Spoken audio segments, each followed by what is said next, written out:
Good morning. Welcome to Right Side Broadcasting Network Live. I'm Robert McNeely. The Committee on Foreign Affairs will begin shortly to have a hearing on the USAID betrayal, and we know this from going back to earlier in the month, the February 3rd correspondence from the White House sharing the few examples of the abuse that's been found by DOGE Chairman Elon Musk and others in the Trump administration. Just a few examples here. $1.5 million to advance diversity, equity, and inclusion in Serbia's workplaces and business communities. You also have $70,000 for a production of a DEI musical in Ireland. There's also another transgender musical here stateside talking about cutting off human genitalia. So a very bizarre situation going on right now within our federal government. $2.5 million for electrical vehicles in Vietnam. Hundreds of millions of dollars to fund irrigation canals, that farming equipment, and even fertilizers to support the unprecedented use of poppy cultivation and heroin production in Afghanistan. You know that helped fund terrorists like the Taliban and Al-Qaeda. We'd like to thank our sponsors here at Right Side Broadcasting Network. Of course, the Colonial Medals Guide. Scan that QR code right there to shield your savings. This is a great booklet, no obligation and free to you in the new year. This is my favorite page, in fact. It talks about 1971 until 2024. The rising price of gold up 7,000%. Yes, 7,000%. When in the Nixon administration, we removed the gold standard with the United States currency, instead going to solely printed money, and we've been printing and increasing inflation ever since. But the worst has been, truly in the last administration with Joe Biden. There's some great patriots who are endorsing this guide, including Judge Jeanine Pirro and Larry Kudlow, an economic expert in his own right, and also the great broadcast journalist Ed Henry as well, a wonderful friend and colleague here to the network. So please, please, please get this gold guide. It's not just a privilege, but essential for you to look at the properties and the assets in your life, perhaps that 401k and IRA, which you might be able to convert into gold, silver, and precious metals. So scan that QR code now. No obligation to you, but firm up your financial future, whether that's sending the kids to college or even saving for your own retirement. Get that free gold guide there for you. Colonial Metals Group, a wonderful sponsor here at Right Side Broadcasting Network Live. This will begin shortly. The Committee on Foreign Affairs on Capitol Hill, the United States House of Representatives, focused on USAID betrayal, and of course a subcommittee led by Congresswoman Marjorie Taylor Greene of Georgia. She hit the ground running, doing really well with that just yesterday, trying to find what exactly is going on, bringing in those experts to find why our federal government has been funding just insane things. Well, let's toss that over to Washington, D.C. now. Chairman Brian Mast of Florida. We'll see you over there on Capitol Hill. I pledge allegiance to the flag of the United States of America and to the republic for which it stands, one nation, under God, indivisible, with liberty and justice for all.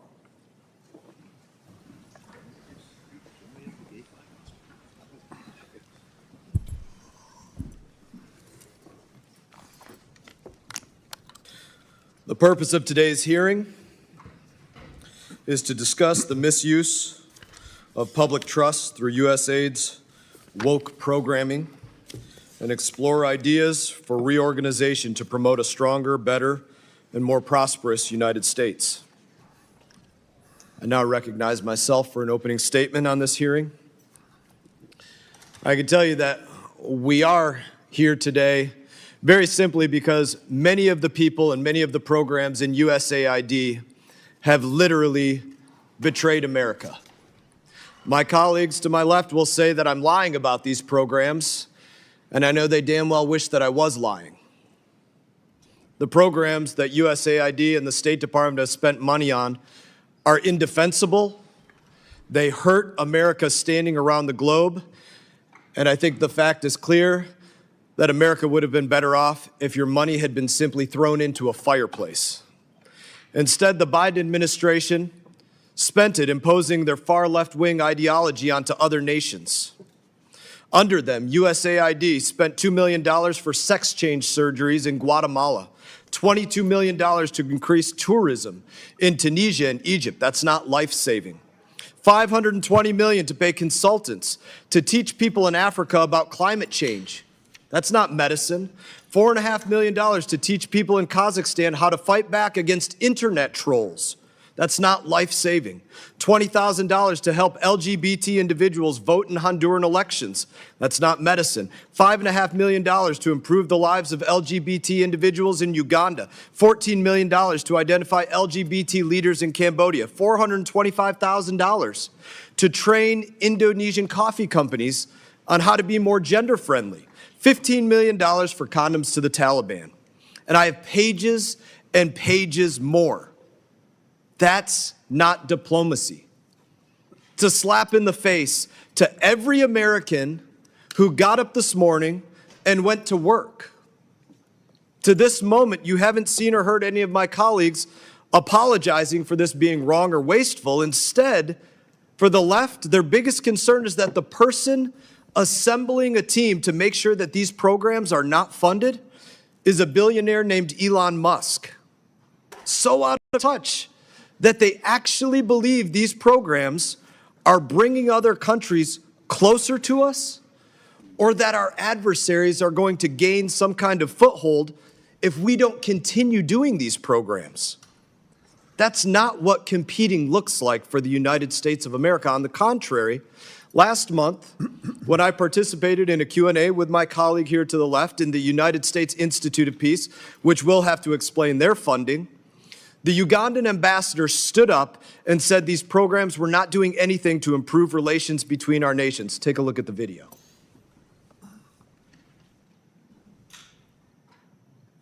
Maybe we'll get some audio on it.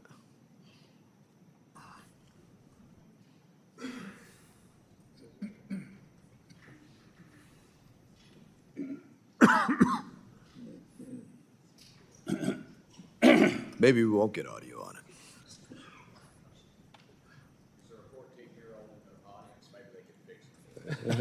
Or a 19-year-old, Mr. Burchett. Thank you. Maybe we won't do this video. But I have the video that shows exactly what the Ugandan ambassador was saying. And they were thanking us for not continuing these programs. That's what took place. And that's just one of the countless ambassadors that these programs will not continue, that they're going to come to an end. Yet my colleagues to the left are arguing for these programs to continue, arguing for the people who put these programs in place to go back to work, arguing that the agency that did this be allowed to continue wasting your money. They're going to argue that President Trump doesn't have the authority to do this, but the fact is, of those who were in Congress, all but 3 of them voted to give him the authority in 2024, and it says very specifically in SFOP's approach that the administration may potentially expand, eliminate, consolidate, or downsize covered departments or agencies or organizations. That's the language of the authority. It's not just the content of USAID that is the betrayal.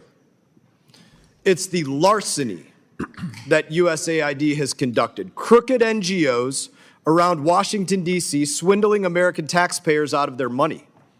A recent audit found that USAID's implementing partners were using upwards of 50% of their grants for overhead costs, not life-saving measures. The administration has said that the aid pause is temporary, and they have proven it. The recipients of USAID programs, they can apply for a waiver. I have a list with me. Many have applied, many have been denied, and some have received waivers that actually proved their work was life-saving. Let me give a warning to my colleagues. It will be short-sighted of you if you turn a blind eye to USAID's betrayal and more broadly the betrayal within the State Department. Because we are going to bring in the people who put these programs in place. We are going to show to the American people exactly what they were doing.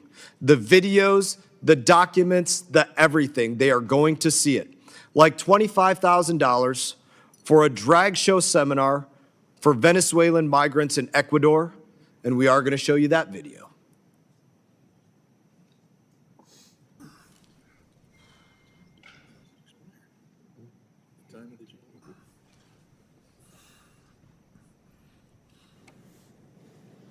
That's the USAID program spending your money. We will be writing these programs out of law as we conduct our first full State Department review since 2002. I would say that when done right, foreign aid can be one of the best tools.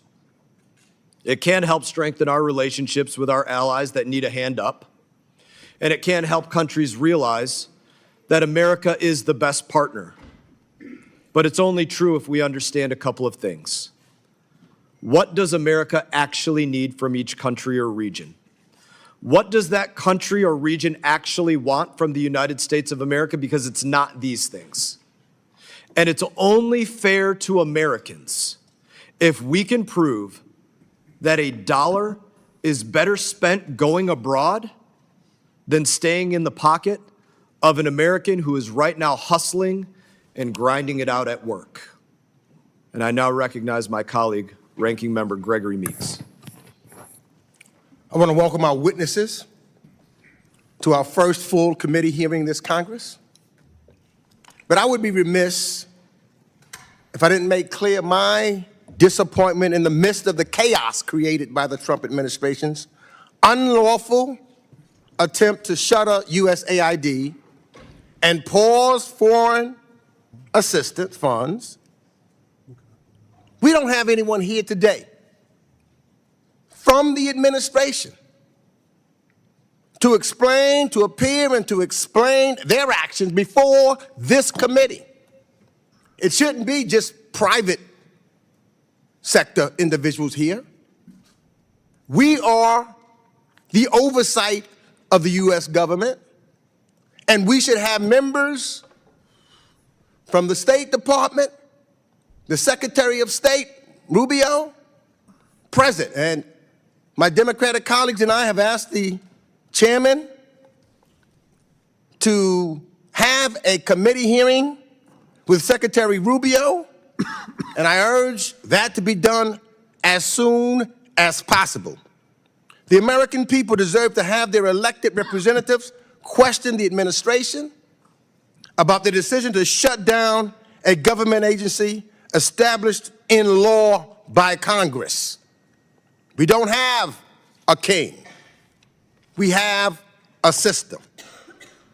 If the administration believes what they have done is legal and merited, they should be before Congress. They should be here. They should be talking to the American people directly. We should be summoning them here. I also want to do away with the myth that this exercise with DOGE and USAID is about addressing waste, fraud, and abuse. Because if you really care about waste, fraud, and abuse, you don't illegally fire 21 independent inspector generals in the dark of night. You don't fire the head of the government ethics office. Just this week, President Trump fired USAID's independent inspector general, just one day after he issued a report showing that the administration's own effort to dismantle USAID is wasting taxpayer dollars and putting our national security at risk. That's what's happening. Our national security is at risk. And I'm asking unanimous consent to enter that IG report into the record. This committee and the American people deserve to hear from the IG. I would urge you to invite the Inspector General to appear before this committee to tell us about the actual work of addressing waste, fraud, and abuse, if that's what this is really about. Now, many Republicans, this has not been a partisan issue. Many Republicans have long championed U.S. foreign assistance as critical to our national security, as a source of United States soft power, and a key tool to outcompete China's growing global influence. Despite my disappointment over not having Trump's administration panelists here, I am pleased that among our witnesses today, we have a number of individuals who are Republicans. I look at my former colleague, Ted Yoho, who I have traveled with on several times, several CODELs, and we visited USAID programs. I know when you go and travel and see firsthand the work of dedicated USAID Foreign Service officers, civil servants, and local staff to whom we owe our gratitude and our thanks, not the dishonor shown to them by wealthy billionaires with a social media platform. Now, I only have a few minutes left, so I won't spend my time debunking every mischaracterization or outright lie we've heard from the Republican distractors of USAID. These are distractions meant to obscure the critical work USAID does. I instead submit into the record the stories by the Washington Post, the New York Times, fact-checking and dubious claims made by the Republicans. Do you have them? Yes. So ordered. And what I will use my time on is making clear that this hearing title, the USAID Betrayal, is absolutely correct, because this is a betrayal. The Trump administration is betraying our national security. It is betraying our allies. It is betraying the Americans who carry out USAID's mission in some of the world's most challenging and dangerous places. It is betraying the generosity of the American people, and it is betraying the investments Americans have made for decades to stop diseases before they spread, to make sure girls have the same educational opportunities as boys, and to make sure that the innocent victims ravaged by war or natural disaster have basic human necessities. It's betraying babies who have been born with HIV in the last 3 weeks who could have been born HIV-free if only we continued to provide their mothers with the necessary medication they were sitting on the shelves. It's betrayed America's victory in nearly wiping out polio around the world by stopping the funding to stamp it out in the last 2 countries on earth with the virus still present. Want to know what happens when we stop funding this type of work? Just look at Kansas, where the outbreak of tuberculosis right now grows. So it's not just about health programs.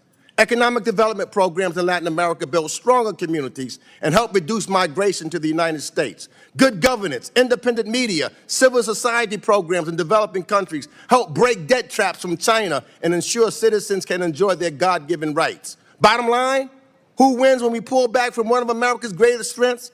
China wins. Russia wins. Our adversaries win. So yes, this is a betrayal. This is a betrayal of our national security. And I yield back the balance of my time. Thank the gentleman for yielding. I think I called it exactly right what the arguments were going to be. Other members of the committee are reminded that opening statements may be submitted for the record. We are pleased to have our panel of witnesses here today on this important topic. Max Primorak, Senior Research Fellow at the Margaret Thatcher Center for Freedom at the Heritage Foundation. The Honorable Ted Yoho, former U.S. Representative from Florida's 3rd Congressional District, and the Honorable Andrew Natsios, former administrator at the U.S. Agency for International Development. This committee recognizes the importance of the issues before us and is grateful to have you here to speak with us today. Your full statements will be made a part of the record, and I'll ask each of you to keep your comments, spoken remarks to less than 5 minutes in order to allow time for member questions.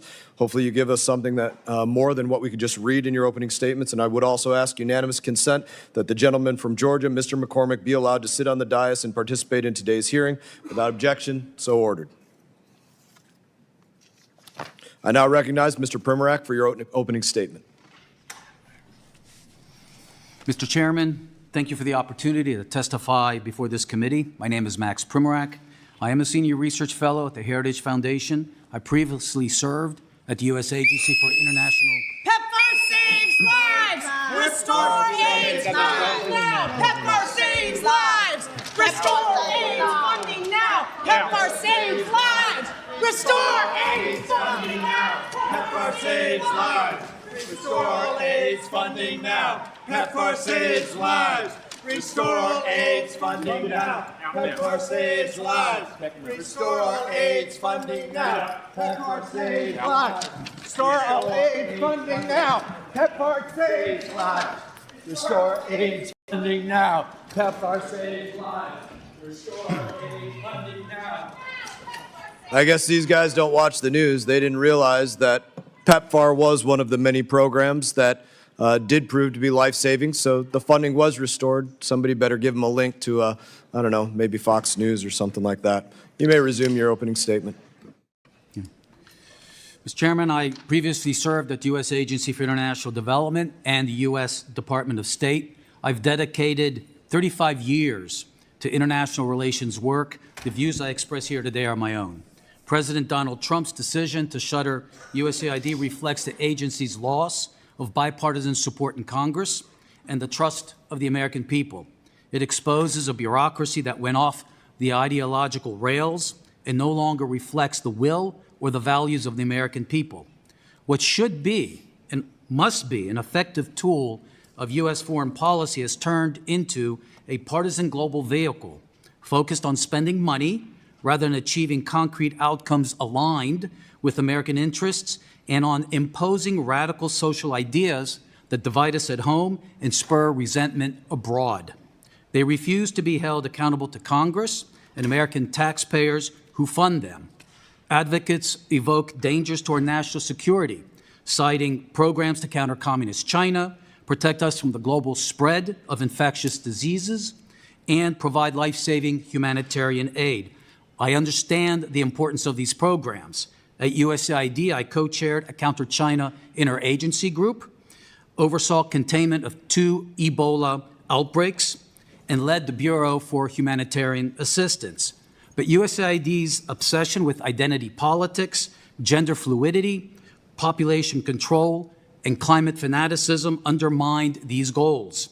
Americans are now aware of massive waste, fraud, and abuse of their money. Every single project was corrupted by this radical agenda. They are not happy. USAID's leadership failed in its most basic fiduciary responsibility, and that is to avoid the kinds of reputational risks that would imperil the agency's legitimacy with Congress and the American people. USAID pushed developing countries to rely on communist China for their green energy needs. 2 years ago, 131 African lawmakers and religious leaders from 13 countries implored Congress not to use PEPFAR to promote abortion, stating, "We want to express our concerns and suspicions that this funding is supporting abortion, that it violates our core beliefs concerning life, family, and religion." Many Africans have told me, but also from other places in the world, the Chinese do not ask us to give up our religion to do business with them. Mr. Chairman, our aid approach has severely harmed our global standing. USAID's humanitarian system is also broken. In Gaza, American aid financed Hamas's campaign to exterminate Israel. Similarly, in Afghanistan, Yemen, and Syria, where we lack physical presence to ensure that our aid is not diverted to terrorists, our aid is sustaining these war economies. USAID failed to properly manage the billions of dollars entrusted to it. This committee discovered that USAID partners were charging 50% or more for overhead. A government audit showed that USAID could not account for overhead charges concerning $142 billion worth of awards. These funds proved a boon for the progressive-dominated foreign aid industry. President Trump's leadership has created a unique opportunity to fast-track important reforms of our aid system. Secretary Rubio might look at the reforms made during the last Trump administration. Our starting point was that the purpose of foreign aid is to end the need for it. Foreign aid is not an international welfare program. USAID is not an international NGO. These must align with American interests and values. A final point. Congress must also do its part. Why should pro-Hamas South Africa, Beijing's point country in Africa, receive billions of dollars of aid from us? We should support our friends instead. Thank you, and I look forward to your questions. Thank you, Mr. Primorak. I now recognize Mr. Yoho for his opening statement. Mr. Chairman, Ranking Member Meeks, and members of the committee, it's an honor to participate in this hearing regarding USAID. I'm a former member of Congress serving from 2013 to 2021, representing Florida's 3rd Congressional District. During my 8 years in Congress, I served on this and the Agricultural Committee. I had the honor to serve as chairman of the Asia Pacific Subcommittee during the 115th Congress. I entered Congress. Mr. Yoho, could you move a little closer to your mic? It'll help turn it on too, won't it? Thank you. I lost that knowledge already, huh? I entered Congress with the goal of eliminating foreign aid for various reasons. Looking back, I was ignorant on what I thought foreign aid was, what it did, and thought it was unnecessary. Soon after my first foreign congressional delegation trip, I realized that foreign aid, when used properly, can be a tool in soft diplomacy that strengthens the nation's economy, security, increases trade, decreases migration, creates strong partners and allies. When used improperly, it has the opposite effect on both our friends and adversaries and wastes taxpayers' money. I became a strong proponent of reforming international assistance by working in a bipartisan and bicameral fashion with my co-sponsors, along with the first Trump administration when we introduced the BUILD Act that authorized the creation of the DFC. This was the largest reform in foreign aid in over 2 decades, and my goal was to move countries from aid to trade with the use of effective tools managed correctly. I chaired, along with Congressman Adam Smith, the Effective Aid Caucus and met with members and outside groups to improve efficiency and effectiveness on assistance. This committee has had many hearings dealing with USAID. It's frustrating that an agency set up to further our security, prosperity, engage in humanitarian projects, and work to prevent the spread of diseases, hunger, and conflict have strayed so far from its original intent when it was created under President Kennedy in 1961. USAID has lost the trust of a large portion of the American people and the international community. Remember, President Lincoln, he said, with public support, you can do almost anything. Without it, you can't do anything. The redesigned U.S. foreign assistance entity will have to work hard to recreate that trust here and abroad. Many new reforms are necessary in USAID. There are many ways reform can be performed. And many administrations, and as I heard here today, Congresses have acknowledged this. Yet we did not act. The Trump administration acted, and there's a lot of angst and concerns about who has authority, how's it going to be done. Those debates will go on as long as people want to debate, criticize, and complain. President Trump and Secretary Rubio stated the objectives of international aid very clearly moving forward. Does it make America safer, stronger, and more prosperous? It'll serve the nation, our security, and economy, as well as developing nations and our allies to get new reforms in place as soon as possible. Not all aid is bad, nor is it all good. We should focus on those programs that are good and make them better and more effective. Programs that were misused and not aligned with the administration should be eliminated. Congress should look to support programs that have a proven track record of success, and there are many examples to look at, and I'll be happy to discuss those. Moving forward, I would recommend the Trump administration place aid into 2 categories. First, the hard infrastructure projects like road, water, energy, transportation. These are the projects that are necessary to build an economy in the recipient country so we can wean them off of aid. The U.S. government has instruments like the DFC, MCC, tasked with the heavy lifting in initial phases of a project by providing risk insurance, technical assistance, and expertise, and brings in outside investors and other nations' DFIs. Second, the humanitarian side of assistance via a repurposed USAID type entity working synergistically with the DFC and other USG agencies. Feed the Future, African Growth, and Opportunity Act are effective health and food security programs when implemented properly and generate much soft power goodwill. Unfortunately, if mismanaged, we lose credibility, money, and drive the affected nations to our adversaries. By pausing U.S. international assistance, a vacuum is created. China, Russia, or other are already moving in to fill those voids.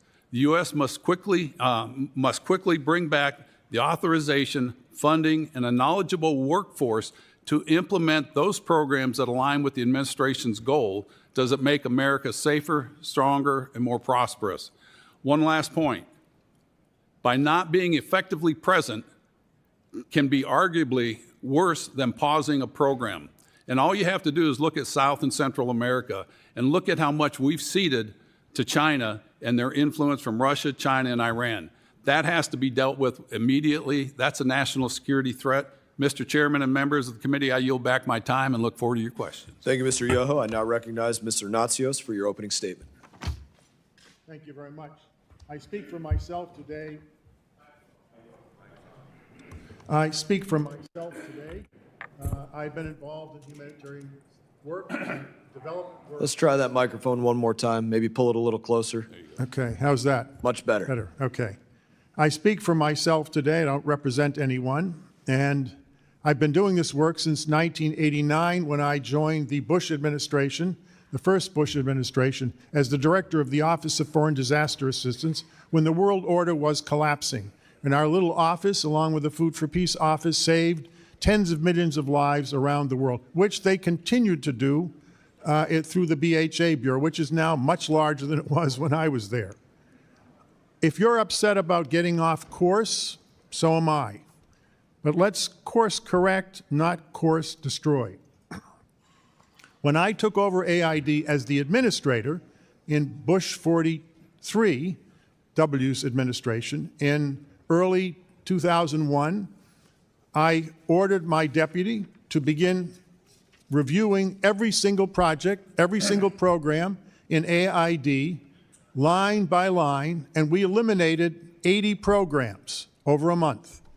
And we moved that cash back into the program because there was a cassava mosaic that was destroying the cassava crop in Uganda, Rwanda, Burundi, and Eastern Congo. There was a risk of a famine.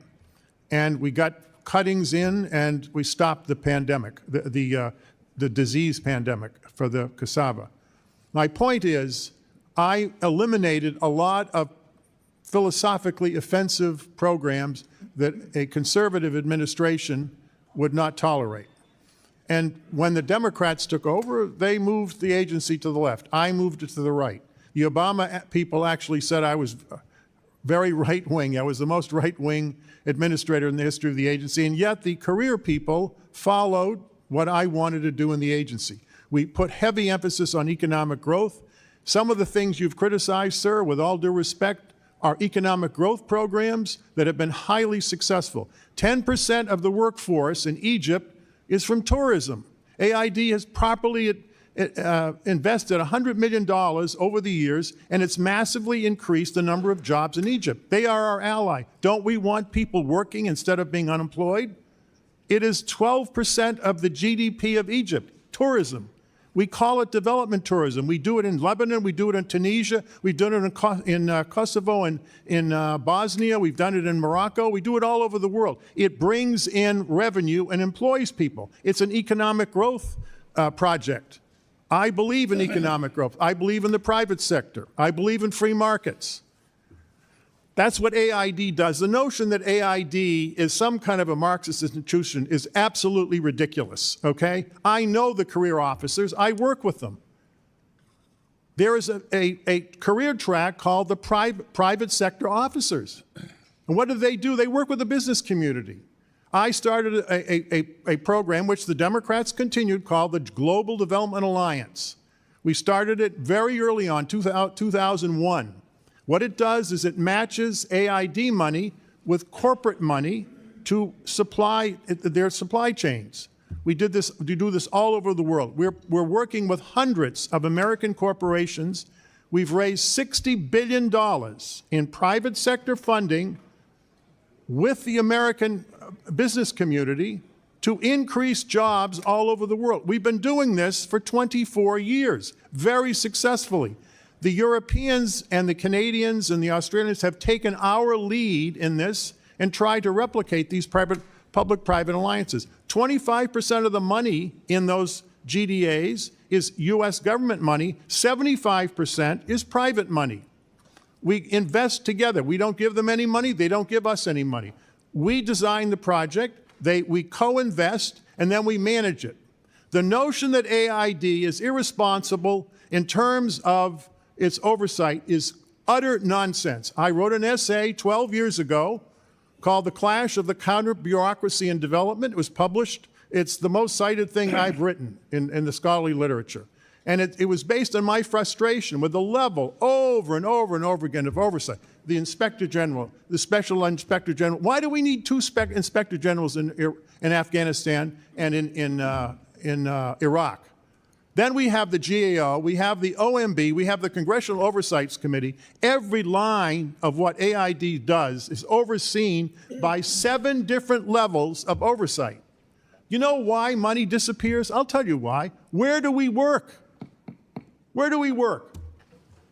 Christian NGOs are now delivering food in Sudan in a famine. There will be 2 million people dead by the end of this year. Those are the projections. There is no government in Sudan. There's no police in Sudan. There are no courts. I thank you for your opening remarks this morning. And I now recognize Chairman Emeritus, Ranking Member Meeks, for his 5 minutes of questioning. Chairman Emeritus McCall for his 5 minutes of questioning. Thank you, Mr. Chairman. When I was chairman of this committee, I got congressional notifications of spending programs from USAID and State Department, and I put holds on those programs, many listed by the chairman. Instead of working with me, the administration, the prior Biden administration, decided to blow through those holds, bucking a long-standing tradition. And I want to go through some of those I put on hold. $1.5 million to promote LGBTQ causes for immigrants in Latin America, allowing them to litigate against foreign governments, primarily Catholic nations. I don't know how that advances the U.S. interests abroad. And as a Catholic myself, I find that very offensive. We've also heard about the $15 million for condoms and contraceptives to Afghanistan, a country under Sharia law, $15 million. What did USAID do? They blew through my holds in complete and utter disregard of this committee's oversight responsibilities. I also uncovered the department had spent $500,000 to advance atheism in Nepal. Atheism in a country where Tibetan Buddhists is a predominant religion. What does that have to do with advancing U.S. interest abroad? The Humanist International Group that they gave money to, the $500,000, the CEO called the Catholic Church an institution you should be ashamed to be involved with. Our taxpayer dollars to condemn the Catholic Church. Again, as a Catholic, I find that extremely offensive. And then the one we've heard so much about, $20,000 for drag shows and drag workshops in Ecuador. Mr. Chairman, I've seen the video you sent out. It is utterly disgusting to the American taxpayer that we are funding that kind of behavior. All these programs gave USAID a black eye. And that's unfortunate. Because you go back to the Marshall Plan, really the genesis for thinking about USAID. The Marshall Plan was one of the most successful programs we endeavored in after World War II to make sure a Hitler never rose from the ashes again. The Food for Peace program, sir, that you discussed, the American farmer benefits from this. It's been extremely successful. Why was USAID created in the first place in 1961? It was to counter the Soviet Union during the Cold War. I believe it still has a legitimate purpose to counter the rising threat of China and Belt and Road and our other foreign adversaries. It also has the ability to counter terrorism. Lindsey Graham and I passed the Global Fragility Act, state, DOD, USAID, all working together to stabilize, destabilize nations which breed terrorism. PEPFAR, one of the most successful global health programs ever developed under President Bush. Yet all of this is called into question because of the irresponsibility of the Biden administration's woke agenda and policies. Mr. Yoho, we've been friends. We work together, colleagues. Your greatest legacy is the BUILD Act, and we need to reinforce that policy as well. But when you look at the core mission, all these programs need to go, and they will be gone. But as we look at program by program and strip down to the core mission, do you still believe that this is a worthwhile endeavor, the core mission of USAID? I do. I think what you see over a period of time is a mission creep. You know, these programs were designed with purity of purpose. This is what they're supposed to do. And when you get mission creep, you get these things that we're seeing, and they're indefensible, some of the programs that you guys mentioned. And that loses trust, like you said. And in business, what I've learned, and I think everybody can agree with this, people like to do business with people they know, they like, and they trust. If that's true with us on a business setting, it's the same in nations. If other nations know us, they like us, and they trust us, they're going to do business with us. And we've heard this over and over again. You know, it's been brought up by other leaders that... And can I just ask my time, Sure. Is it in our national security interest to maintain the core mission, and I would argue under the State Department for proper supervision? Yes, it is. And if we don't do that, we cede that leadership to other people. I now recognize Ranking Member Meeks for 5 minutes. Thank you. And I, too, am a chairman emeritus of this committee, and I can recall where President Trump, when he was the president, blew past some of my things that I wanted to hold. In fact, he's blown past some already in this term. So that's just the will of what presidents do at times in that regards. But in this instance, 93 missions, every one has been closed. Every one. That's not trying to fix something. That's destroying something. But let me just stop there, because one of the reasons why I ask Mr. Nassios to testify here, because he is a lifelong Republican, and he understands the insides and the outsides of running USAID. More so than anybody, no disrespect to anybody that's on this panel. He's the one that has done it. And I will admit, we don't agree on certain things. Democrats and Republicans don't agree. Some things that Republicans do that I believe is full of waste, destructive, but if they win the elections, they have a choice to try to move it in that direction. When Democrats win, what we stand for, we move in our direction. That's part of having a free democratic society. We're not Russia. So I want to put the politics aside for this discussion and ask Mr. Nassios, can you explain to the committee why you believe foreign assistance and the work of USAID, as you've done so, is so essential, and you feel so passionately enough about it that you did respond? Because I've seen administrators, Democrats and Republicans alike, who have worked at USAID alike, come out against closing USAID. Can you tell us that today? Well, let me tell you two stories. One story is my last month at AID. No one knew except my wife I was going to leave and teach at Georgetown. And this was December of 2005. And I always would get a briefing from the director of counterterrorism at the CIA. And he came in to see me and he said, Mr. Natsios, the chatter is you're coming and they're going to attempt to assassinate you. I said, who? He said, well, obviously the Taliban. I said, why are they going to assassinate me? Because you're the head of AID. They can't deal with AID. They can deal with the military. They just shoot each other. But they can't build health clinics. We built 400 health clinics. We got the child mortality rates and the maternal mortality rates down by a third. It took 7 years to do that, but we did it very successfully.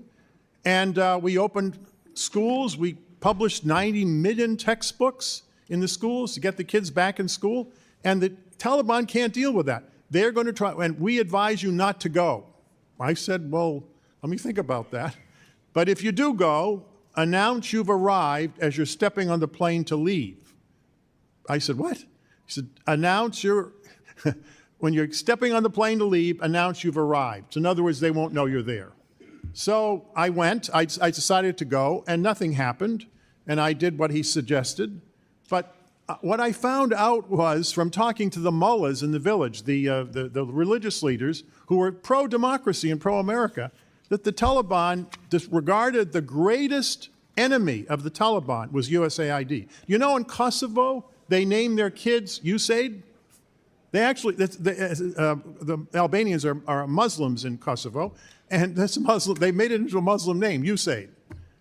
If you go to the refugee camps and displaced camps around the world, USAID is the image of the United States.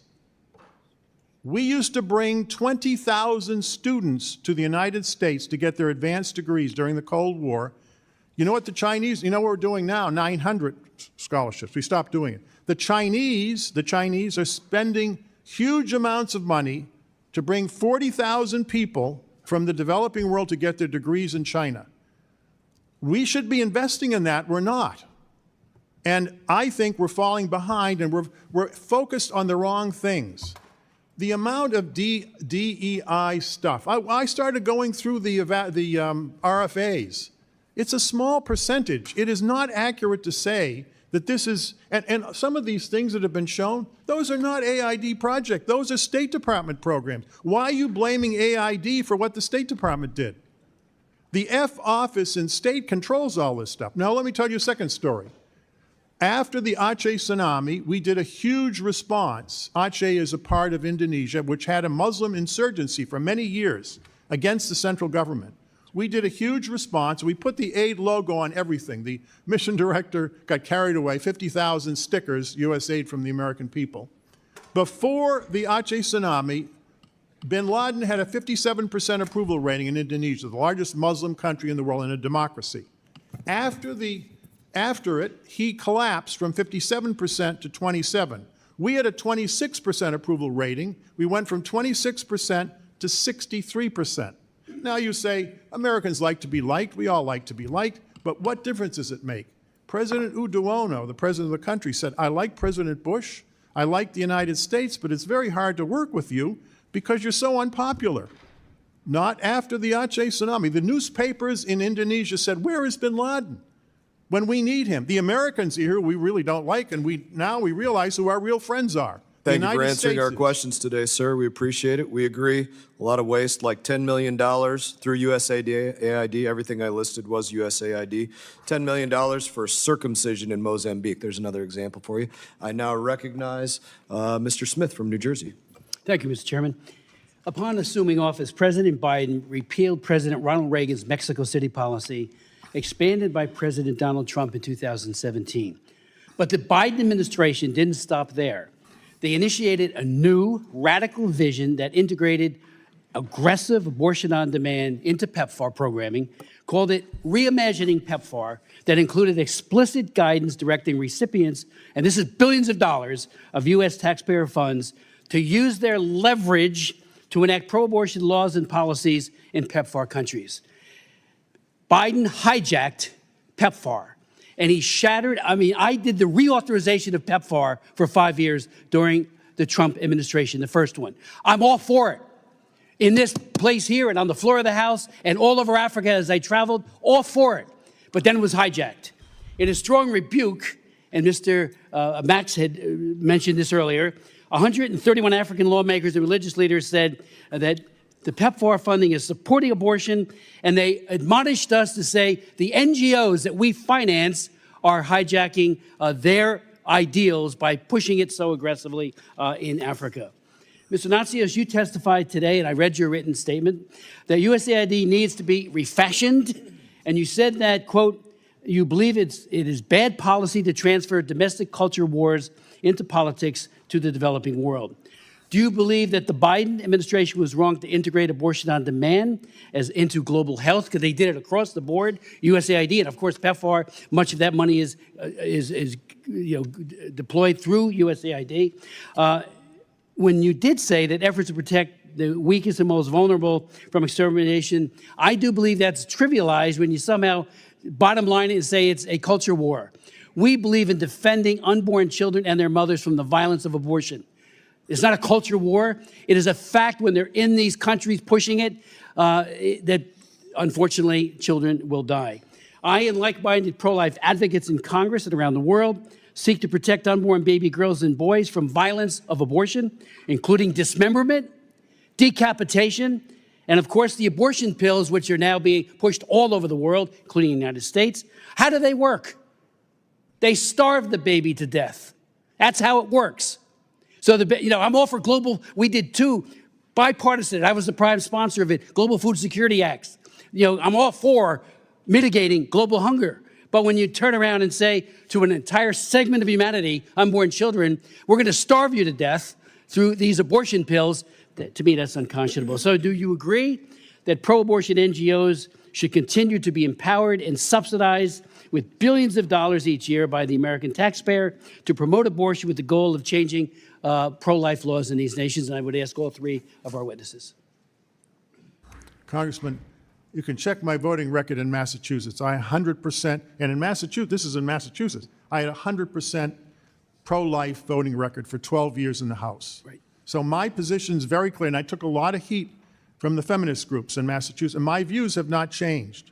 I called you once because we found them doing vaginal scraping in Bangladesh in a remote village, and the mission director called me immediately. He said, "We discovered this. We put a stop to it, Andrew, because if you do that and the woman is pregnant, the child dies." Okay?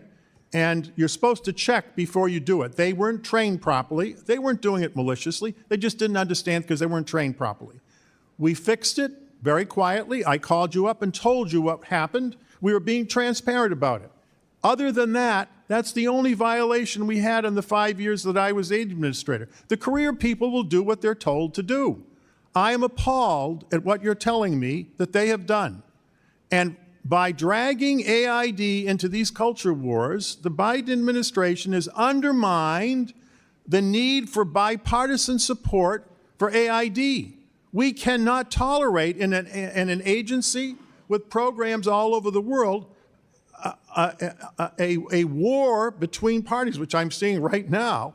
In my view, it's a failure. All of the things I did at AID, I tried to do it in a way that would not alienate the Democratic Party when I left. If you look before they took apart the agency, everything I created is still there, was still there. They left it in place. Thank you. I'm almost out of time. The other 2 distinguished witnesses. Thank you, Andrew. Congressman, everything that we did during the first Trump administration, and I had these senior positions, we worked very hard to make sure that everything that we did had bipartisan support. What I've seen with the last administration is actually breaking the law, because you're not supposed to. By law, you're not supposed to. And I think the PEPFAR coordinator has stressed that point. But when you fund International Planned Parenthood, when you fund UN agencies that openly promote it, and when the Africans themselves tell you it's happening, then the law is being broken. I hope that the second Trump administration pursues the pro-life policies that it had in the first one, but also to include humanitarian assistance. Thank you. When we set these policies forward, it's going to behoove all of us, and this is hard to do. These policies should be what's best for America. If it's best for America, it's going to be best for the rest of the world. And those policies are based on our beliefs as a nation. If we're a Christian nation, as we always talk about, that's the right thing to do. And I think we need to stay that way. And the hard part is, with us in this body, we have to keep the checks on that. If not, it goes away. I yield back. Thank you, Mr. Chairman. Thank you, and I'm glad to hear the conversation about university spending as well, because there's a lot of that within USAID also. $42 million for Johns Hopkins to research and drive social behavior, and $250,000 for FIU for DEI training, and $244,000 for Stanford to do leadership training, not life-saving programs. I now recognize Mr. Sherman from California. Foreign aid is a good thing. Americans think that we spend 25% of the federal budget on foreign aid and want it reduced to 10%. But the fact is, it's way less than 1%. It helps us challenge China in the world. It reduces not only hunger, but migration to our borders. And it helps us fight communicable diseases over there before they mutate and come here. And that's why Ronald Reagan recognized the importance of foreign aid. Mr. Chairman, my fear, because I've been here for a long time, when I got here, it wasn't just Democrats against Republicans, it was the legislative branch against the executive branch. And we need to play that role. And as the ranking member points out, we need to have government witnesses here so we can talk about the future rather than just be a cheering squad for the executive branch. But I want to bring to your attention, Mr. Chairman, an action taken by the State Department today that was too woke for Sherman. They announced that they're going to spend $400 million on zero greenhouse gas emitting armored cars. That's right, electric armored cars, $400 million to replace perfectly good gas-driven armored cars. They said they were going to be Tesla Cybertruck armored cars. This administration will get too woke for Sherman if it helps the shareholders of the Tesla automobile. There have been a number of falsehoods stated. The biggest one is the $50 million for Gaza condoms. Musk admitted that it was just completely false. He apologized. So that DOGE made a mistake. Are we going to terminate DOGE? Well, I'd like to, but we're going to terminate DOGE because it made one mistake? No. You identify mistakes that are a lot less than $50 million, people want to terminate USAID. Musk statement he should be apologizing for and publicizing because the truth has a tough time catching up with the falsehood. But let's go through a few others. We're told that there's $6 million to fund tourism in Egypt. Mr. Nasios, you would demonstrate how that's a good program. We should give credit to Donald Trump for that program. He started it under his first administration. Now it's being attacked. We're told that circumcision is terrible. It's a very cheap operation. It's only done voluntarily. It's been done by Democratic and Republican administrations, including Trump. Why? Because it's a 60% reduction in the risk of female-to-male transmission of HIV. We were told that USAID was spending $80 million on subscriptions to Politico.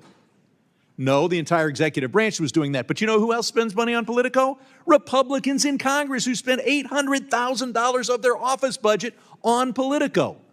And Mr. Chairman, you didn't spend any money on Politico. Like me, you spent your money on Bloomberg, as do I. Of course, Michael Waltz spent his money, over $8,000 on Politico just for his own office. The list goes on and on. But we are told that there's waivers for all this. Well, PEPFAR has been allowed to work, but they have no access to funds. But what doesn't get a waiver is democracy programs, and we need democracy in Iran. Education programs and economic development. So it's okay under Trump to give a hungry man a fish, but it's illegal to spend $1 to teach him to fish or to tell him how to get a fishing pole. And under that, we'll be feeding hungry Egyptians forever because they won't have the tourism so that they can buy their food on the world market. We need education, we need democracy, we need economic development. Finally, there's a sad incident. 71-year-old Pei Kao Lau. She was able to survive and flee from Myanmar to Thailand. She was in a camp with over 10,000 people. They cut off the money and they cut off her oxygen, and she died. And no future waiver is going to bring her back to life. Mr. Chairman, I ask that this committee take a minute of silence to remember Pei Kao Lau.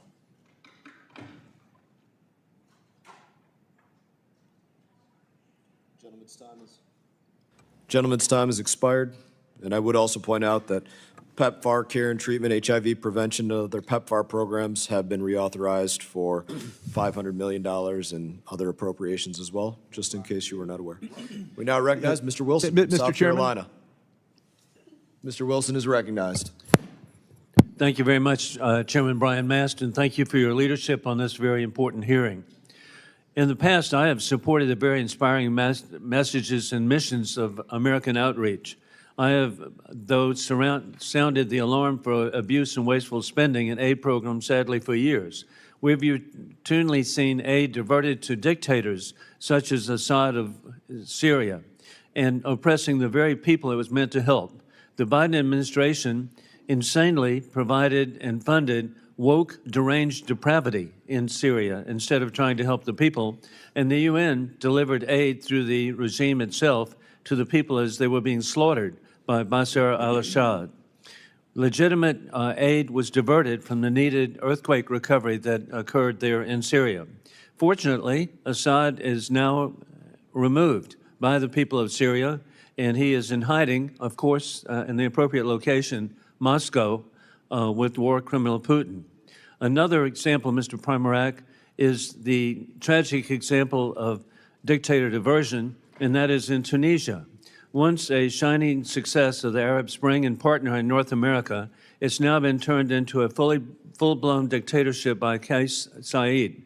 While Millennium Challenge Corporation rightfully suspended aid, USAID sent $30 million to cover unclear programs while the dictator has corrupted the economy, destroying jobs. What can be done to stop propping dictators and also aid being diverted, as you correctly identified, even to terrorists themselves?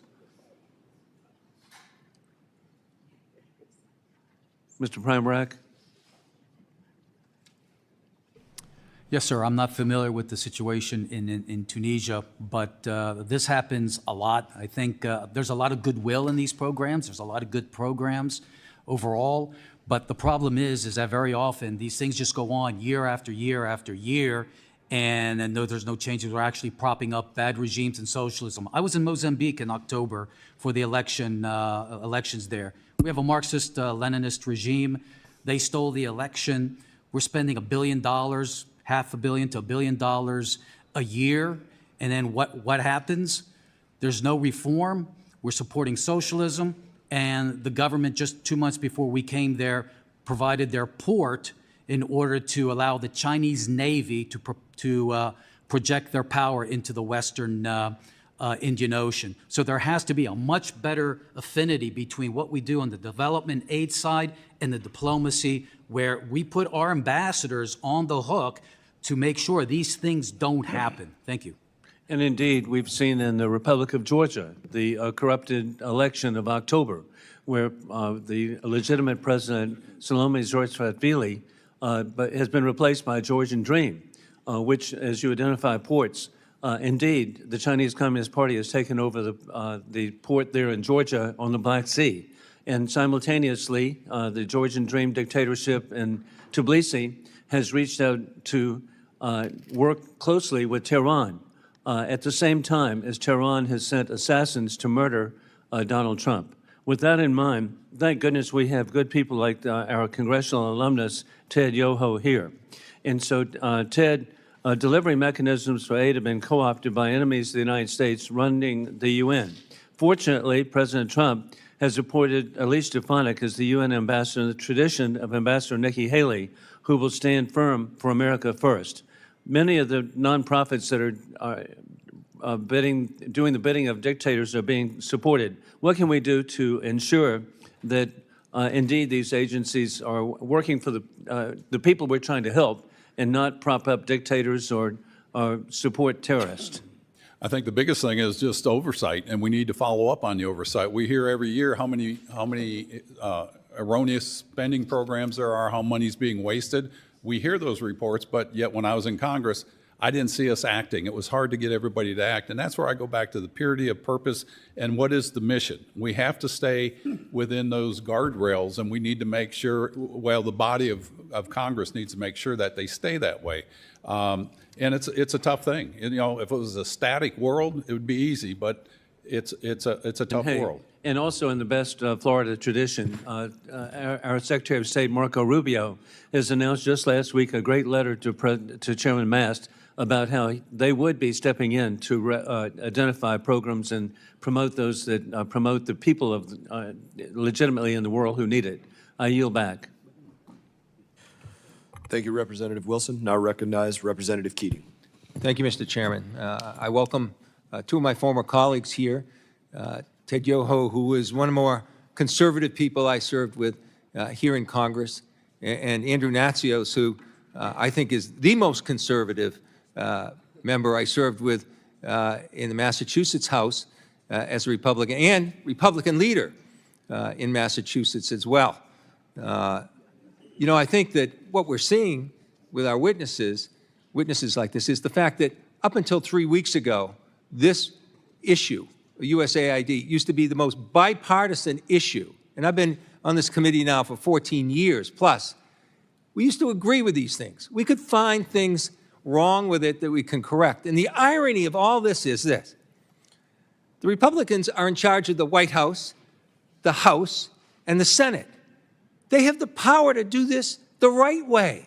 They have the power of oversight to look at all the things that are being pointed out. That's your responsibility if you don't like it, and you have the power to do it. You don't need this draconian executive directive to do it. It's causing chaos, not just here in this country, but around the world. It's not necessary, and it's a huge departure from everything I've seen occurring in the 14 years before this.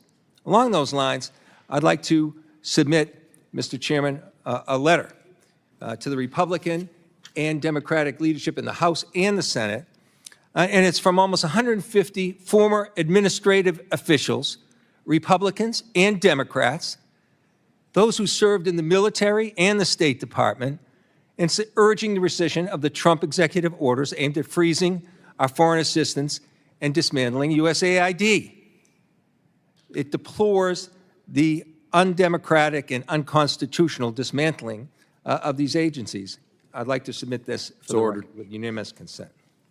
And I'd also like to point out some other correspondence that occurred around this issue. The people that praised this action, where did they come from? I'll tell you where they came from.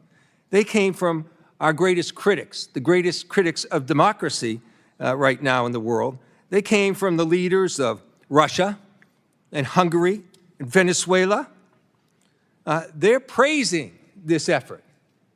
That's who's for this effort. In fact, the Speaker of the Russian State Duma said that anyone who received funding from USAID should be made to publicly confess and repent on Red Square. That's who's praising this. That's who's happy with this. Putin's happy with this. This is so important now in Ukraine. One example, Putin's primary target in Ukraine is to destroy the electrical grid, to use that as an energy weapon of war against the Ukrainians in his illegal aggression. And what does USAID do? They're helping to train and give the resources so that the Ukrainians can repair these damaged electrical grids so they can keep the power on and fight Putin. Putin's happy with this. I mentioned the military leaders. General Mattis, who is also Secretary of Defense under Donald Trump, he used to come to this committee time and time again and say, don't fully fund these programs like USAID, and you know what? If you don't fund it, just buy me some more ammunition. The military in our country understand the importance of this program. I've had discussions for years, and I just recently had discussions with our special operations forces. Those people, I respect them beyond words. They are in the most dangerous parts of the world, in small numbers, a global footprint, working to know where our greatest threats are in the country. They're placed in positions hosting the most dangerous threats to our country, as are so many people working for USAID, risking their lives as well, trying to secure the safety of people, not just in the world, but in our own country, from terrorist threats that are metastasizing and pose increasing threats right here back at home. They told me of the importance of USAID. They told me how they work together on security issues, on intel issues, on understanding how they can use their ability to keep us safe and use it more effectively. And they particularly pointed out what a threat China is, and it'll become a greater threat in the absence of USAID. That's who's asking us not to make these draconian changes. And, you know, do it the right way. All those things you do, all the little small cuts. I won't say anything about circumcisions being a small cut. Listen, all these small cuts, you have the power to do it yourself. Do it. Do it the right way. Don't support this. I yield back. I thank the gentleman from Massachusetts. We will write $10 million of foreskin out of the budget. I now recognize Representative Perry. Thank you, Mr. Chairman. USAID was created through executive order in 1961 by President Kennedy, long having lost and strayed from its mission, lost its direction. Even the Clinton administration tried unsuccessfully to reform it. And we spend, I don't know, somewhere between $40 and $50 billion annually on this organization. And with the things that you hear, well, many of us, probably most of us in this room, agree with projecting America's power for the good of all the world around the globe. Quite honestly, if our enemies were asked to design a foreign aid program that would actively undermine the United States of America at maximum cost to the taxpayer, they would be hard-pressed to create a scheme more effective than USAID.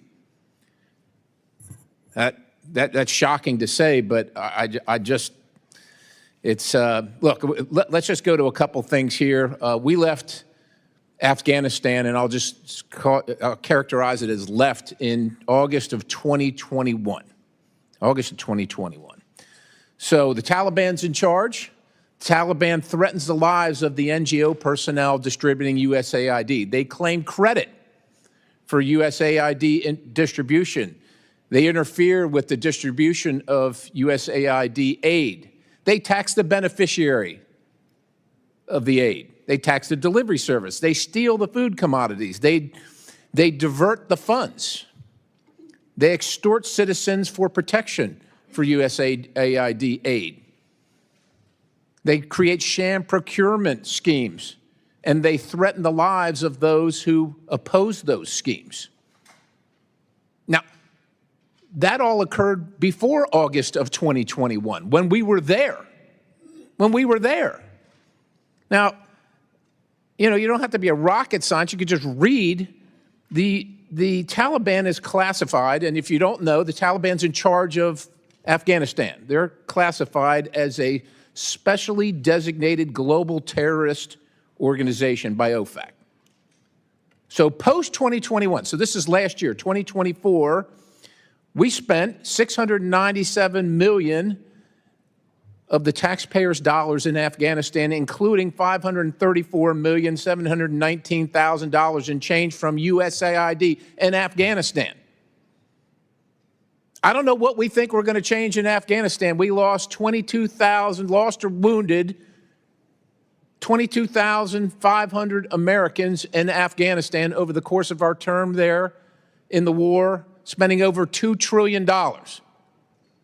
We're just going to keep on spending because somehow we think it's going to get better. And if you're wondering who's in charge of Afghanistan getting the money, and that money I just mentioned, the $697 million is on top of, and is in addition to the weekly to every 10-day shipments in cash of $40 to $80 million.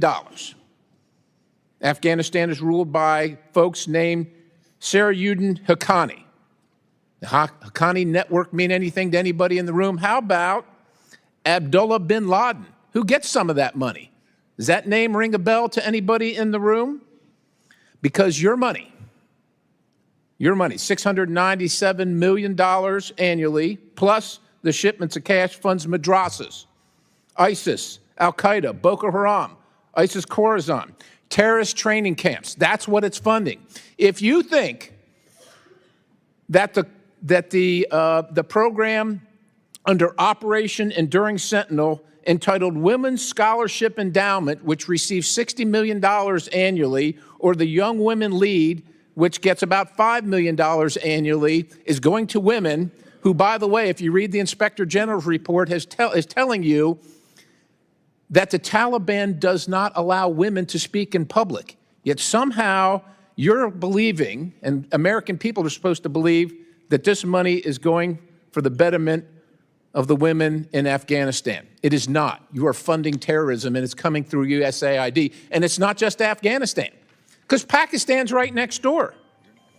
USAID spent $840 million in the last 20 years on Pakistan's education-related program. It includes $136 million to build 120 schools, of which there is zero evidence that any of them were built. Why would there be any evidence? The Inspector General can't get in to see them. But you know what? We doubled down and spent $20 million from USAID to create educational television programs for children unable to attend the physical school. Yeah, they can't attend it because it doesn't exist. You paid for it. Somebody else got money. You are paying for terrorism. This has got to end. I yield, Mr. Chairman. Thank you, Mr. Perry. In addition, we don't even have an embassy in Afghanistan. Chair now recognizes the representative from California, Mr. Barra. Thank you, Mr. Chairman. I want to start off by, I know a lot of USAID workers, former workers, alumni are watching this hearing. I want to thank them for their work. They're patriotic Americans. They're out there, they're doing God's work, helping save lives and everything else. And I'm sorry that you guys are caught up in this. So I want to appreciate this on behalf of the United States of America. You guys are patriotic Americans. I've visited with a lot of these folks. I travel a lot, gone into refugee camps, and have seen what they do in terms of life-saving stuff. And again, it's super important work that they do. It represents the best of American values, and it is really sad to see these folks get thrown under the bus. When we talk about stronger, better, more prosperous, I think we're all in favor of that. We're all in favor of working together. Mr. Chairman, Congressman Yoho's my classmate, and he may have been more conservative than you when he got to Congress. Ted, you and I traveled, I think, on your first trip abroad. We went out and saw some of these USAID projects. I watched you over time, become the champion of the BUILD Act, a champion of reforms, and we've continued to stay in touch. Now, what saddens me about this whole approach, now I'm not going to talk about Elon Musk. I'm not surprised by how he's approaching things, but this isn't Twitter. I don't want a 21-year-old tech bro going through deciding which programs we should continue and not continue. Mr. Chairman, I want us to work and do that work. We can go line by line, or we could hire Mr. Yoho to go through line by line and say, hey, here's the programs that make sense, here's the ones that don't. But that's our job. That's what we're supposed to be doing. That's our oversight. I don't want that 21-year-old tech bro, probably has never traveled anywhere, has no passport, doing our job. Let's do this work together. And I'm not here to defend every USAID program, but I do believe it serves a really important purpose for our values. We've read Heritage Foundation reports. I worry about what's happening in the Pacific Islands. They put out a good report. We've met with them. We're ceding our influence there. We're already seeing China step in and take things over. We're watching in Cambodia and Southeast Asia. Programs that are good programs like demining, China's stepped in, it's front page news. Let's not shut everything down. Let's make necessary reforms. Let's, as Congressman Yo said, let's focus on humanitarian aid, let's focus on development, and let's look at the programs that do this. For the American people, the most successful development program in the history of the world was the Marshall Plan. That was us. That was the United States of America rebuilding Europe, creating stable democracies, preventing war, lifting hundreds of millions of people out of poverty. That was us. We can do this, and we can do it better and smarter and not betray our values as Americans. But we should do this. This is Congress's job. It's not someone else's job. And I'm willing to work with you to figure out what programs make sense. Let's write a foreign aid authorization bill. But let's do it in a smart way. Let's get former administrators in here. Let's us do the work, Democrats and Republicans, to rebuild a better, stronger, more prosperous USAID. Congressman Yoho, we're friends, and we've stayed in touch over the years. I appreciate the BUILD Act. That was bipartisan, and your leadership there. I am a little bit worried because I've heard President Trump talk about creating a sovereign wealth fund, perhaps making that DFC's mission. Will you actually talk about the difference between DFC and sovereign wealth fund? What I see is the DFC was designed for a specific purpose when we put it together. We wanted to move countries from aid to trade. That was our big thing. And I won't go into why I came up with that. We were on a Codell over in the DRC. And if they want to create a sovereign wealth fund, I think they should do that separately. And I think there was an executive order, in fact, to do that, which is good because if you put it in the DFC, it starts clouding the mission. Are we going to do development or are we going to do build the trust fund or the sovereign wealth fund? And you start clouding the mission and you get away from what I like to call purity of purpose. The DFC was for hardcore infrastructure projects that will bring in other investors in a region that needs those jobs and the opportunity so that we can wean them off foreign aid. Foreign aid by itself has not brought anybody into prosperity. But working together to build that infrastructure, to create that structure there, that brings in the opportunity, outside dollars, and then we create friendships and allies around the world. Great, increases thank you. trade. Mr. Chairman, I'm willing to work. Let's do the work here in Congress in this committee, and let's build a better, stronger, more prosperous And I commend USAID. you guys for saying that. Could I just add something, if I could? Gentleman's time has expired. I do thank the representative for wanting to work on the State Department reauthorization and look forward to working with you on that. The representative from Tennessee, Mr. Burchett, is recognized. Thank you, Mr. Chairman. I want to submit for the record an article of why condoms cannot always be trusted. It's dated March 19th, 1993, and it goes on to say that USAID distributed around 800 million condoms last year, and this was in 93. The argument that condoms are not being distributed obviously has some holes in it, Mr. Chairman. Mr. Premerick, can you provide an example of USAID programs, a USAID program that was harmful to the U.S. foreign interests? You. I probably didn't say your name right. I've said it. That's okay, Congressman. Thank you. Nobody gets. Jonathan Jackson still doesn't get Burchett right, so we're good. Now, I've heard a lot about the issue of China, and I agree that it's very important to counter China. But the last 4 years went in the opposite direction. The strong counter-China infrastructure that we had developed over at USAID was simply dismantled by the next administration. I can't think of anything that's harmed the developing world than the climate agenda. It has pushed all of these countries, especially in Africa, to go green. Solar, wind, EV, who produces all of those materials? It's China.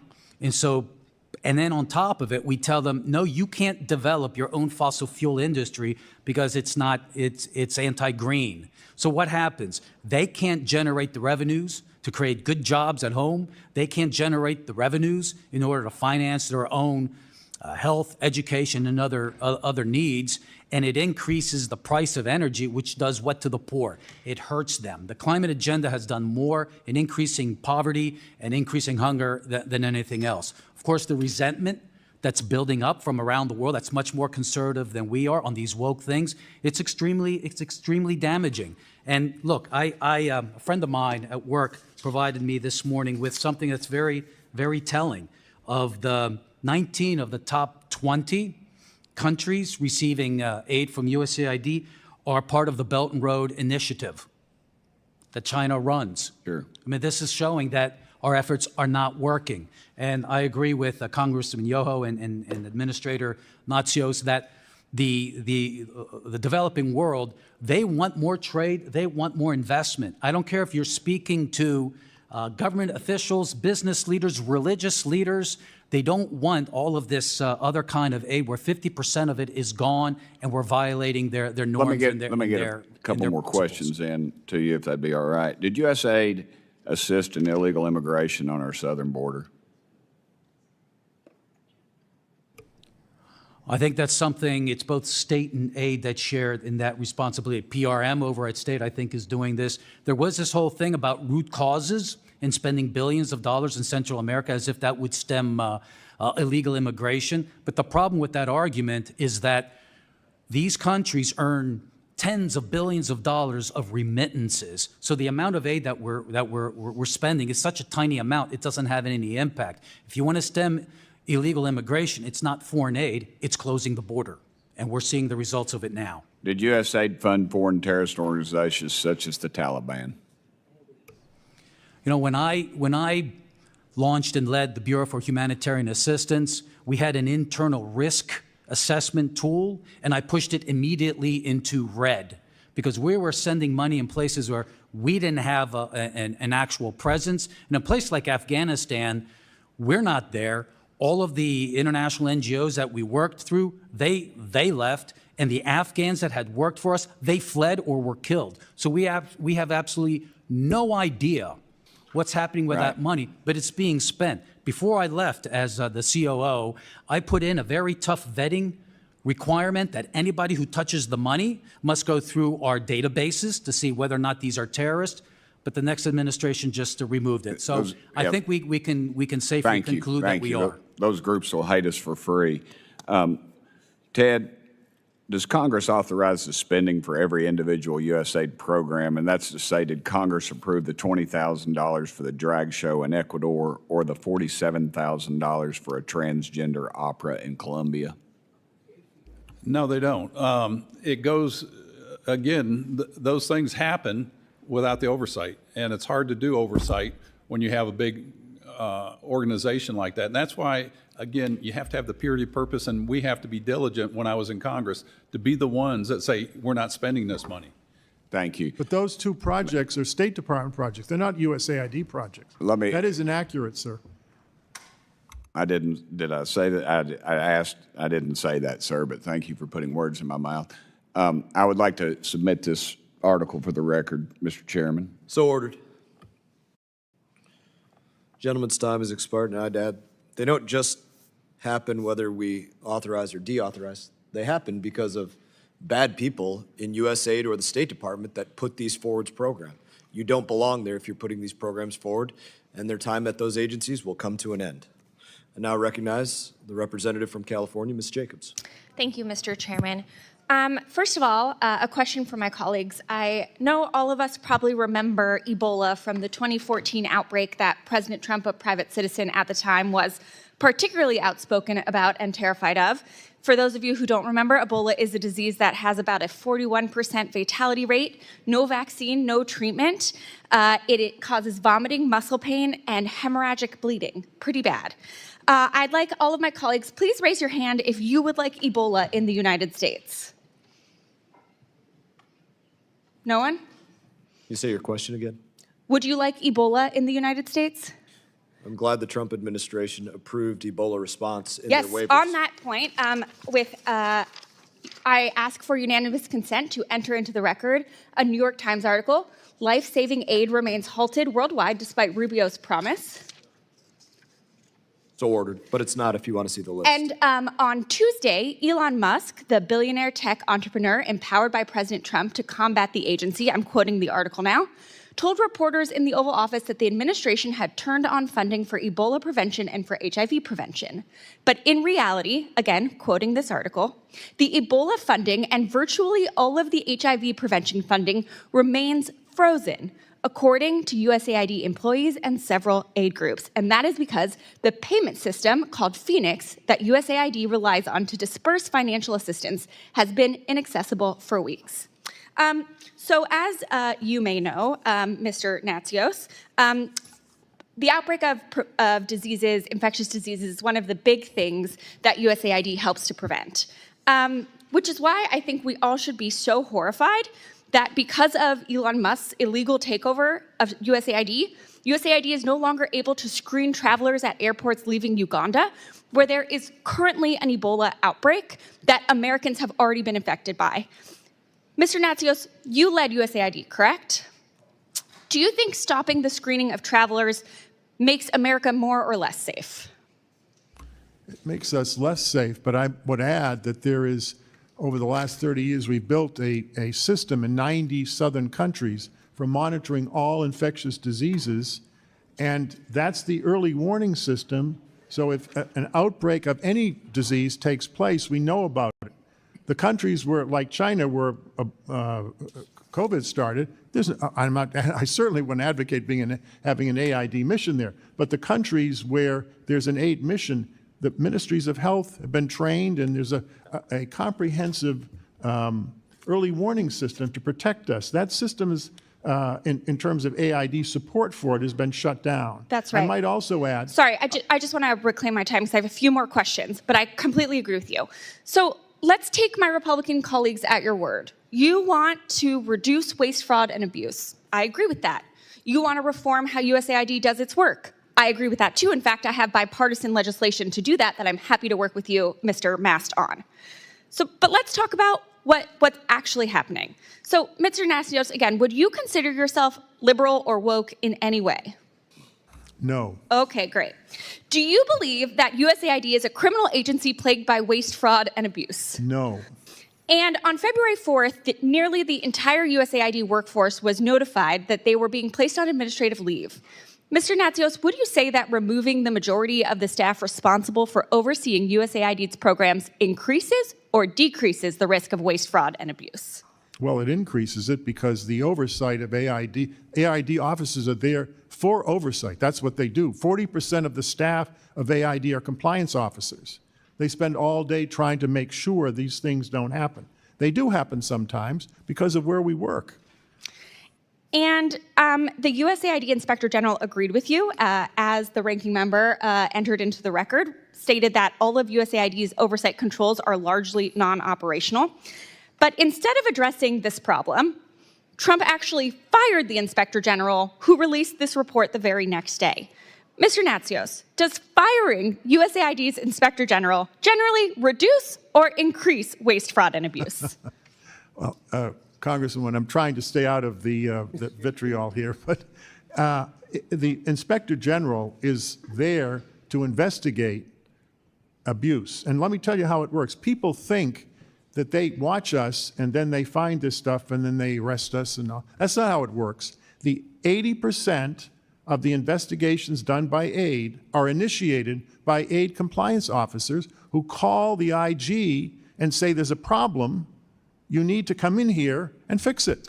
So and then they work with them. Just to clarify, not only is this freeze endangering Americans, but Trump and Musk's argument for stopping this assistance to reduce waste, fraud, and abuse is a complete lie because they are doing the opposite. That's because this is not about oversight. It's not about reform. It's about completely gutting foreign assistance itself. With that, Mr. Chairman, I yield back. I thank the gentlelady for her questions, and I would remind everybody that Ebola response has been restored, 250,000 through IOM, 1.5 million through UNICEF, another 250,000 IRFC, and others. The list goes on. And we should be supporting the correct programs. Uganda was brought up, and I would say, as an example there was a program, $5.5 million for promoting LGBT acceptance in Uganda. That is not life-saving, and that's not combating Ebola. Gentlemen from Tennessee, Mr. Green is now recognized. Thank you, Chairman Mast, and I appreciate your leadership, and I look forward to working alongside you to bring needed reform to our diplomatic strategy. We certainly have a lot of work to do, and this hearing is just the beginning. Accountability is coming. Thank you also to our witnesses today. The corruption going on behind USAID's doors has been a wake-up call for all Americans. As chairman of the House Homeland Security Committee, I spent the last 2 years exposing the Biden administration's sabotage of our border and the policies that kept America safe. I saw firsthand their willful refusal to protect this country.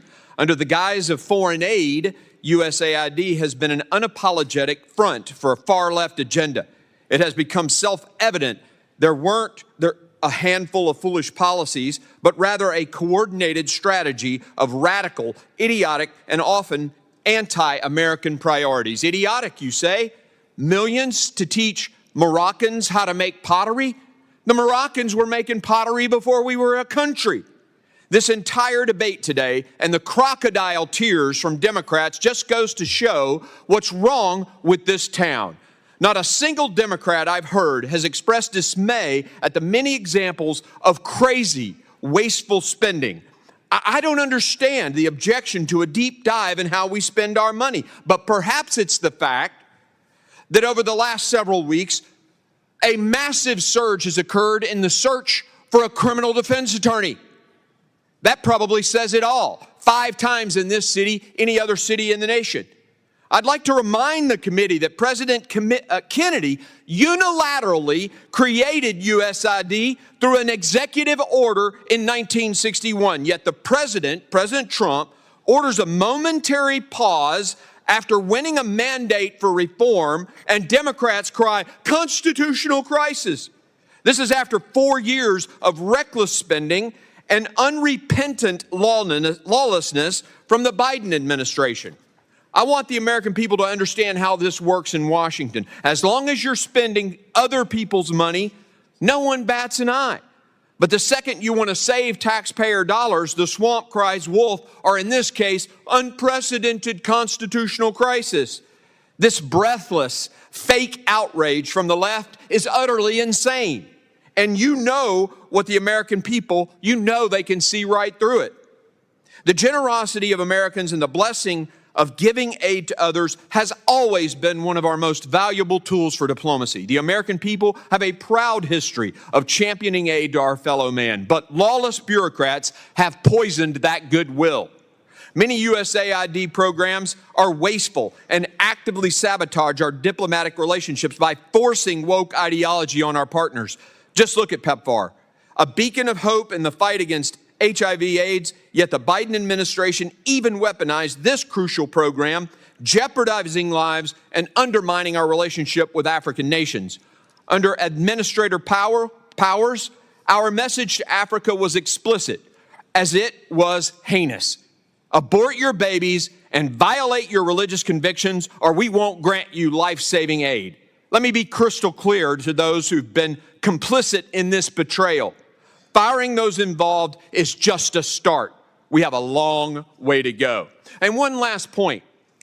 I want to correct the record on a couple of things. First, Elon Musk and the team that is working does not have access to personal data. They don't have access to your Social Security number. That is a lie.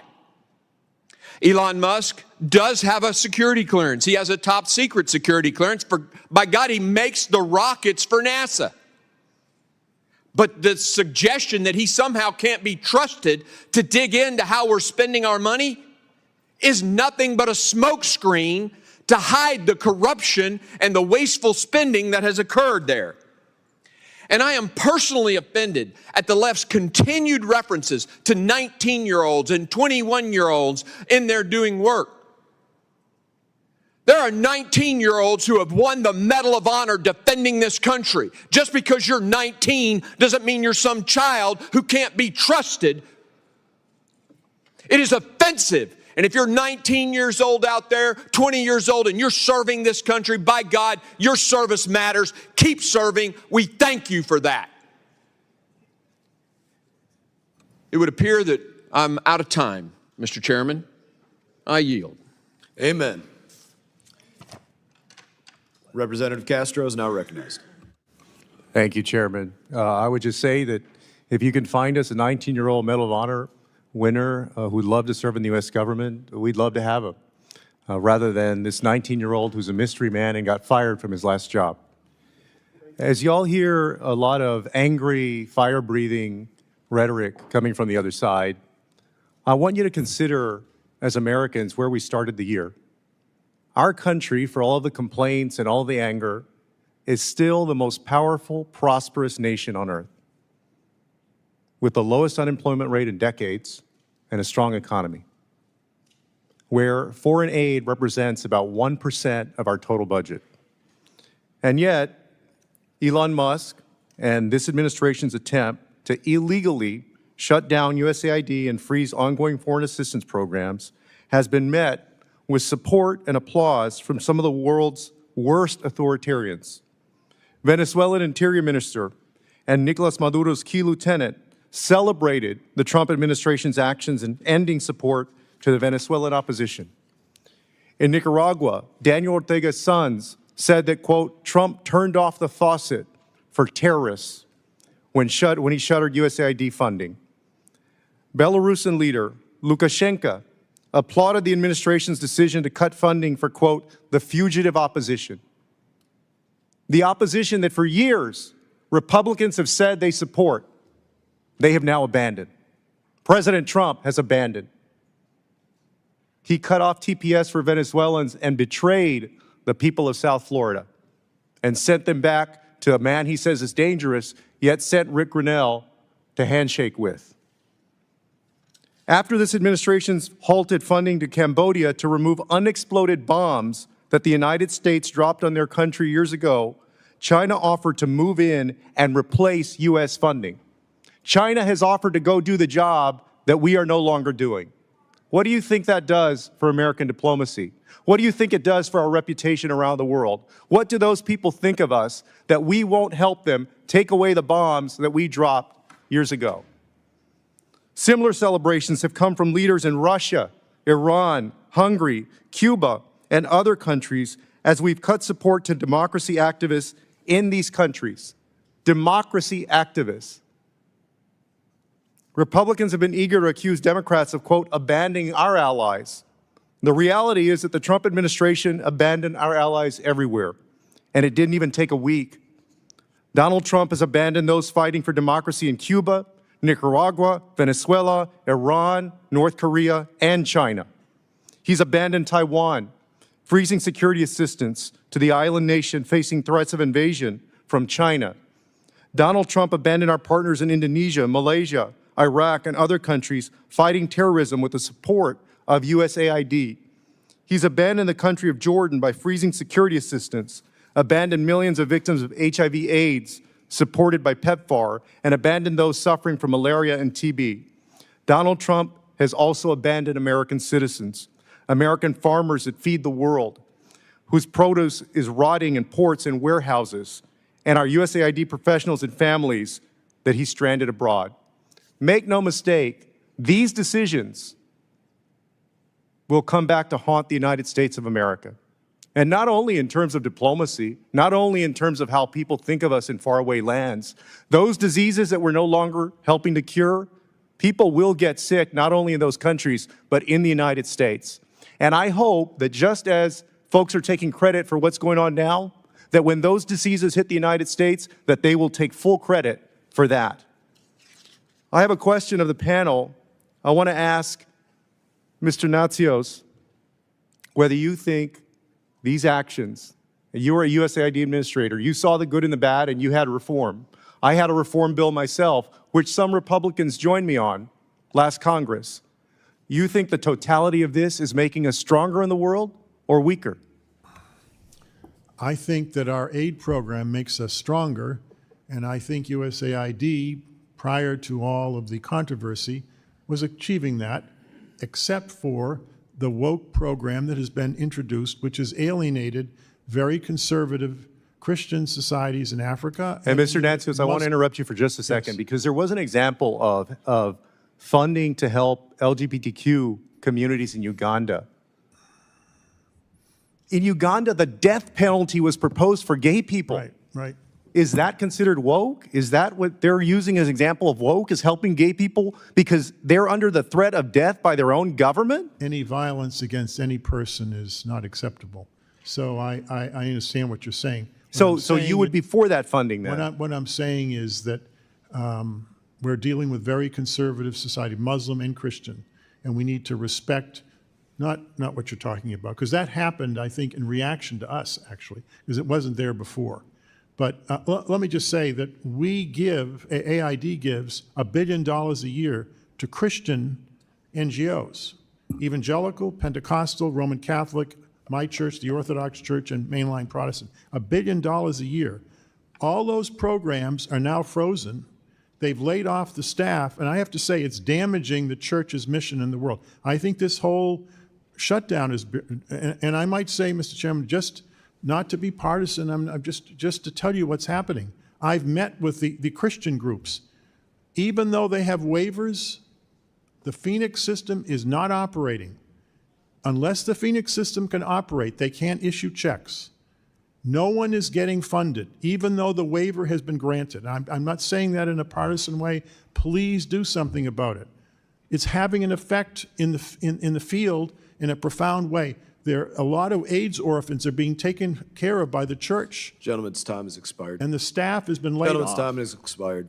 Representative from Kentucky, Mr. Barr is now recognized. Thank you, Mr. Chairman. Appreciate the very important hearing exposing the jaw-dropping waste at the USAID. And many USAID foreign assistance grants are not only wasteful, but counterproductive to our diplomatic and foreign policy objectives. Just a few examples: $75,000 for a drag show workshop in Ecuador, $37 million for services for sex workers and their clients and transgender people in South Africa, $31 million for providing USAID employees with resilience, wellness, and work-life balance counseling, $24 million to build green transportation alternatives in Georgia, $500,000 to help Indonesian coffee companies become more climate and gender-friendly, $15 million to promote LGBT rights for individuals in Kenya, and $2 million to conduct sex change surgeries in Guatemala through a trans-led organization.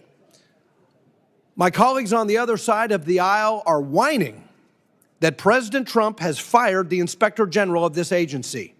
Thank goodness for President Trump for firing an Inspector General for not exposing what Elon Musk has exposed with this waste.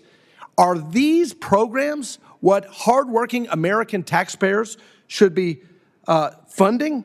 But let me focus on Uganda because my colleague from Texas raised that issue, a country that has thousands of soldiers fighting for our counterterrorism interests against al-Shabaab in Somalia. And that country was severely punished by the Biden administration for signing its anti-homosexuality law into law in May of 2023.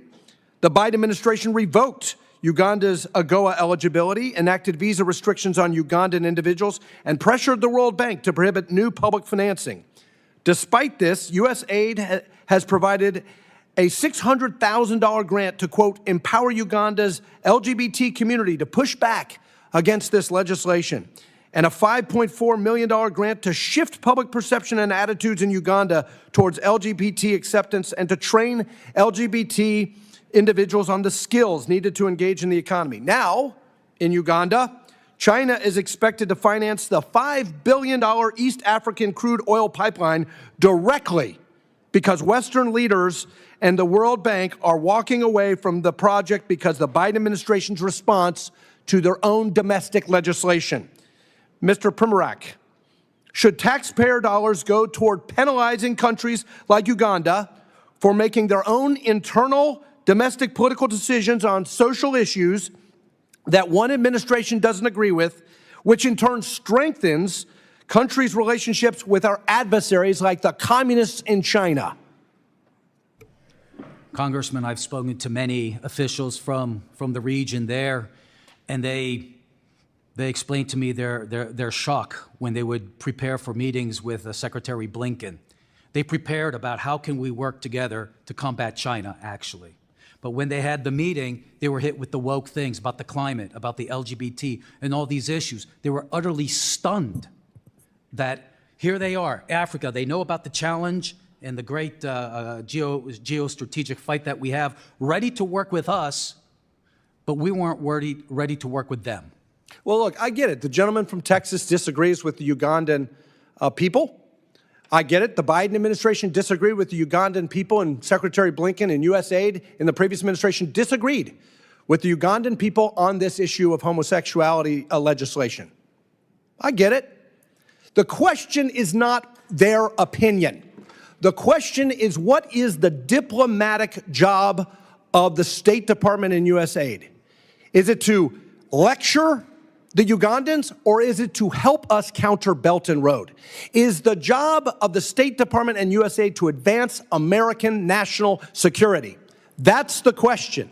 And what they did in that instance with Uganda is compromise American national security and empower our adversary. Representative Yoho, Ted, it's good to see you. Thank you for your amazing work and your authorship of the BUILD Act. You were instrumental in the passage of that bill and authorized U.S. International Development Finance Corporation. Can you see DFC playing a much more effective role in advancing our interests abroad and countering China's Belt and Road? Absolutely. And if you could, how can reforms like equity scoring and country eligibility changes help U.S. investments in countries like Panama? It's a big reform. I mean, that's the best tool we have to counter the BRI, the Belt Road Initiative, and the equity scoring is a must fix. It's something that has to be, because right now it limits what the DFC can do, and then raising the country of eligibility allows us to go into these countries strategically where we can counter the BRI where we can't go now. And this is something that we're going to talk about next month in the reauthorization. And I hope it's a bipartisan effort, and there's a lot of support, but if we don't do it, we're going to see that much more influence, and it goes to people that aren't friendly to the United States. Well, thanks for your leadership on that, and I agree with you. Move from aid to trade. To trade. And thank you to President Trump for his leadership on rooting out all of this waste and frankly, activity that undermines our national security. Gentleman's time has expired. Votes have been called. We're going to go through one more round of questions and then recess until the conclusion of so, Representative Sherpalis McCormick, you will be the last one to be recognized before we recess. Thank you, Mr. Chairman, and thank you, Ranking Member. And thank you, everybody, for being here. USAID, along with the State Department, has been one of our strongest mechanisms to secure the region and national security, and also build relationships throughout the entire world. In Haiti, we've seen huge support and huge forward movement when it comes to USAID providing an option for many children who are either forced to join the gangs or face starvation and their families dying. But USAID has stepped in and actually gave them an option, which is to eat and provide food. We recently spoke with the World Health Organization and other organizations that are there feeding people in Haiti. And one of the things they brought up to us is that if they don't have the funds by March, they will not have the option to start feeding again and doing those programs in Haiti. Although there is a waiver, we've already talked about at length about the problems with the waiver and them kicking in back with the payment system. But we also have to talk about how there is not enough people to be working at USAID right now to facilitate that. We've gotten several calls of people who are anxious about what is going on, including people who are actually sending food out through our ports in Palm Beach. We've heard a lot of people wondering if their food's going to be sent. Farmers now are worried. We have over 23 farms that are being impacted in the state of Florida. So I have a question for you. My question is, I think we all can come together and agree that auditing USAID is actually a good thing. We can talk about where we agree and disagree.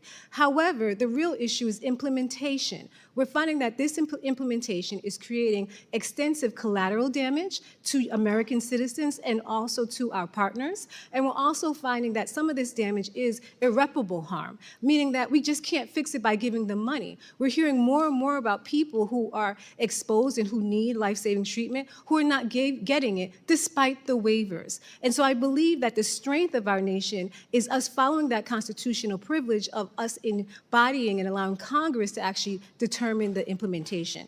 So I want to know for you, how much of USAID's programs are actually life-saving programs? Yes. Of the $38 billion last year, $15 billion was humanitarian assistance and emergencies, famine relief, disasters, civil wars. $8 billion was for health. Most, except for the family planning program, which is, the last time I checked, was $275 million. Most of the health programs were life-saving. And so do you believe that if Congress That's about 55% of the budget. So do you believe if Congress actually had the opportunity to do its role in actually crafting out the implementation over DOGE, do you believe that we would have been able to substantiate or even to make sure that many people who are being harmed right now are not being harmed?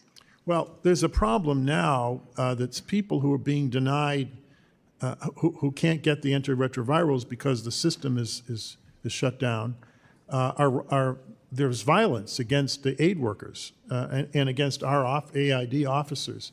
There was an incident just now in Kinshasa, the capital of the Democratic Republic of the Congo, where the aid officers had to take their families and go across to Brazzaville, across the river to another country, because they were under attack for people who thought they were going to die because they couldn't get this aid. There's a whole bunch of articles on this. This is not a small incident. This was very, very serious. Some of the embassy people were under attack, too. Well, thank you so much for identifying that, because USAID is not a faucet that you can turn on and off. Right. You cannot pause it and then turn it on and think that there will be no damage. However, I do have confidence that if Congress had the opportunity, instead of DOGE, that we could have worked across the aisle to identify what would have been the consequences and, in fact, protect not just our farmers, but the people who are using it. We're hearing more and more stories about people who are actually losing their lives because they were part of an experimental program, they were part of a USAID program, even hearing stories about people who have objects and instruments who are still in their body, and because there's a stop order, they cannot remove them. And so as we move forward, I would like for us to focus on what is the strength of our nation. Us being able to work together and identify how we can actually promote the agenda of the United States, but still preserve our compassion. And I have full faith and confidence that if we had the opportunity to do our constitutional duty as members of Congress, working with the chairman, who I've worked with several times before, and I believe he's a compassionate person, that we would have saw what was happening and prevented any kind of collateral damage to our farms, to our district, to our ports, especially the loss of life. So as we go forward, I think we should stop focusing on totally a few programs which you may disagree on, but focus on how we can regain ourselves internationally, because every single day that we actually have these arguments and funding isn't going out, China is stepping in. Russia is stepping in. And what they're telling them is that we are not reliable, that we will not be there, that we will start and we will stop and people will get hurt. Mr. Chairman, I yield back. Thank you, Representative. We do have time to do one other round of questioning before we recess for votes, and so we're going to recognize Representative Salazar.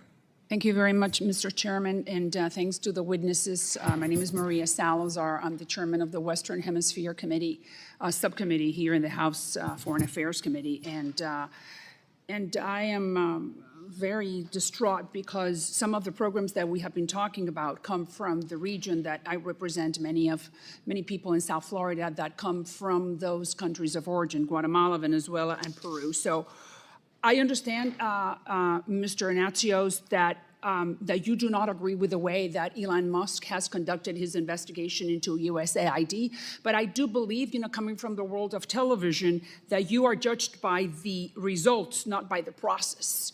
And Musk has discovered things that are completely and absolutely embarrassing. And in my, specifically in the region that I'm saying that I'm representing a lot of constituents. So I want to salute you because you said that you did the job, you were the administrator, that you went line by line, that you were cleaning up the different programs, that you took your job very seriously. But apparently, we are in different times. And I'm just going to share with you within the time that I have 3 programs coming from Latin America, which I think that are highly embarrassing. Let's start with Venezuela. And here's the video that Chairman played before. Venezuelans, they're fleeing Marxism. They're hungry. The average Venezuelan weighs 15 pounds less because of lack of food. We know that Chavez has destroyed the country. They make it to Ecuador. They're tired. And then they encounter that the United States, which is the beacon of hope, is offering this program to become a drag queen. So I think there's something wrong with that picture. And I'm not sure if we can play it again, but I just wanted your opinion. Well, that particular program was a State Department program. And I have great respect for the State Department, but I think it's appalling they did it, to be very frank with you. So you do not agree with those $35,000 No, invested? I don't. I think we should stick with our basic mission. Good, well, but you agree that they have not. Not under you. Oh, but no, they have not. They have not. And okay, I think so that let's needs go to be I just want to changed. hear your thoughts because unfortunately Just time one is of comment, the essence. $2 million for Native Indians in Guatemala. President Giammattei called me. I've never had a president from a country saying, I don't want the United States money. I mean, highly conservative. These are the native Indians in Guatemala, people who are just, flipping the tortillas and they just want to learn how to do a job, not sex change surgeries. What do you think about that? That's beyond what this AID mission is. I don't think we Good. should be. That's all we need to know. Peru, in the Amazon. This is the jungle. This is not Jeff Bezos' Amazon. This is like where people have harsh conditions. They need mosquito nets to fight malaria. So $25,000 for diversity recruitment events. What is a diversity recruitment event in the middle of the jungle? I have no idea. Congressman, just one comment. You can move aid to do what you want by hiring a development professional, a conservative, who knows how to manage a large, complex operation. Mark Green was such a person, okay, under Trump. But then what happened between your time and this time? Tell me, what happened? Well, politics gets involved. Oh, politics. But then Elon Musk comes and tries to clean politics and go back to the original mission of the program. Is that correct? I think it would be useful if Musk and some of his staff would go to the field and see the projects. Well, I think they would take a different view. I'm sure they don't have time, sir, to do that. But what I'm saying is that he did something that, according to what you just explained, brings benefit to the USAID programs. The USAID staff do what the political appointees tell them to do.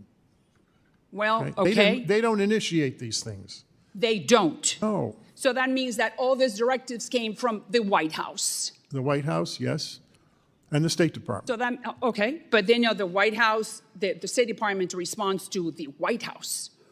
So you are telling me that under the Biden administration, the USAID lost its course, yes or no? I think AID needs to be more independent of the political wars in You just told me Washington. that the State Department is the one that directs. Yes. That, okay, and the State Department responds to the White House. That's correct. All right, so that means then that the White House gave the wrong directives to USAID. In my view.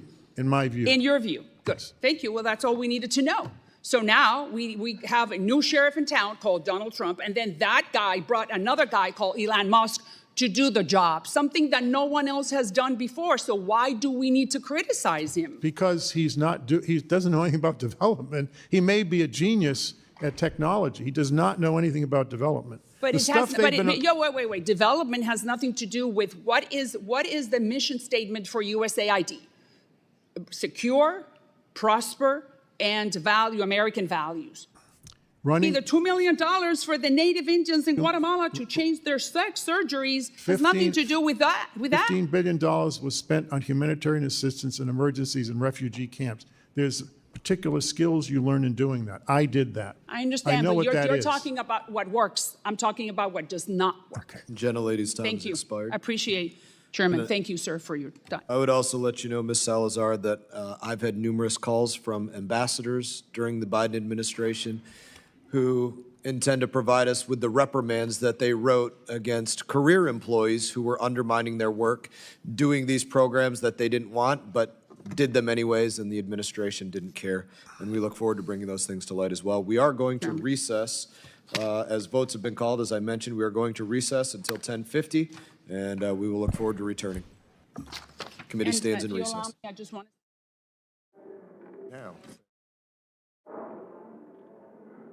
for the world. Thank you.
And welcome back to Right Side Broadcasting Network Live here in Auburn, Alabama, as we cover everything happening in Washington, D.C. right now. The Committee on Foreign Affairs in the United States House is currently in recess.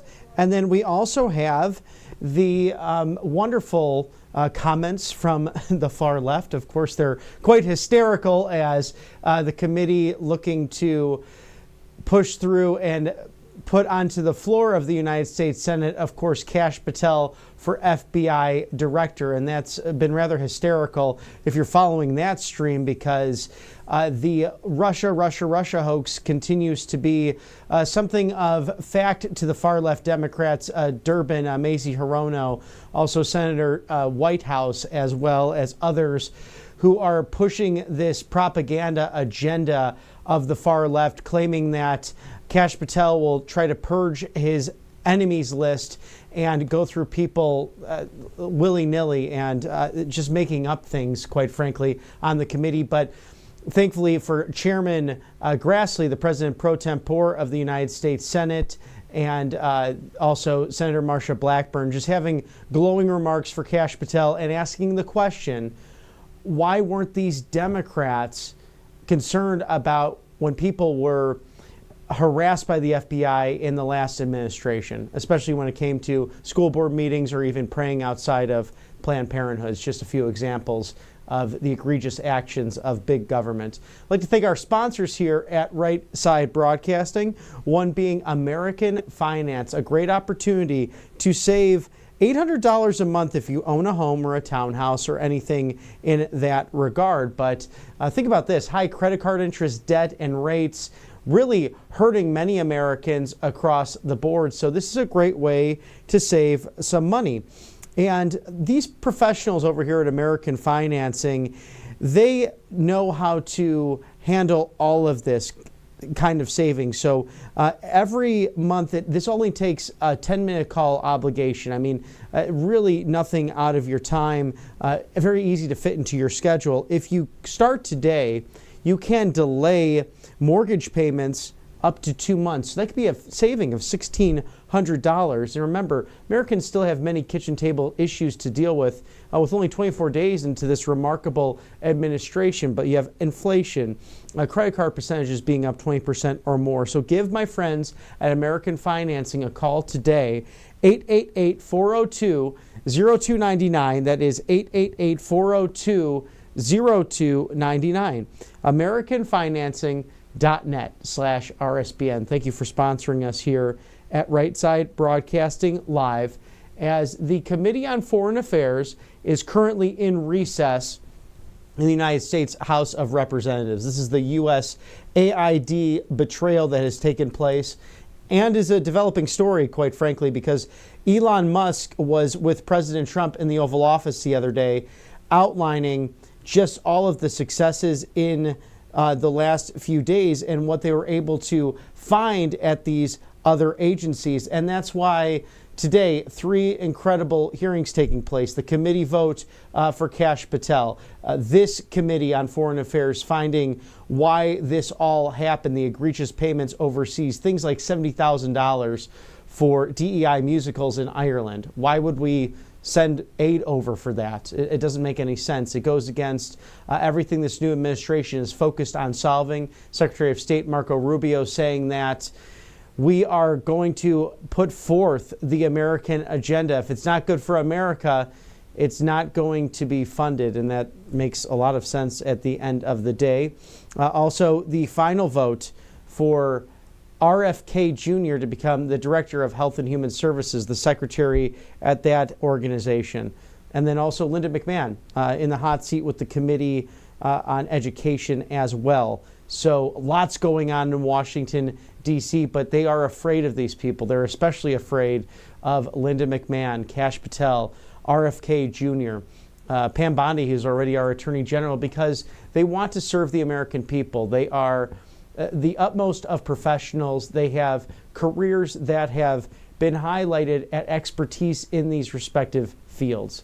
And that's why you're going to have far left bureaucrats screaming and wailing into the night.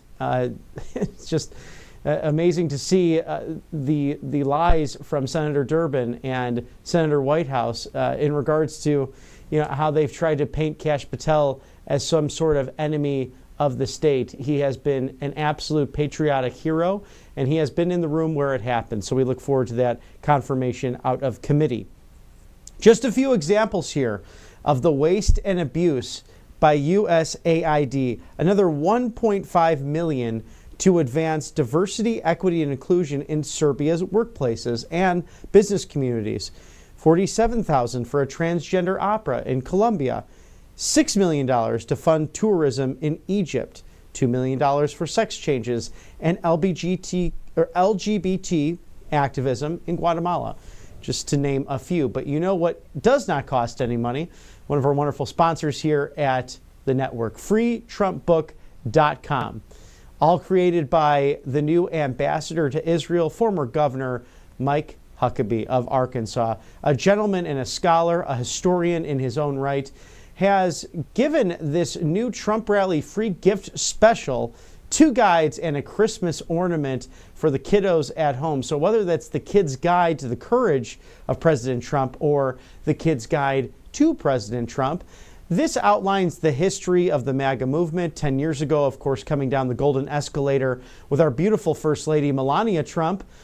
FreeTrumpBook.com lays out all of those details on why President Trump has enacted the policies he sought to use in order to make America great again, and the true history behind it all, and why he ultimately chose to run again for the highest office of the land. So that free Trump gift for your kiddos at home, or maybe for that neighbor who sadly has their head in the sand, FreeTrumpBook.com, and get shopping early on your Christmas gifts months and months ahead with a free ornament as well. So thank you to FreeTrumpBook.com and Ambassador Mike Huckabee for his many years of service to this great country, and a role really built for him to be the ambassador of Israel. We know how much he loves the Holy Land and how much he cares for the people in the state of Israel. So again, we're in recess. The Committee on Foreign Affairs, looking at the USAID betrayal. This is on the heels of the subcommittee meeting with DOGE, and that's chaired by none other than Congresswoman Marjorie Taylor Greene, who has been a patriotic warrior in Washington, D.C. against the deep state. Just running through some other highlights of the money that's been used for egregious matters. Hundreds of thousands of dollars for a nonprofit linked to designated terrorist organizations, even after an inspector general launched an investigation. Millions to EcoHealth Alliance, which was involved in the Wuhan lab research and the gain of function research. Of course, Senator Rand Paul, having been very articulate on this, trying to find and get to the bottom of what Dr. Fear has spread really throughout the world, something that brought the world to its knees, thanks to people like Anthony Fauci and the Chinese Communist Party. How about hundreds of thousands of meals that went to Al-Qaeda affiliated terrorists in Syria? It goes on and on. The funding to print personalized contraceptives, birth control devices in developing countries. Because we know the far left doesn't want people reproducing. That's become really quite revealing in the last few days. Even in my former neck of the woods, they removed Henry Hyde's name from a judicial building in DuPage County in Wheaton, Illinois. Think about that. The champion of the Hyde Amendment, a decent human being. Even David Axelrod, the campaign manager for former President Obama, said that it was really a ridiculous move, and took to Twitter, well now X, to explain all of that. So someone who was respected highly by Republicans and Democrats. I can remember the late great Congressman Henry Hyde. He would ride in the back of convertibles and wave towards the end of his tenure to all those constituents. And he really also pointed out to us kids, to really look towards this great American experiment to find our place in our constitutional republic and to ultimately serve, because it was a great reminder as he would present also to our classrooms that you had to get involved in this process if you are to be a civic steward. So our thoughts and prayers always with the Hyde family, and really ridiculous that far left Democrats, because of their Trump derangement syndrome, took off a real statesman's name from that building, and we'll have more on that later today, maybe even getting comment from those in the middle of that fight just in the western suburbs of Chicago. Hundreds of millions of dollars to fund irrigation canals, farming equipment, and even fertilizer to use in the support of the unprecedented poppy cultivation and the heroin production that funds terrorism. I mean, that one, I think, for me is the most ridiculous and egregious. It's in Afghanistan. This went directly to al-Qaeda terrorist influences. And of course, we know the Taliban, when they were ruling there, would use this, hurt people with the poppy cultivation and the heroin trade in order to fund their terrorism. So this is everything that USAID has done. This is why Secretary of State Marco Rubio is now the acting department head of the organization, and funds have stopped immediately. And this is my question for the bureaucratic deep state, a deep state that Dick Durbin claims does not exist. You were voiceless, you were quiet, you did not defend anyone when they were fired over vaccine mandates, especially in the military. But you were not voicing concern when FBI agents went to raid those innocent people's homes when they were simply protesting at their children's school board meetings. You could hear the pin drop, if you will, when those things were happening in the last administration. But now all of a sudden you're concerned that all these people have been dismissed from specific jobs. Voluntarily, mind you. President Trump offering the civil servants a back pay and also a stipend to leave. And a lot of them having an 8-month cushion or so in order to do so, and voluntarily doing so, over 60,000 now, taking up President Trump on his offer. But then now you're concerned about that. All right, that's interesting. Well, what about all of this that's happening over at USAID? So that's why today, as well as these 24 days of the new Trump administration, so important. And if you're just joining us now, we are about at the top of the hour, 11 o'clock on the East Coast in our nation's capital. And that would be about 8 o'clock if you're joining us, turning on your social media apps and televisions now if you're on the West Coast as well. Welcome to Right Side Broadcasting Network Live. I'm Robert McNeely, excited to cover everything live here from the friendliest village on the plains in Auburn, Alabama, as we look into the Beltway, as the Foreign Affairs Committee in the House is on recess, and they are looking into the USAID betrayal, a betrayal that runs deep, a betrayal that Elon Musk is finding really on a daily basis now. He's moving at a swift pace. President Trump even mentioning in his Super Bowl interview, I don't know how Elon moves so quickly and how he has the time to do it. It's just remarkable, which is quite a compliment considering everything that President Trump is accomplishing in the last 3.5 weeks here, now in his 4th full week, again as Commander-in-Chief.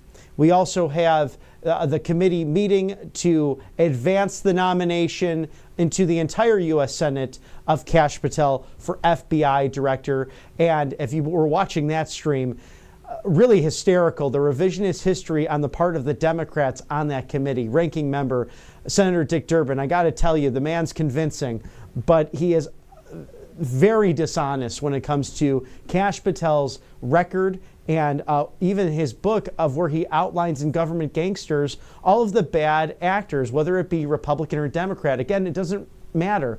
It's we the people versus the bureaucratic state.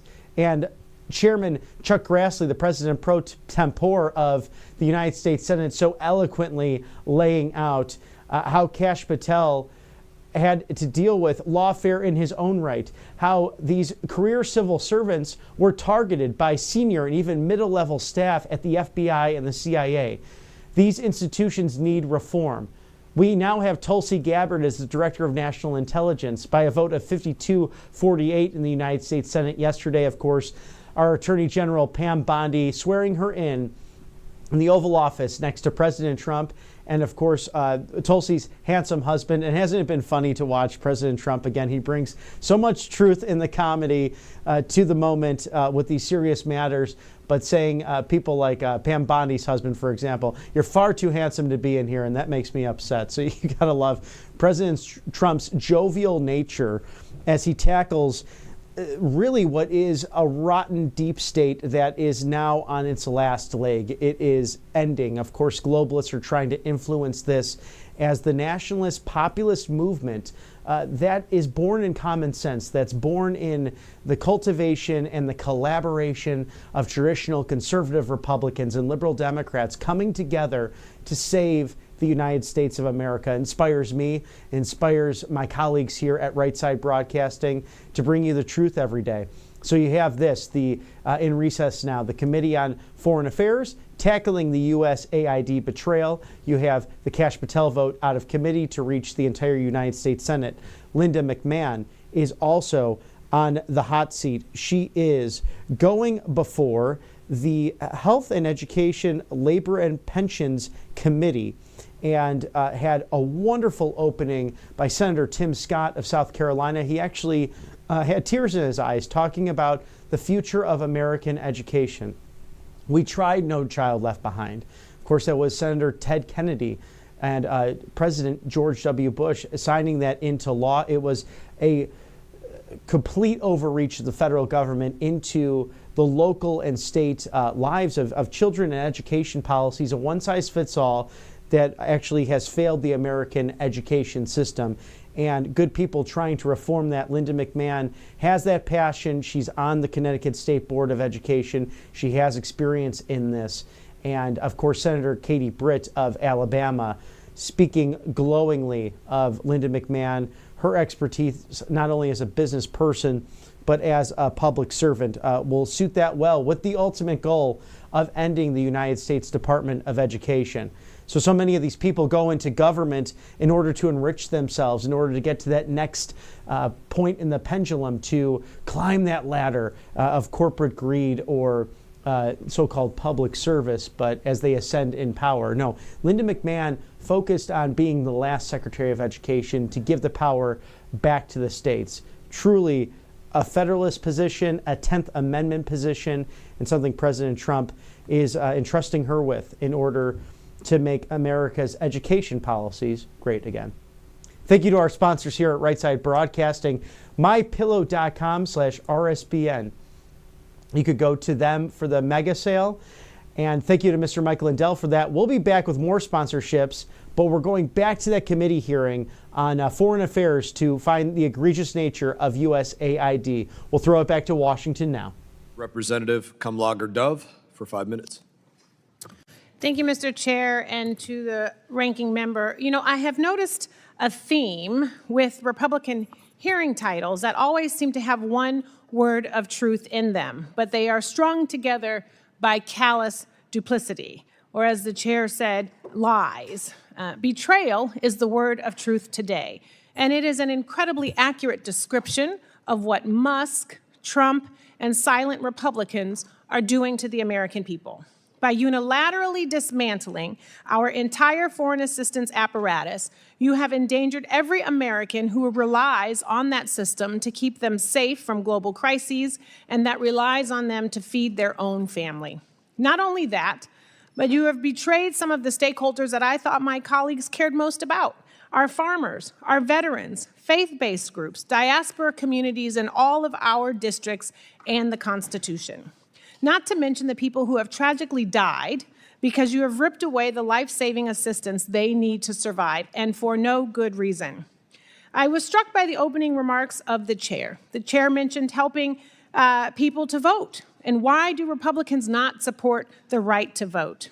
There was a reference to all of these small dollars going to people in need who just happen to be of the LGBTQ community. And why are the Republicans who actually crashed Grindr, the gay dating app, during the RNC, so focused on the LGBTQ community? But let's circle back to what the real betrayal looks like. First, there's the fact that Elon Musk ripped up the Constitution and our system of checks and balances by illegally dismantling USAID with zero congressional input. Congress is not a peanut gallery. It has constitutional oversight authorities that have been categorically violated. But this weaponization of government has been met with deafening silence, betrayal. And now to the so-called woke programming. The farmers. USAID's humanitarian assistance is a major source of income for American farmers, $2.1 billion in 2020. Farmers supply 41% of the food aid that USAID uses to feed starving people around the world, meaning that farmers' livelihoods directly benefit from these programs. The foreign aid freeze rips away their incomes while condemning vulnerable people to famine, betrayal. And veterans. American service members fought for decades in Afghanistan. Many of them are only alive today because the heroic service of Afghan interpreters, like my brother-in-law who served. And these folks we have worked with tirelessly to evacuate to the United States. But Trump canceled the refugee admissions program and left them behind, abandoned by the very people who used them for political gain and then ripped the rug out from underneath them at the first chance they got. Betrayal. And then the Christians.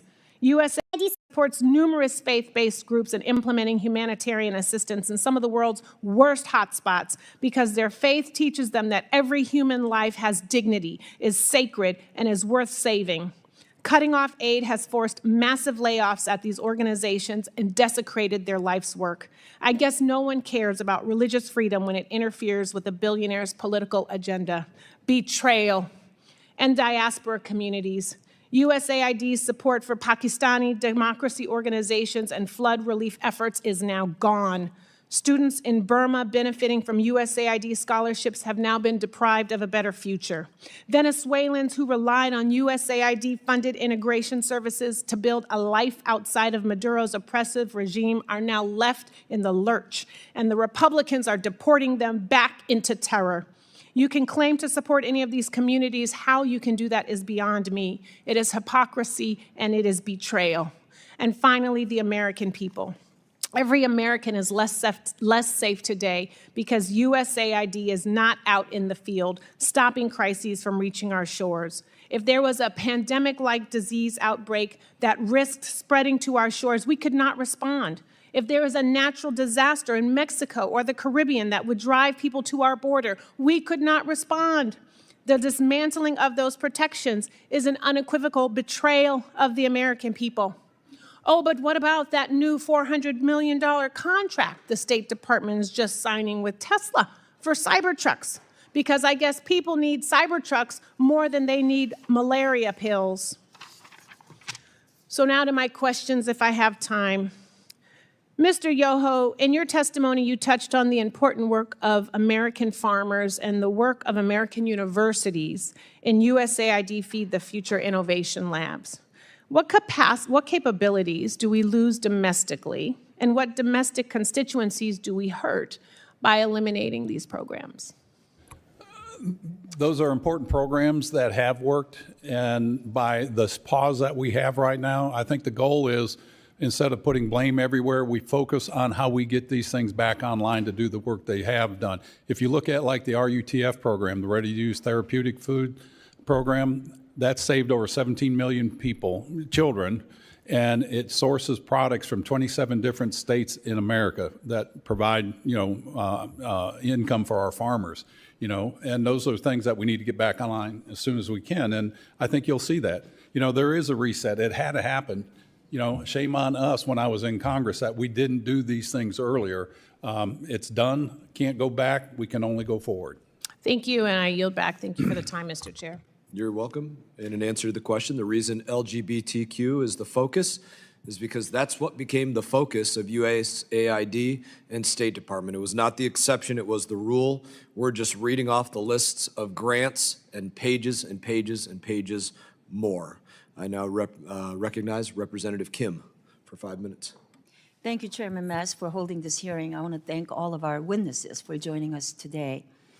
The U.S. foreign assistance has long been a very powerful soft power tool to advance our American leadership by building trust with our allies, promoting democracy, stabilizing terrorism-prone regions and providing market access for American businesses. However, we have seen serious and credible cases of wasteful uses of American taxpayer funds abroad. For example, $2.5 million were sent through USAID to build the electric vehicle charging stations in Vietnam. How is this spending critical to U.S. national security or advancing our American interests? They're not. Unfortunately, these cases of unproductive spending abroad undermine the many targeted, valuable, and effective foreign assistance programs that are essential to our national security.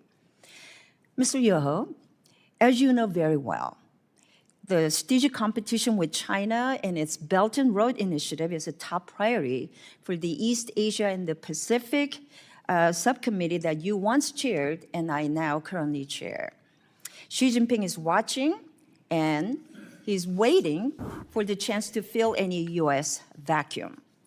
And already there have been many reports of Chinese Communist Party officials signaling their willingness to replace USAID in Nepal and demining activities in Cambodia. And these are just the instances that we know about.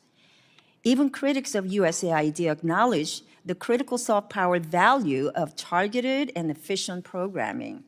So let me ask you, if USAID is fully merged into the State Department, what specific authorities will the State Department's Bureau of East Asia and the Pacific need to effectively implement USAID programs to directly counter CCP's influence in the region, such as training journalists to expose illegal CCP information tactics or strengthening critical infrastructures there? I think the important thing they can do is get it back online as quick as they can and put people, authorize them to get back into the field, the implementers. The State Department can do that, but I don't know if they have the bandwidth or if they have the expertise and the capability. The people that were there on the ground with USAID, as Minister Nazio said, these are the people that have institutional knowledge and they know how to do that. They're not R's or D's, they're mission driven. And I think we can get some of those people back in there that are experts in their field to move America's agenda forward of, are we going to be safer? Are we going to be stronger? And are we going to be more prosperous? And if we do that, those countries will be too. And it counters China. And if we're not there, China will be there. Sure. So I'm glad that Secretary Rubio issued waivers for life-saving humanitarian assistance programs. However, I'm also hearing many concerns regarding the lack of clarity on those scope of the waivers and challenges with getting paused programs restarted. It's hard to restart them if we completely turn the lights off, right? So what recommendations do you have for the administration to ensure an effective waiver process? Again, moving forward, I think the quickest thing they can do and the most effective thing is identify the program that you want to do, and then put the people in there that know how to implement that. That could be at state. There's people at USAID, and I know there's this big black eye on USAID, but I think we need to look at what they did do good. You know, it's like a cake recipe. One drop of kerosene in a cake batter ruins the whole thing. So what happened and what's been exposed doesn't mean the whole thing was bad. And like I said, not all aid programs are good, not all of them are bad. Let's take the good ones and implement them as quickly as we can so we do not cede that ground to China, Russia, anybody that doesn't like us. Thank you. I'd like to ask a question to Mr. Primorak. What specific reforms can be implemented so that current adult audit and review processes ensure programming aligns with our U.S. national interests?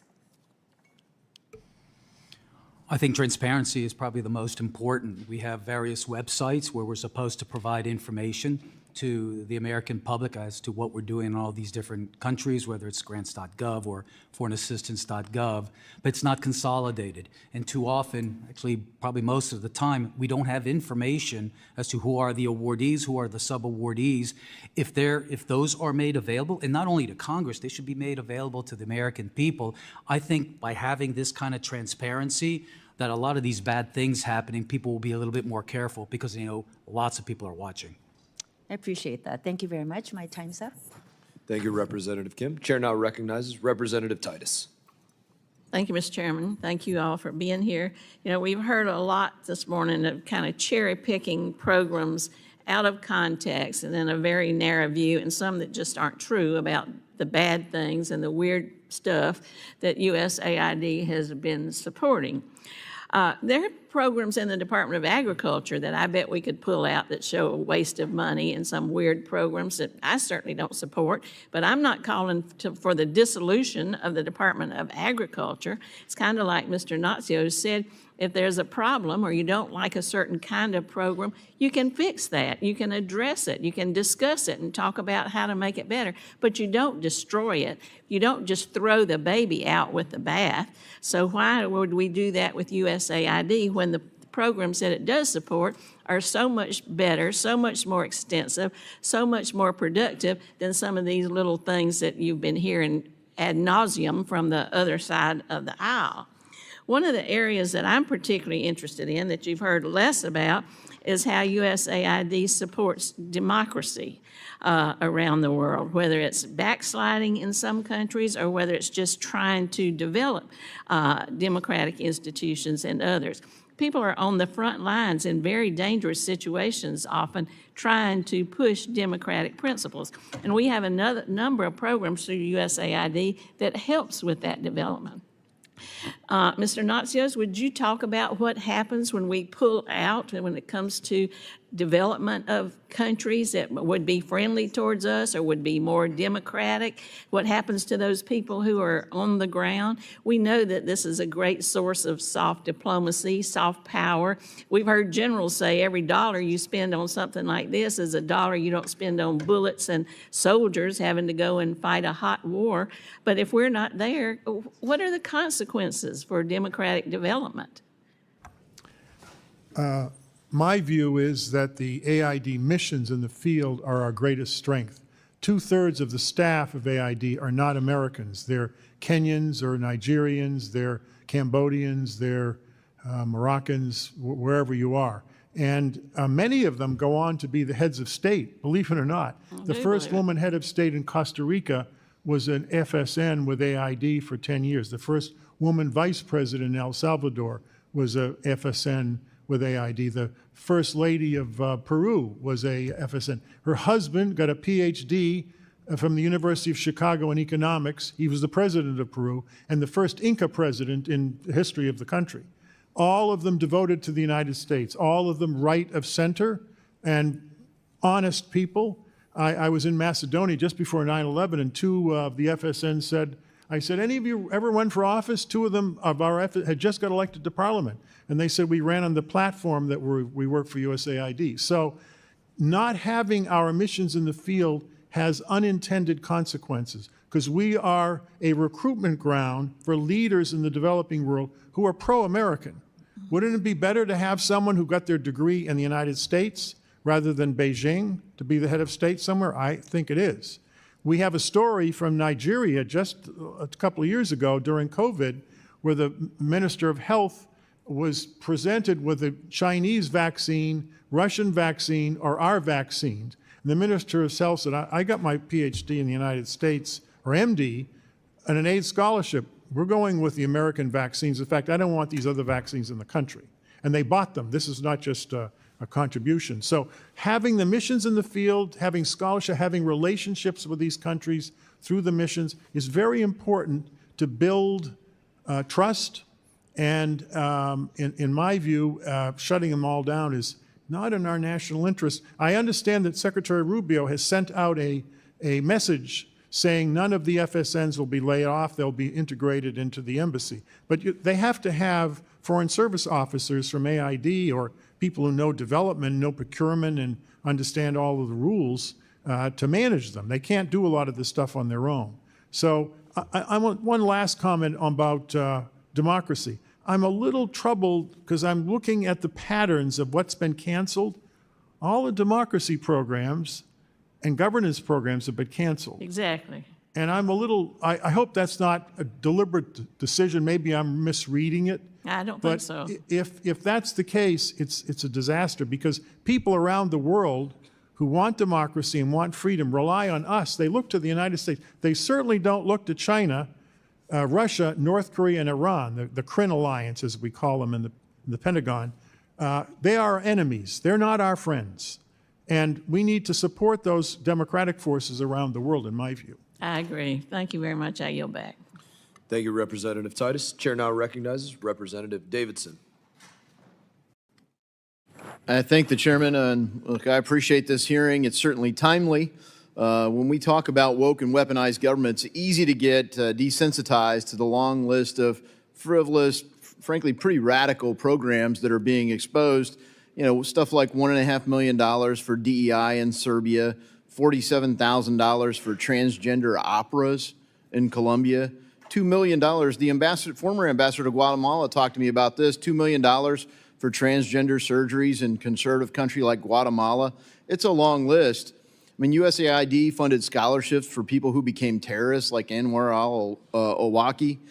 We've sent, under the guise of USAID, we sent money to UNRWA, which returned funds directly to Hamas. In blatant violation of U.S. law, the Helms Amendment, PEPFAR has funded abortions and killed babies. What is happening in Africa is just the tip of the pro-abortion iceberg that the Biden administration weaponized aid agencies into. It also happens to be against the law that Congress has passed. So USAID funded independent media, so-called, in Hungary, but it was actually trying to run a color revolution playbook to overturn the government, very popular government of Prime Minister Viktor Orban, who's a NATO ally. So let's be clear, this color cultural revolution playbook hasn't just been weaponized against allies in foreign countries. It's been brought home and weaponized against our own citizens right here. If you had unapproved opinions of COVID vaccines or origins of COVID or maybe the Hunter Biden laptop story, there was almost certainly a puppet NGO working overtime on taxpayer dollars, which contradicts the word NGO in the first place, to shut down or deplatform speech in America. That's a clear violation of the First Amendment. So, look, our staff has heard every day from terrible stories about the abuse of our government in conflict with our own national interest in places like Uganda, where if they don't embrace aborting babies, they will be retaliated against and have aid taken away from them. I mean, coercive activities. So thank goodness President Trump has brought us back into the Geneva Consensus Declaration, protecting life, building pro-life, and other values that align with America First policies. They advance our interests, but they also help our allies advance their interests. And that's probably it's terrible to waste the money, but it's also terrible to not just waste it, but to actually work against the interests of the United States. So, look, I agree that there's probably some things, and we'll get to those things, that are good. But when you have a completely non-responsive agency actively working to undermine the guidance that Congress is giving them, they don't steer. So last July, Marjorie Taylor Greene, a colleague of ours, introduced an amendment to defund USAID. And the amendment was defeated 81 to 331. Now, I voted yes, but 331 colleagues were opposed to this, somewhat radical change. I bet the vote would be different today. But thanks, Secretary Rubio's going to take charge and say, yeah, we're going to do the good things. We're just going to turn it off and we're going to clean house. And I think that's where they were. We knew there were abuses there, but, that's what we're up against, folks. So let's just, Mr. Primorak, you've written about disgraceful efforts in the Biden administration to bully conservative countries into accepting radical gender theory, abortion policies, a far-left agenda. In a piece last year, you wrote that East African faith leaders viewed USAID staff as, quote, missionaries of evil because the Biden administration hijacked popular aid programs to promote their agenda. Could you elaborate on that? I traveled to Africa a couple of times last year and spoken to many of them who visit here in the United States. And many of them, like me, remember the 1990s, where I was involved in democracy development, and we helped turn the former Warsaw countries into allies of the United States. But these were values that were akin to our Bill of Rights. things have really radically changed a lot. I've spoken to a lot of faith-based organizations that are feeding hungry. In Kenya, for instance, they have so many refugees from surrounding countries.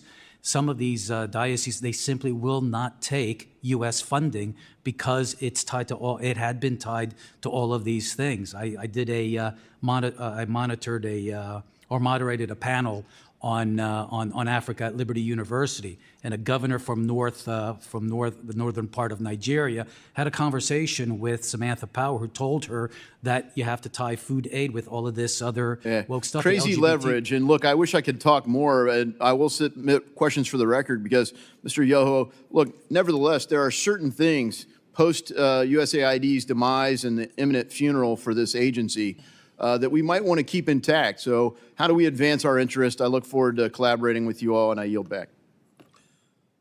Thank you, Mr. Davidson. Chair now recognizes Representative Amo. Thank you, Mr. Chairman. Mr. Chairman, it's ironic that this hearing is called the USAID Betrayal because Donald Trump betrayed USAID. He betrayed the agency's mission and its employees. He betrayed the American workers and the businesses supported by USAID contracts, and he betrayed the literal starving children who rely on food from USAID to stave off hunger. I'd like to highlight a few of the groups that Republicans are leaving out in the cold with this freeze. Let's start with the USAID employees. Americans around the world, they feel abandoned by our government, saying, quote, "We have lost contact with Washington. We are on our own." Some USAID employees, again Americans, have been forced to flee the country where they worked after protests over frozen aid turned violent. What does it say about us when we turn our backs on our own citizens, these global helpers who are just doing their job? But the betrayal extends to every American worker who relies on USAID, including American farmers, manufacturers, and universities. In my home state, the University of Rhode Island works with USAID to improve aquatic food systems and fight food insecurity. Right now, the university is unable to access nearly $300,000 they are owed. Let me repeat, universities are being stiffed for work they have already completed. And that was before the funding freeze. What kind of government refuses to pay its debts? Might be a government led by a multi-time bankrupt billionaires, I suppose. But of all the people affected, the worst impact of this betrayal fall on those who rely on USAID for food and medical care. People are already dying because of the aid freeze. As you heard earlier, yesterday we learned that a 70-year-old woman in Thailand died because the aid freeze cut off her oxygen supply and her access to care. Whether from lack of medical attention or from starvation, more people will die because of Trump's decision, and my colleagues on the other side having a collective silence. It's mind-boggling. This food aid was funded. Some of it was already purchased. It is ready to feed starving people. As this Inspector General report finds, right here, before they were fired, USAID stopped work orders jeopardized nearly $500 million in food assistance, leaving 500,000 metric tons of American-grown food at risk of spoiling. Look, if DOGE wants to eliminate waste, it can start with the life-saving food that is literally rotting in our ports because of Trump's betrayal. This administration has failed us. It has compromised our national security. We beat our chests about national security. This is hurting it. Adversaries like China and Russia are salivating at our retreat. They are reaching out to our allies and partners to undermine our work across the world. Republicans are abandoning global health work. That's an insane decision after a global health pandemic that we've recently experienced. Right now, there's a deadly Ebola outbreak in Uganda where more than a dozen Americans are exposed to this fatal virus. But where's the United States? Nowhere to be found. Look, I worked on President Obama's response to Ebola domestically and President Biden's response to COVID when I worked at the White House in 2 stints. And the number one lesson from the pandemic playbook is that we must contain the virus before it kills more people and makes its way to the United States. It is in our best interests to get involved. So I know I'm running short on time, but former Administrator Natsios, if you could answer quickly, do any of the betrayals that I have explained here today make America safer or promote America's values abroad? I do believe that a robust foreign aid program, properly managed, is in our national interest. I wrote an article for Foreign Affairs that came out 2 weeks ago, February 7th, with a realist policy, not a liberal internationalist policy, on how we should run our aid program during this period of great power rivalry. The basic argument is that, humanitarian assistance and health should be based on need only. All the rest of it should be based on the following standards. One is there are 14 choke points in the high seas that control the food supply of the world. We should have aid missions in these countries. We do in Egypt. It's not just because Israel is security is connected to Egypt. It's because the Suez Canal is there. Morocco, they're not going to change the geography of the Gibraltar Straits. AID had a mission in Panama, and we left because it's a middle-income country. We should not have left, in my view. There should be a permanent mission in Panama because the Panama Canal is not going to go away. When we left, guess who moved in? The Chinese do. And who is upset with this now? Properly so, is the president. We should have had a large aid mission permanently in Panama. I went down there with my university, and they all wanted it. They didn't want us to leave. So I think we need to place our missions more strategically. The area around Russia and China are under severe stress. All of the Central Asian countries want a larger aid mission. You know, the Kazakhstan, we were going to move out, and the president said, we'll pay for half of it. I said, what? It's an aid program. He said, we don't want you to leave, Mr. Natsios. We want aid here. We want the United States here. And we value what you're doing, so we will pay from our gas revenues half of the cost of the aid program. Thank the gentleman for his response. Gentleman's time. Chairman, I ask unanimous consent to enter in the article from which I cited. So ordered. Gentlemen may want to find a time to apologize on Twitter or somewhere else to the administration, or thank the administration, as $6+ million, as one example, has gone to the WFP, the World Food Program. $250,000 in one line item for Ebola response, another $1.5 million for Ebola response, another $250,000 for Ebola response. The list goes on and on. Those are programs that have moved forward, and it goes exactly to your point of being more strategic, not doing the absurd, crazy BS that has been done in the past. It all comes to an end, and can't wait to have the people come here and literally stand before us and answer for the craziness they've been doing. Representative Baird is recognized. Thank you, Mr. Chairman and Ranking Member, and thank the witnesses for being here. And Dr. Yoho, it's always a good just when I can see you. So, but you know, I want to express that the American people really deserve not to have their tax dollars spent on the programs that Chairman Mast mentioned earlier in his opening statement. And I really appreciated Emeritus McCall reminding us about how the USAID came about. And it was really initially created, as was said, to combat the Soviet Union and their efforts to spread communism around the world. So it's disappointing to hear about the billions of dollars being distributed to foreign countries, and some of those are our adversaries, that without really accomplishing our mission.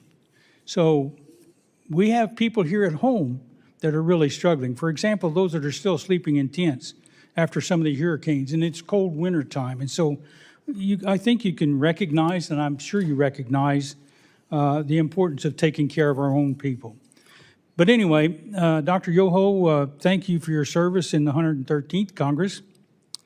And I'm interested in agriculture, just as I know you are.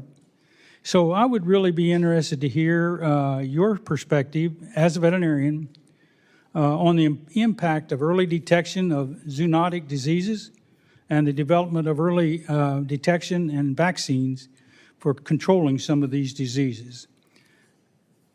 And Sure. Thanks for that question, because it's very important. You know, there's so many things that are going around. The things that affect people in pandemics and epidemics and things like that originate in the animal world, the zoonotics.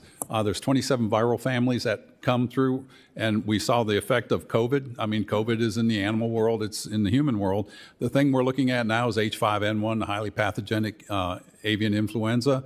We're seeing it mutate and get into the mammals, from the birds to the dairy cattle to the feline population, into the porcine population, and into the human population. This is a very dangerous virus if it gains a hold in the human population and can get to the point of transmission the way influenza viruses did. COVID, as bad as it was, had about a 97% recovery rate. You get one of these bad strains of influenza or the Marburg virus that's showing up, or a new strain of Ebola, they have a 40 to 50% death rate. Those things, what we went through with COVID was bad enough, but it's nothing like what we're going to see. And the research that we do through organizations like our land-grant universities, those are the ones that are on the cutting edge of this. But then you have multi-funded donor international organizations like CEPI, the Coalition Epidemic Preparedness Innovators.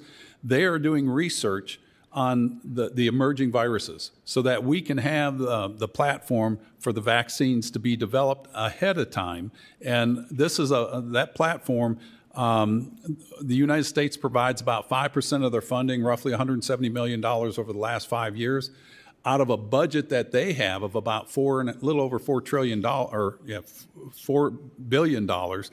The amazing thing is we've received about $1.25 billion back here in the United States of America that go into our research universities, our biotech parks, to do this advanced research, and that leads to global health and national health, and you can't have national security if you don't have health security. so could you, are you supportive of the idea that having people in some of these foreign countries allows us to have early detection? It really does. And I think, as Administrator Nacio brought up, if we have missions in these, we can monitor the spread of that. And they're the first ones, if they're trained in the medical field and they can follow these things, we can see where it's breaking out. We can do the mitigation of quarantining that area before it gets to a pandemic. And it's, again, this is national security. We don't want to cloud the good that they do with some of these programs that we heard that were abused that should never have happened, because that ruins the whole credibility of us. It ruins the credibility of the aid arm of the United States of America, and it's that's all I'm going to say. Thank you. Do either one of the other witnesses have a comment? We got about 28 seconds left. I agree with every single word of what Dr. Yoho just said. He's absolutely correct. That's and good. I didn't think of adding in the zoonotic, the animal diseases, just from a veterinary point of view, in terms of monitoring. That's a very good idea. Stick around a while. I would just add that these are important ideas, but we also have to strengthen the capability of other countries to be able to do it on their own. Countries in Africa and Latin America, it's like year after year we're spending a ton of money and we're not getting ownership from these countries. And that, to me, is a better, more mature relationship. Thank you. Thank you. And my time's up, and I yield back, Mr. Chairman. Thank you, Mr. Baird. Chair now recognizes Representative Jayapal. Thank you, Mr. Chairman. Over the past 2 weeks, the Trump administration and unelected billionaire Elon Musk have led a reckless and illegal attack on USAID, freezing funds for an agency that, in the past words of the Republicans' own witness, Mr. Primorak, quote, increase country self-reliance and resilience, all while advancing American values and interests. Stopping USAID's work jeopardizes millions of lives and billions of dollars of investments in American small businesses and farms, all while undermining our national security, diplomatic efforts, and global influence. It's great to be on this committee. Before coming to Congress, I actually spent many years working for a Seattle-based global health nonprofit organization that employs about 1,600 people in my district as well as around the world, and many of our partners were USAID funded, and so I got to see firsthand the direct impact of effective USAID programs and life-saving work all over the world. The devastation that's being caused by this irresponsible funding freeze is alarming and painful. even though Secretary Rubio did backtrack from Trump's order and said that life-saving humanitarian work would be exempt from the freeze on foreign aid through a complicated waiver process. That process has been a mess. Funding has stayed frozen, even for programs with a waiver. And now there's a new directive that again puts any approvals for these waivers on hold. Drug deliveries have been stopped. Life-saving food is rotting at ports, and we have abandoned people with experimental drugs and medical products in their bodies, cutting them off from the researchers who supervise their care.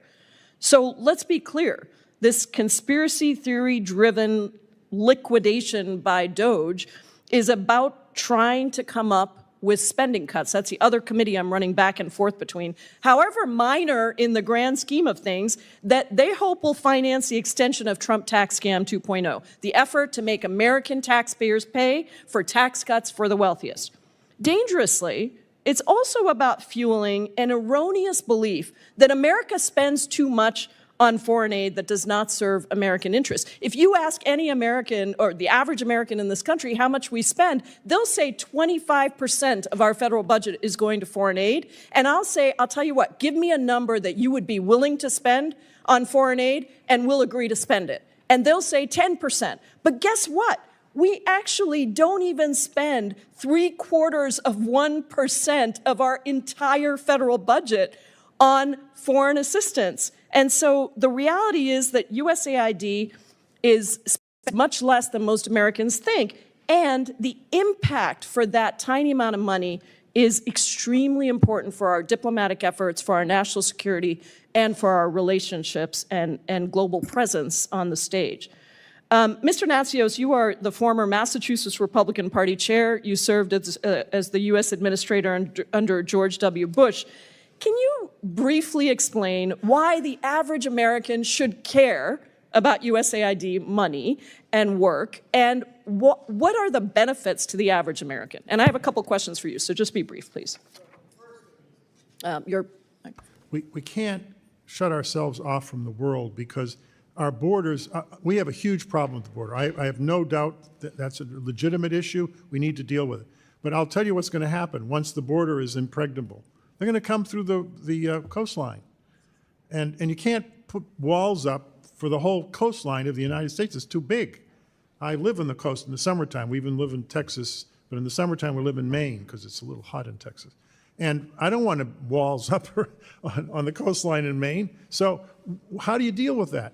You make sure that if famines are starting, you stop them before they get out of hand. You know what, people, at the end of any famine, people start moving en masse. When you have an earthquake, as we did in Haiti, what do people do? They start leaving the island. Where do they come? They come to the United States. Not through the border, along the coast. So we need a presence in the world to reduce forced migration. It's the biggest forced migration crisis in the history since World War II. 125 million people are now not where they intend to be. They're refugees are internally displaced. Number two, we already went through the diseases. It's not in American interest to have a disease get out of control because it's going to be a catastrophe for all of us. And Dr. Yoho was absolutely correct. This pandemic was nowhere near as bad as 1918. 5% of the world's population died in 1918 in 6 months. I'm going to stop you because I have one more question before I get to the end of my time. The waivers. Secretary Rubio said these waivers are there. Are they working? Even in PEPFAR, are they working? Are we getting money to these life-saving programs? I have spoken to the Christian NGOs because I know them. That's the community I come from. And they said they appreciate the waivers, they have the waivers, but they are not. There's no money flowing to them. That's what they told me. A waiver doesn't feed families. There's no reason why. Many of them are old friends of mine. They would not make this up. Thank you. I yield back. Thank you. I just want to congratulate RFK, who has just been confirmed by the Senate. Say congratulations, speaking of health, and say now Representative Self is recognized. Thank you, Mr. Chairman. There is an advantage to being this far down the dais. There's too much material to cover that's come out of this briefing. So to my colleagues on the other side, they like to talk about this firing of the IGs. They forget the 2022 law that specifically says 30 days paid, then you can be fired. And then the unelected people that are working in the executive branch, as far as I know, there are only 2 elected people throughout the entire elected branch, executive branch. That's the president and the vice president. Every other one of the 2 million plus the 12 million contractors are unelected. So everybody that we are praising, as well as the people that we are condemning, are all unelected. Mr. Natsios, it's either you or during one of your colleague on the other aisle during your testimony said, well, it's only a small number. And it reminded me of the reporter that said about the Argentinian gang taking over just a couple of apartment buildings. Well, it's only a couple of apartment buildings. This country is $36 trillion in debt. We are trying in this Congress to do something about that, but we have taken all of these small amounts now for decades, and they now add up to $36 trillion in debt. So every small amount is crucial. 40%, you said that 40% of the USAID are compliance officers. That's not the issue. What are they complying to? During the Biden administration, they were complying to things that were not in the interest of the United States. I don't care about the percentage. What are they requiring compliance of would be my question. So this is for Dr. Yoho and Max. So the title of this agency is Agency for International Development. Is it not? Is that correct? Mm-hmm. International Development. So just in the few grants that we've been looking at, there is a USAID for activities in DC to provide USAID employees in DC with counseling, organizational resilience, wellness, and work-life balance. Now, I realize that DC might be different than the rest of the United States, but it's not international. We'll skip over and having worked in both the third world, Africa and the Middle East, we'll skip over the climate change because a poor country doesn't care about climate change. They care about survival. But I want to go to a USAID contract, excuse me, for activities in Albuquerque. And this is for you, Mr. Yoho, Dr. Yoho, excuse me. Emergency DEI support in Albuquerque. Now, I assume that's Albuquerque, New Mexico. So it was in 2022 through 2023. So it may have been in your last budget. Were you aware of emergency DEI support? Probably not. It's an unfair question. In Albuquerque. So, and then the last one I want to talk about is another USAID for activities in DC. Now, this one is really interesting because it is to hire an LGBT advisor for the USAID's U.S. Personal Services Contractor Program. But the interesting thing about this is it is to undisclosed contractor. Wow. That one requires some sort of investigation. So my question is, to you, Mr. Natsios, why do we have activities in the United States if this is international development? Well, I haven't read that, so I can't tell what's in, but I can tell you Microphone. Sorry. I can tell you I was in a commission, this is when I was teaching at Georgetown, after I left AID. A number of officers came back from Afghanistan and Iraq whose colleagues had been murdered by Taliban. We lost a large number of contract staff in both countries. And they committed suicide. And so they created a commission, which they asked me to serve on, and I did, to see what we need to do when people come back. Because, and this is true for the military, my son was in Afghanistan, I was in the first Gulf War as a major in the Army Reserves that was mobilized. Actually, I was in the Bush administration. I left to go to Iraq.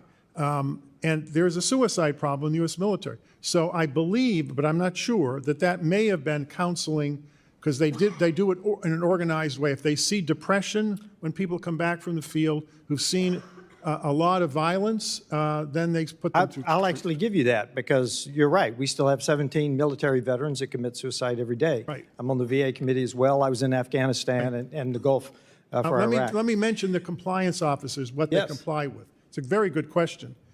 The federal acquisition regulations, which were passed by the U.S. Congress, I might add, it's 2,000 pages long. I tried to read it when I was the aid administrator. I almost jumped out the 4-story window. They are so complicated. They're worse than the IRS code.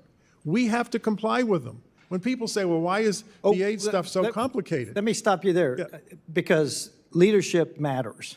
And in the Biden administration, leadership came from the top. We will not, and Mr. Chairman, I yield back, but that is the central point. It's not the regulations, it's leadership at the top, and I yield back. Thank you, Mr. Self. Chair now recognizes Mr. Olszewski. Thank you, Mr. Chairman, and thank you all for being here and your service. I'll just start with a point my colleague just made about the Inspector Generals. In fact, there are provisions to remove an Inspector General, but again, they were not fired in any of these cases. Inspector General firings, the President must provide Congress 30-day notice and, quote, substantive rationale, including detailed and case-specific reasons for the firing. And to my knowledge, that has not taken place. I really appreciate, again, you all being here. I'll just reinforce the point that was made by Ranking Member Meeks earlier, that I think that as helpful as these conversations are, it would be even more beneficial, especially as a new member, to have representatives of the administration also at the table so that we can hear directly from them about what they're doing, why they're doing it as we exercise our oversight work. You know, I just want to also say, as someone new here, Mr. Chairman and colleagues, I welcome the opportunity to go after some of these programs and some of this spending. I want to be at the table with all of you. I think that we can agree that several examples that were cited today merit investigation, defunding. If there was inappropriate action, there should be action taken. I completely agree with that, but I think there is a well-established process that does not include wholesale elimination or pausing of funding. I guess my concerns are twofold, one of which is that in the meantime, we are affecting real Americans. We talked about that earlier, real Americans who are either employees and have given their life to this country in service to it, or there are those who are farmers and other folks who are helping out. So as we think about this work, I'm particularly concerned about the funding freezes that are being taken place. Congress explicitly has the power of the purse under Article 1 of the United States Constitution. In the wake of overreach by the Nixon administration, Congress passed the Impoundment Act of 1974 that said the president may only propose rescissions or pulling back funding with specific notice to Congress and with approval of Congress within 45 days. Again, none of that has happened in any of these cases, and I would just encourage colleagues to say, again, I want to be part of these conversations, but let's do it through the legal and well-established process. For those of you who don't know my background, before I was a state rep and a county executive, I was a school teacher, and so really believe in the power of education, both domestically and internationally. And one of the things that worries me, particularly now as a new member on the Subcommittee of Africa, is we know there are tens of millions of individuals on that continent who cannot read. There are tens of millions of children now not in school. There were programs that were being afforded 44 million learners, young people, under USAID-supported programs were being taken place. So in addition to the democracy programs being defunded we talked about, my understanding is there's no waiver and there's no funding for education.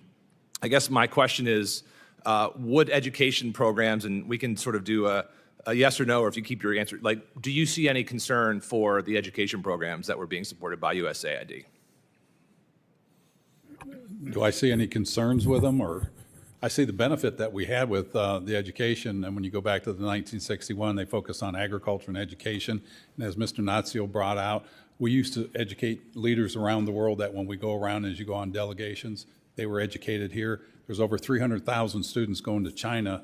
That used to not that many coming here in the past, but China has jumped on this and they see the value. And that effect from that will be 10 to 15 years down the road. Let me ask you one, let me show you or mention one major benefit of education that has to do with conflict. They've done studies of all these militias that are so vicious and so destabilizing all over the world. Almost all of them, the young men, are completely illiterate. They've never been to any schooling at all. And that's how they recruit them.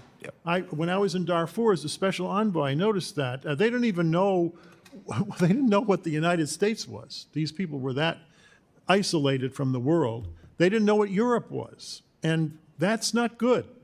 It's destabilizing, and it affects us when these groups start attacking. Sometimes they attack Americans. Yes. So. Just reclaiming a little bit of time. I completely agree with both of you. Thank you for that response. I think as we think about economic development, as we think about world security, people are less likely to endorse political violence, to join those when they are educated. And so as we're taking that step, I would just welcome, particularly you, Administrator Natsios, how you would go about through a legal framework if you were working in the position currently, if you could follow up this committee, how you would go through and actually make those changes to programs that are of concern without jeopardizing all of those other actions. Well, you can put some of it in statute, and I certainly would, but part of it is the two parties working together, which is, when I was in office, the two parties they supported aid, and they helped me a lot, I have to tell you. And when we needed support, I got more support sometimes from the Hill than I did from the other branch. I'll say sign me up and amen to that. Thank you, Mr. Chairman. I yield. Thank you, Representative Olszewski. And I would just say that the authority for Secretary Rubio to consolidate, reduce, eliminate, it does fall, though you were not here, in a law passed in the 2024 appropriations, SFOPS appropriations, section 7063, where you can expand, eliminate, consolidate, downsize, cover department and agencies, expand or reduce the size of permanent civil service, foreign service, the list goes on and on. And again, I would also remind everybody that all but 3 Democrats voted for that, that are on this committee that were here at the time. And I now recognize Representative Moylan. Thank you, Mr. Chairman. And as many of my colleagues previously mentioned, the U.S. Agency on International Development is in dire need of reform. And the chairman has already done an excellent job highlighting some of the wasteful and burden that has burdened the American taxpayer, both in this hearing and on YouTube. Yet, when we talk about how USAID betrayed the American people, it's also important to recognize some of the good USAID has accomplished, when done right. Being from Indo-Pacific, I know the critical role that U.S. foreign aid has played in disaster response. As an example, when done right, USAID has provided much-needed humanitarian assistance to Japan after the 2011 Fukushima disaster. Specifically, USAID deployed its disaster assistance response team to Japan for almost 2 months.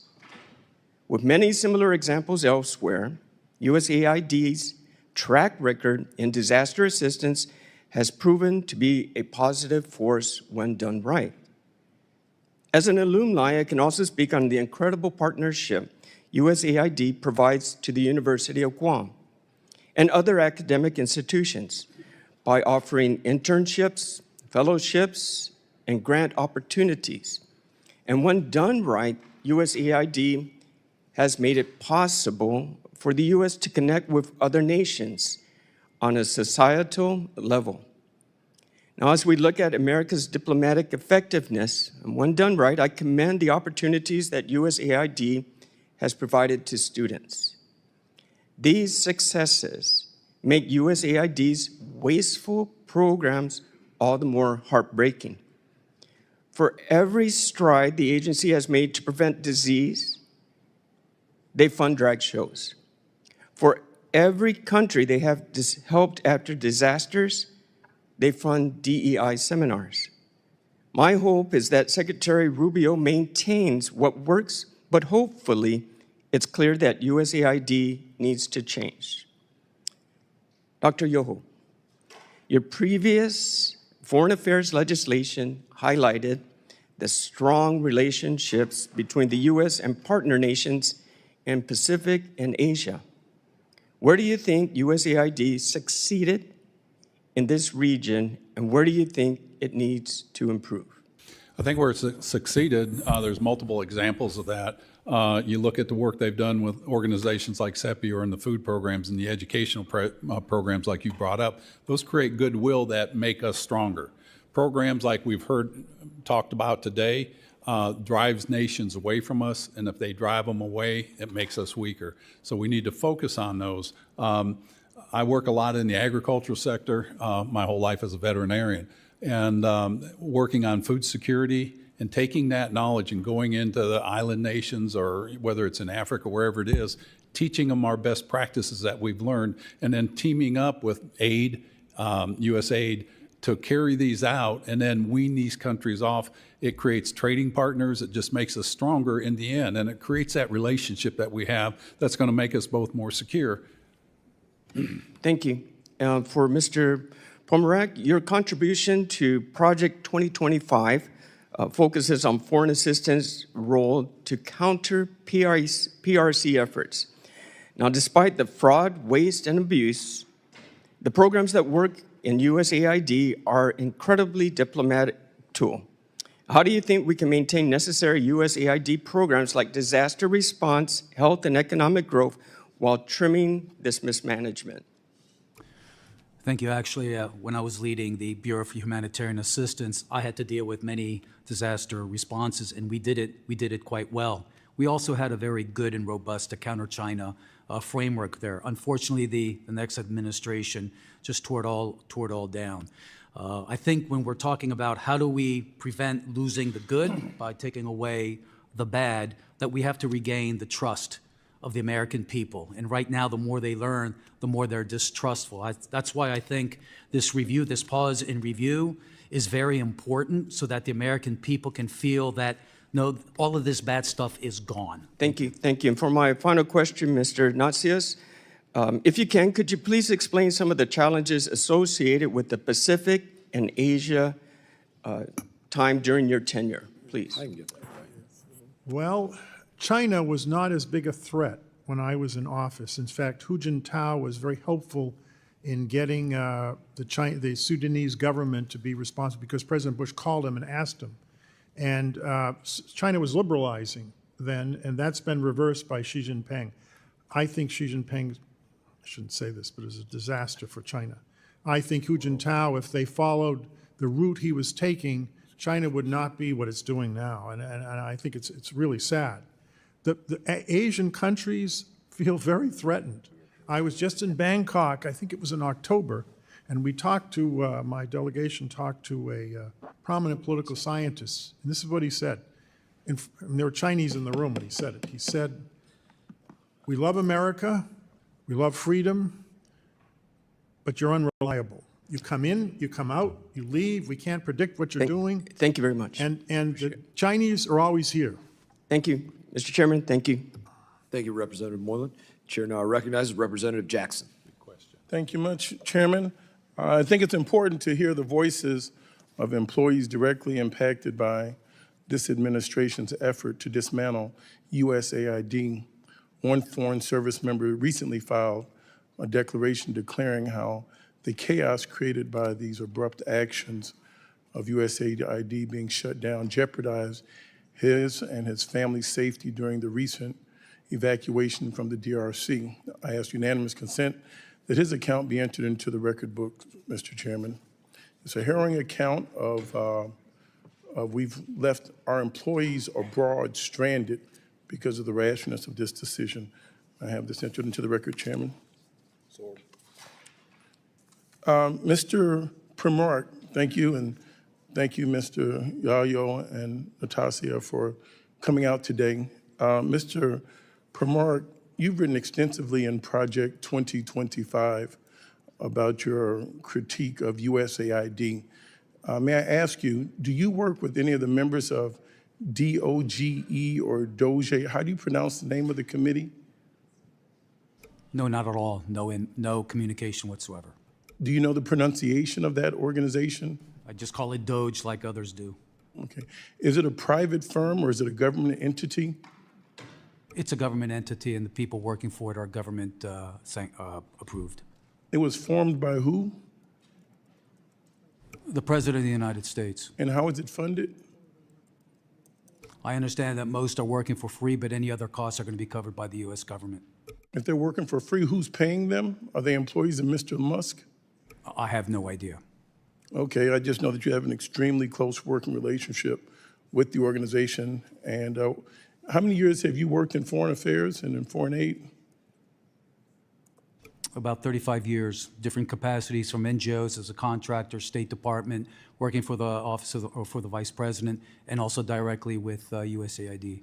Thank you.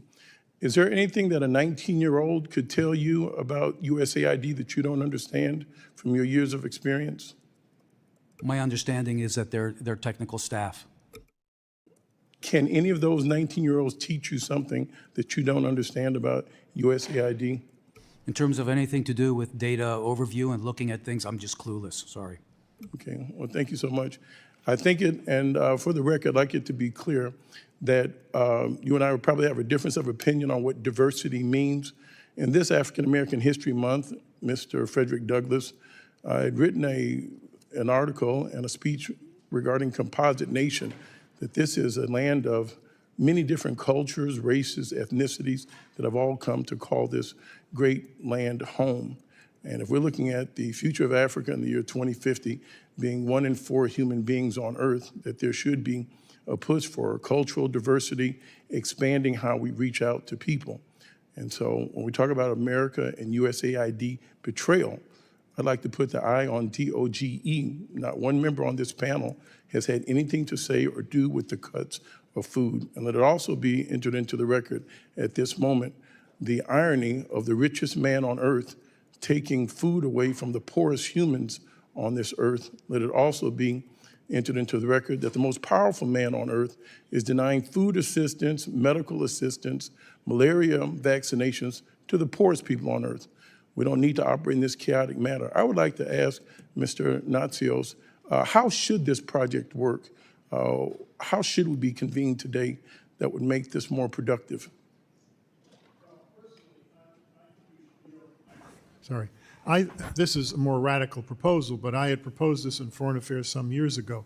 I think we need to consolidate the MCC, the DFC, AID, and a couple of the foreign aid parts of the State Department into one department and raise the visibility and integrate the programs more. I don't think, for example, there be a representative for the DFC and the MCC in each country that they work in. They can have the aid mission do that. They could be an integrated mission for all of these purposes. There are countries where there's CDC and AID running the same program, PEPFAR. It's never been corrected. Frankly, they fight with each other. It's embarrassing and it's duplicative, and there's no need for it. I think they should put one agency in charge of the whole thing, and that's it. That's what happened with the malaria program, and it's worked very well. The third thing I would do is decentralize. Now, with what's going on now, no one will agree to this, but the literature on bureaucratic processes, James Q. Wilson, my favorite writer, who's, by the way, a conservative, he says decentralize every administrative function at the lowest level where people have knowledge of what's going on. You have to have oversight in Washington. But AID during the Cold War was the most decentralized agency, and it drove the Russians crazy because the mission directors and the ambassadors could be responsive to the local president and the local prime minister, and that's one of the reasons we won the Cold War. We helped win the Cold War through AID because we were highly decentralized and very responsive. Right now, there are 275 earmarks in AID. We tell the country because we don't have any choice. The whole budget, there's no flexibility in the budget. Thank you, gentlemen, and I yield back. Thank you, Representative Jackson. I would wonder how many transgender operas they funded during the Cold War. Probably not many. Chair now recognizes Representative Biggs from South Carolina. Thank you, Mr. Chairman. I appreciate your efforts in organizing this important hearing, and thank you to our witnesses for your testimonies today. So today's hearing has provided a target-rich environment of examples of funding allocations that, while perhaps they were intended for worthy causes, in my opinion, they raise serious questions about our priorities and where our focus truly lies. These include, and we've mentioned many, but just to name a couple others, $3.3 million for being LGBTQ in the Caribbean, and $37.6 million for sex workers, their clients, and transgender individuals in South Africa. While I acknowledge the complex global changes USAID seeks to address, we must ask a fundamental question. Are we truly fulfilling our responsibility to the American people when we allocate tens, if not hundreds of millions of dollars for programs abroad while neglecting critical, and yes, I said critical needs right here at home, just like districts in South Carolina's 3rd District, which I represent? I struggle to explain to veterans in Newberry County who's fighting to find a job why our resources are directed overseas to programs that don't enhance our national security instead of supporting his career prospects. We've mentioned health care. I watched a veteran with his face in his hands sobbing because he couldn't get health care needs met. We've talked about the mental health needs that he couldn't get met. And he said to me, I feel like I'm a hamster in a wheel. I can't get out of the process. I find it difficult to justify to families in Greenwood that are facing mounting medical bills while resources are being spent on programs abroad, when those funds could expand access to vital health care services in their own community. I question how we can prioritize funding initiatives overseas, when we have cybersecurity vulnerabilities in Anderson County that threaten local businesses and critical infrastructure. For those of us who are guided by Christian values, the principle of charity begins at home. It resonates strongly with me. While we are called to care for all of God's children, there is also a natural and an understandable inclination to prioritize the needs of our immediate community, our fellow citizens, and those within our own nation. Let me be very clear. This is not about abandoning our global responsibilities. It's about investing in the very foundation of our nation, our communities, our families, and our future. It's about ensuring that the hardworking people of South Carolina's 3rd District and all across the nation are not left behind while resources are directed to woke programs that do not advance American interest. So my question to our witnesses is very simple. What went wrong, and why did the oversight measures fail to prevent taxpayer money from being spent on wasteful programs that don't put America first? Accountability and transparency, and it's this body, and I was a part of this body, we didn't do our job, is what I feel. The American people sent us up here to do something. We hear the IG reports, this person that got fired, he got fired, he was the IG, made a report, gets fired. There's an IG report every year. We don't act, and if we don't act, this is what happens. We complain about everything that's bad, and then we don't act, and then when somebody like Trump comes in, and there'll be somebody after that. And when they come in and they do this, we get upset. We've got to fix Congress. That's why people send us here. I would also add that what I've seen over the past 25 years is the progressive left has gradually just seized control over the entire foreign aid industrial complex. And that's something, the political sociology of the industry has to be changed. If we're not, otherwise we're going to have this same vicious circle occur again and again. Thank you. Just let me add, there is a large number of Mormons at AID. I've never met a communist Mormon before. There aren't any that I know of. I don't theologically agree with them, but I have great respect for the Mormons. There's a very large number of practicing Catholics in AID and evangelicals. And there's a large number, as I said earlier today, of missionary kids who were. Why? Because they speak the languages of the countries they were brought up in. And they make wonderful foreign service officers, and many of them have risen to the senior levels of the agency. Is there a contingent of younger, very liberal? Yes, there are. But it's very mixed. And my experience in the agency, maybe it's changed, is that when you ask officers to do something, they do it. I didn't used to have to ask their backgrounds. I just said, I want this done. And if they didn't do it, I would take action. I actually fired 16 senior people when I was in office. Thank you, Mr. 3 of whom were Natchez. political. Gentlelady's time has expired.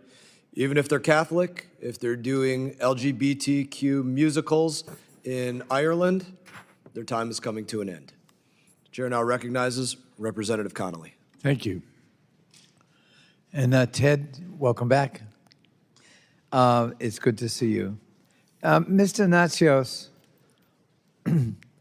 when you were aid administrator, did you oversee an agency that was rife with LGBTQ dances in Ireland and, I don't know, condoms to the tune of 2 million in Gaza and all kinds of iffy, marginal, flaky projects that were funded with U.S. taxpayer money, bringing dishonor to the United States of America? Would that be a fair characterization of AID from your point of view? Well, it certainly wasn't when I was there. And I don't think it is now myself, but I do think there are programs that I saw on the list that I would not have allowed in my agency. Well, let's stipulate that, but let's not let that characterize AID, because all of us are losers if that succeeds, it seems to me. Global health. What percentage of AID's work would fall under the rubric of global health? Fighting disease, child maternal health care, or rehydration projects, on and on. Polio, cystic $8 billion. What's that? $8 billion. $8 billion out of 40? Out of 38 billion last year. Out of 38, so big chunk. What about food security and nutrition the programs? emergency response part of aid is now by far the largest. It's $15 billion. It just amazes me because it's so much more that I had when I was in office. So 23 of the 38 billion is just those two categories. That is correct. And those aren't fringe projects. Those are really life-saving projects. Yes, they is that are. Fair characterization? Yes. And what about disaster relief? Well, the 15 billion is the food security. Food security for me is the emergency side. Agriculture is separate from that, and that's what I think you're talking about in the longer term development sense. But when we're talking about disaster assistance, we're not only talking food. No. For example, my fire department is part of a FEMA AID relationship, Right. where they can go to trouble spots overseas and, again, try to save lives. Right. I don't know what part of the 15 billion is food versus what we call non-food assistance, which is usually emergency medical care and public health, like immunizing kids in refugee camps and that kind of thing. So- I don't know the breakdown. So let's say one were sincere about wanting to clean up marginal, fringy projects that should never have been funded. Is the way to do that to basically announce we're going to fire 10,000 employees and leave 239 left? It is not. And what would be the consequences of depopulating the agency to the tune of 10,000 out of 10,239 employees? My experience, I've run 7 institutions in the last 50 years now. The aid officers that I work with were among the smartest and the best managers that I've worked with, and the most creative, because the circumstances they deal with in the developing world are very challenging.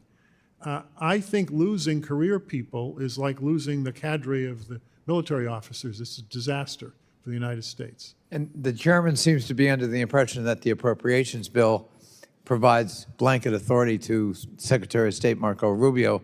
I beg to differ. My view is that ultimately AID was established by statute in the Foreign Assistance Act of 1961 as amended. And if you want to dismantle or fold it into another organization, you must get statutory authority from the United States Congress, and we certainly will fight that out. Final point, Mr. Natsios, and maybe Ted Yoho, you may want to comment as well.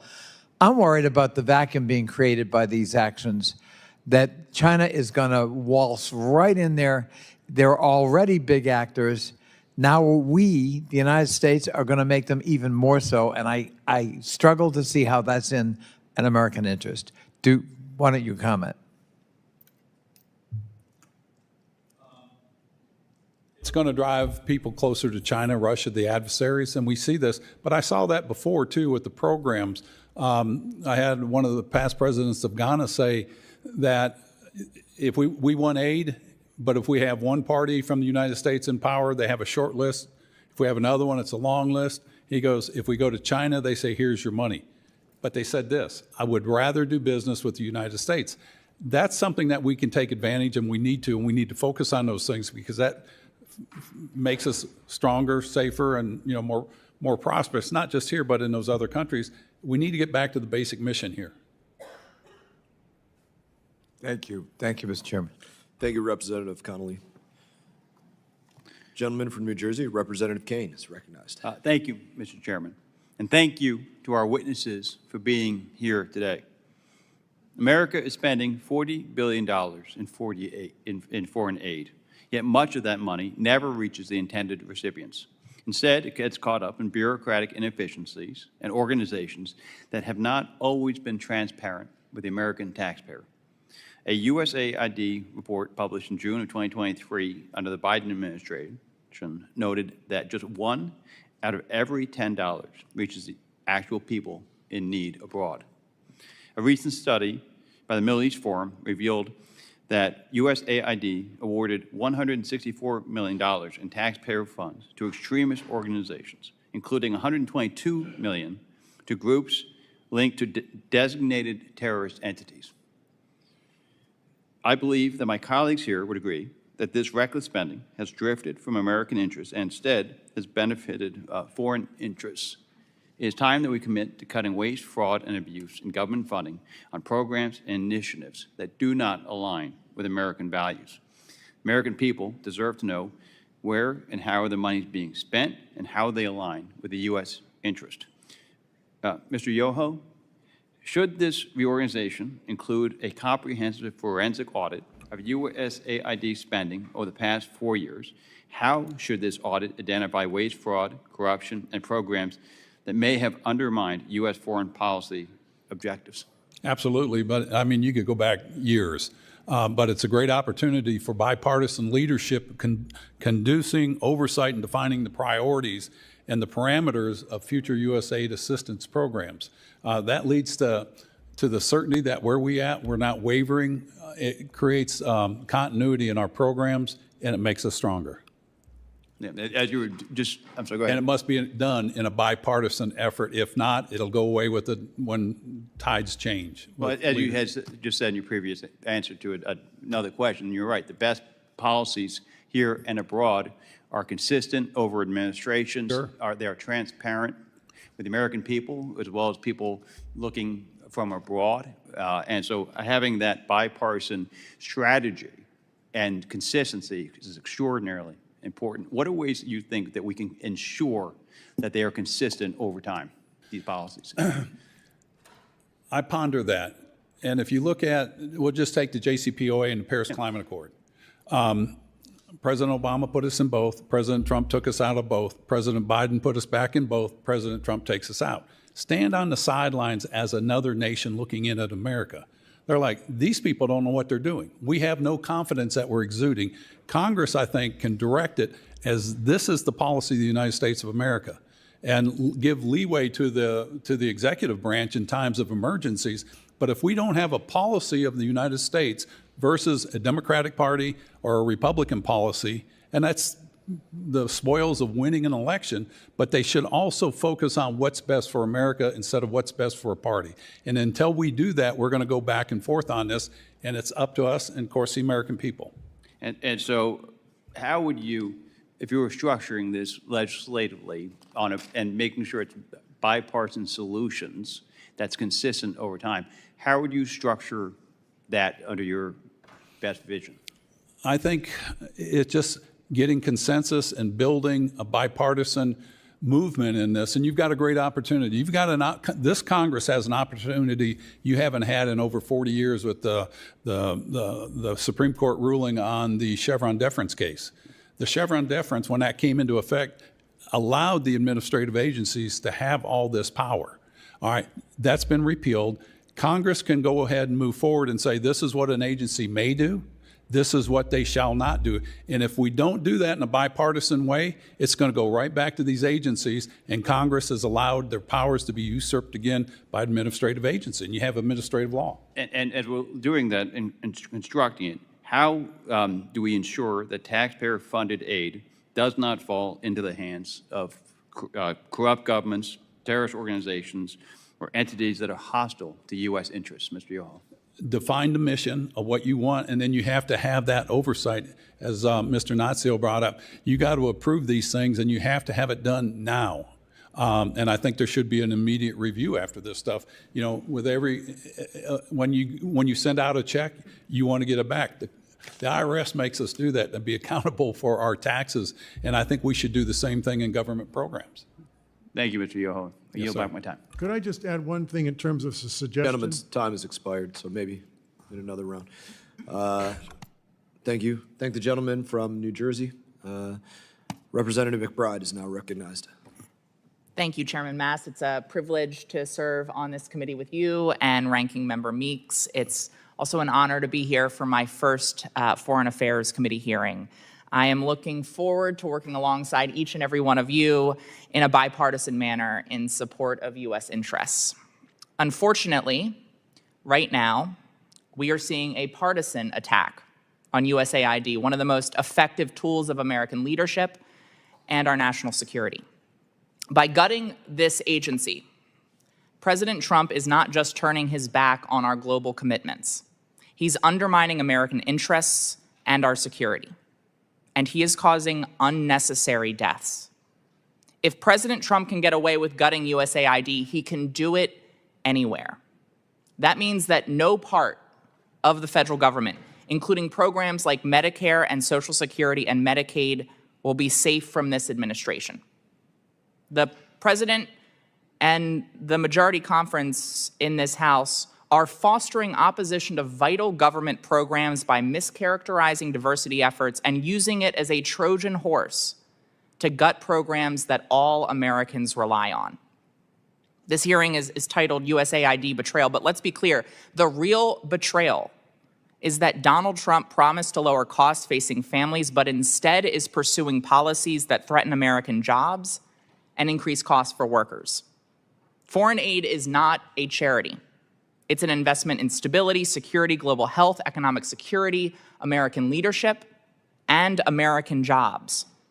USAID buys food from farmers in Delaware to help prevent famine and conflict abroad. USAID funds over $1 million of critical research at the University of Delaware on both energy and poultry production. USAID collaborates with Delaware's businesses to expand agriculture in places like Ukraine. These cuts, this effort to decimate USAID, doesn't just hurt people in distant countries, it hurts Delawareans. And so my first question for you, Mr. Natsios, I want to talk about everyone's favorite topic. It may have come up already, egg prices. One reason for rising costs is the spread of bird flu. Yet this administration has stopped monitoring bird flu in 49 countries, increasing the risk of it spreading to the U.S. and decimating our poultry industry, a cornerstone of Delaware's economy. With USAID halting its efforts on bird flu, I'm curious what you believe could be the impact on egg prices and also, of course, the health of Americans. Well, I have said before that I think the 80 USAID missions that used to exist are our frontline defense for infectious disease generally, and I'm now convinced by Dr. Yoho that we should add in animal disease, zoonotic diseases, not that have jumped to humans, although that's a huge problem, but just that are in the animal kingdom because it affects our domesticated population of animals in the United States, whose food supply is critical to our health in the United States. So, and I might add to the developing world as well. We have had some very successful programs over the years to eliminate these zoonotic diseases in Africa and Central America, Mexico, and I think we should revive those. I know when Bush was president that they monitored all birds dying in Alaska because there's billions of birds, and we used to test them for virus. No, I didn't, but I think USDA tested them for viruses to see if bird flu was in the flocks, and then try to take action. So I think early warning systems in all areas are extremely important so we can do preparedness work to protect the American people. But we also, at the same time, be protecting people in the developing world, too. That's right. One quick question, because we've heard commentary about, quote, fringe programs at USAID. You acknowledge that there are programs at USAID now that you might not have approved in the past. I think we've already seen that there have been most gross mischaracterizations of programs, that there have been outright mistruths said about USAID programs right now, and that many of the sort of most outrageous things that we're hearing turn out not to be accurate. And you led, and I'm running out of time, but you led USAID when PEPFAR was created under President Bush. I'm curious if you believe that there are elements of PEPFAR which have saved 25 million lives globally, that there are elements of PEPFAR that could be mischaracterized and sound a bit outrageous. I suppose there are. I actually wanted to include more local input into how they structured and how we structured the program in each country, because it's very standardized. And I'm not into central standardization in aid programs. I'm a decentralist. I guess I'm a federalist, you'd say, and I believe all development is local and that we should allow the countries more discretion as to how we structure the PEPFAR program. But I lost that battle 25 years ago, 23 years ago. If it were reauthorized, I'd add a lot more local discretion in terms of structuring the program. Representative's time has expired. Chair now recognizes Representative Radewagen. Thank you, Mr. Chairman. Talofa lava. I want to thank the three of you for testifying today. Congressman Yoho, it's good to see you. I want to thank you for all the good things that you've done in the region. You've been a true friend of the Pacific. In the past 2 weeks, independent Samoa and the Cook Islands have signed deals with the PRC. With Kiribati to the north, independent Samoa to the west, the Cook Islands to our east, my home district of American Samoa is now surrounded on 3 sides by China-friendly nations. I have a couple of questions. During the Trump administration and the Biden administration, the State Department and USAID proposed that USAID take over and manage U.S. economic assistance and federal programs and services to the 3 strategically vital Compact of Free Association allies, namely Palau, Marshall Islands, and Micronesia. We have made sure that was rejected because Congress has been providing all such assistance to those strategic partner island people through Interior Department since 1961, including under COFA since 1986. Now that assistance is appropriated so that Interior continues to actually administer these funds and programs under COFA for the next 20 years at least, and that will continue until Congress changes it. The state and those who have or will be exercising U.S. aid authorities understand that COFA economic assistance is not discretionary grants, but usually agreed to obligations that secure the highest level of strategic interests of the U.S. in the Pacific. Mr. Natsios? Any one of you are free to answer. Turn your mic on, please. Could you just repeat it? I couldn't quite hear your question. I'm running out of time now.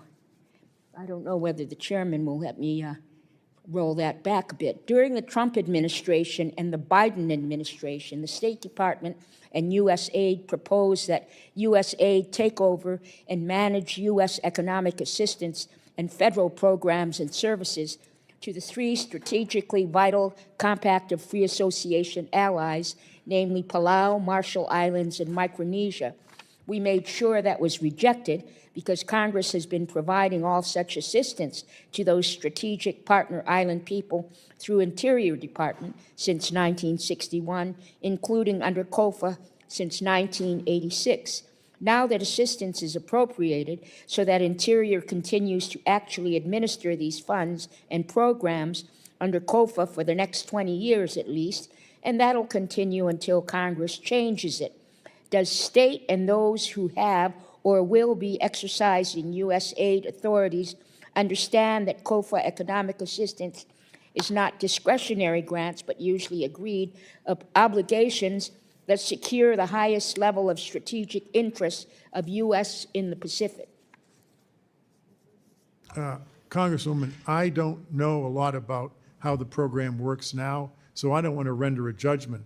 I would have some outside group that all of you agreed to evaluate the Interior program and then ask AID how it might change it, and then you decide. But I wouldn't dismiss AID, but if Thank you you, are Mr. Nassio. really devoted to the Interior option, then you keep it. Thank you. My time is so brief, and you had me repeat a long question. I'm sorry. Congressman Yoho? Yeah, same question. Yes. The compact has worked pretty well, and I think you guys vote on it and you determine your destiny of what you want to do. I would use USAID or whatever entity comes back as a facilitator, but I would certainly engage DFC, MCC to do those structural projects that you need that really boost your economy down there. Do you think with the reforms for traditional USAID foreign assistance now underway, that the role of agencies like the U.S. government's Development Finance Corporation that was mentioned earlier will become more important as instruments of U.S. foreign relations? Or do DFC and similar agencies that harness private sector investment also need to be reformed? DFC was modeled after the Marshall Plan, which creates jobs in the private sector overseas instead of handing out grants. That can create markets for U.S. exports. Sure. So while we're promoting foreign investment in the U.S., should we also be promoting U.S. investment overseas to create jobs back here at home? What direction are we headed in this regard? It's imperative that we do that. We need to revamp the reauthorization of the DFC. And if you look at post-World War II, if we did not come in there with a Marshall Plan or something like that, would Germany, Japan, Vietnam, South Korea, and the other countries that benefited from that, would they be in our top 20 trading partners? And if we didn't do that, who would have been in there to do that? It's either going to be our influence with our values, or it's going to be the other people, and we don't want they're authoritarian, and it'll be a disaster for the world. Liberty and freedom will go away. Mr. Primorak, do you have anything you'd like to add? Communist China cannot compete with our private sector. It's massive. When you include our allies in Japan and elsewhere, it's overwhelming. China cannot come close. So DFC as that tool to be able to bring in that kind of capital power, I think is a perfect solution. Thank you. Mr. Natsios? Oh, Congressman? Do you have anything to add, Mr. Natsios? Gentlelady's time has expired. Gentlelady's time has expired. I think DFC is Gentlelady's time has expired. Thank you, Mr. Chairman. Mr. Chairman, can we get a bathroom break? Can you Two hold of it? us are 70 plus. Can you hold it for two individuals or no? I'm going to remind you that when you're 70. I ask in seriousness, can you hold it for two individuals or no? If you can't, I'm happy to give you a restroom break. I want you to be able to concentrate on answering to our representatives. I don't want anybody to say you were distracted. So, all right, we will continue. We will muster on once more into the breach, dear friend. Chair now recognizes Representative Luna. Chairman, for the record, I'd like to submit this letter saying that PEPFAR funding was actually resumed. I know there's been a lot of push saying that the Trump admin had actually cut it, but so ordered. Thank you. You know, I want to start out by saying initially I think the idea behind USAID was done with a good intention. However, we've come to find out that the agency has indeed, to a certain extent, operated in a rogue capacity.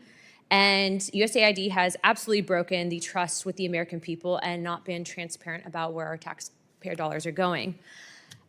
There's an individual by the name of Mike Benz. He actually served over at the State Department for a while, and he's been going on to expose a lot of what USAID has been doing, which, being a member of oversight and being on this committee, I wanted to verify and see if he was telling the truth, which, much to my disappointment, he was.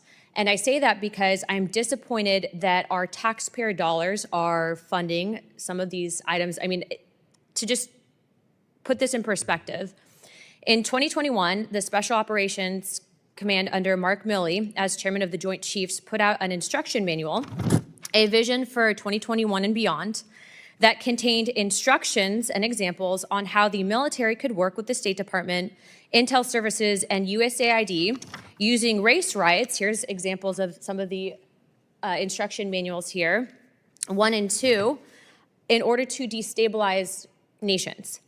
In addition to that, they advocated for setting up job fairs near some of these riots so that disaffected workers could gain employment.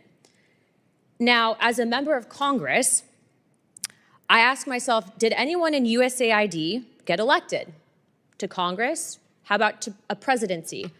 When you are acting in the shadows and you are destabilizing nations using race wars to do it and then advocating that the military does it, in my opinion, not only do you put the future generations that would have to fight in those wars in jeopardy, but at the end of the day, you're operating without any oversight. So I guess the question for you guys is, Mr. Natsios, is that something that you were aware of? Are you aware that that instruction manual is being promoted not just with the military under Milley, but that USAID may be operating in this capacity? Because in my opinion, and I'm sure I speak on behalf of many of my constituents, I don't think that's where our taxpayer dollars need to be going. Well, I completely agree with you. Personally, I doubt very much that what you've been told is accurate. But let me just tell you. I'm telling you right now, I brought the receipts, okay? And the reason, I'm not trying to argue with you, but I find this disturbing on so many capacities. And I would like to also just, if I can, sir, Mike Benz, what he's exposing and bringing receipts, I've confirmed it.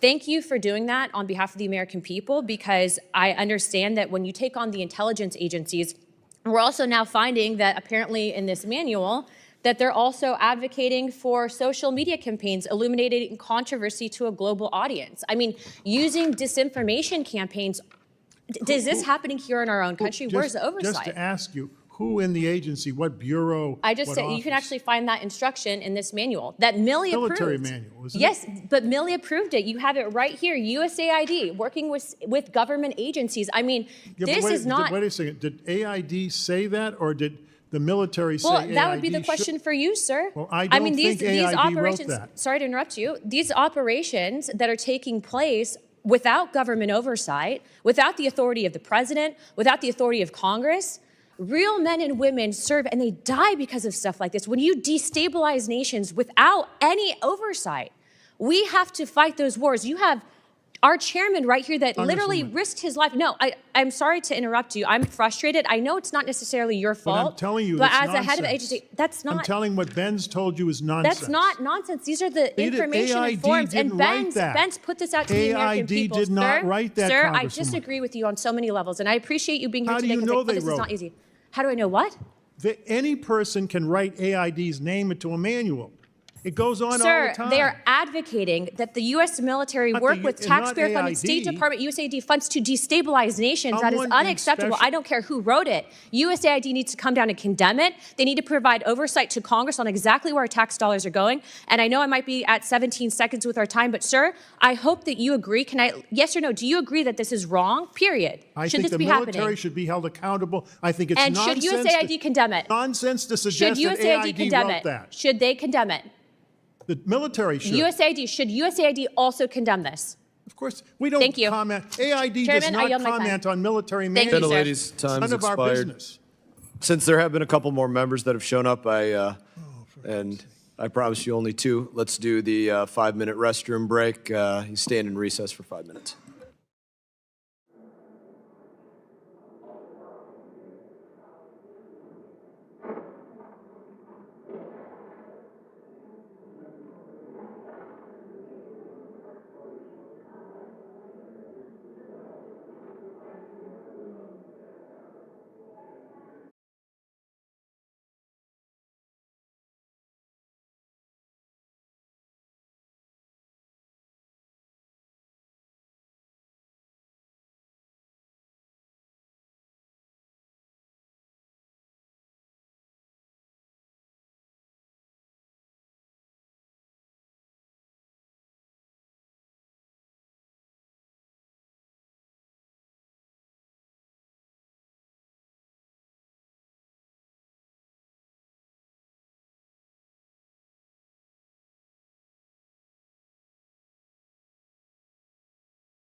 have bolstered and strengthened Ukrainian society in the last 3 years especially, and the resolve to fight back against Russian aggression. Russia, Mr. Yoho, is our adversary. Would you not agree?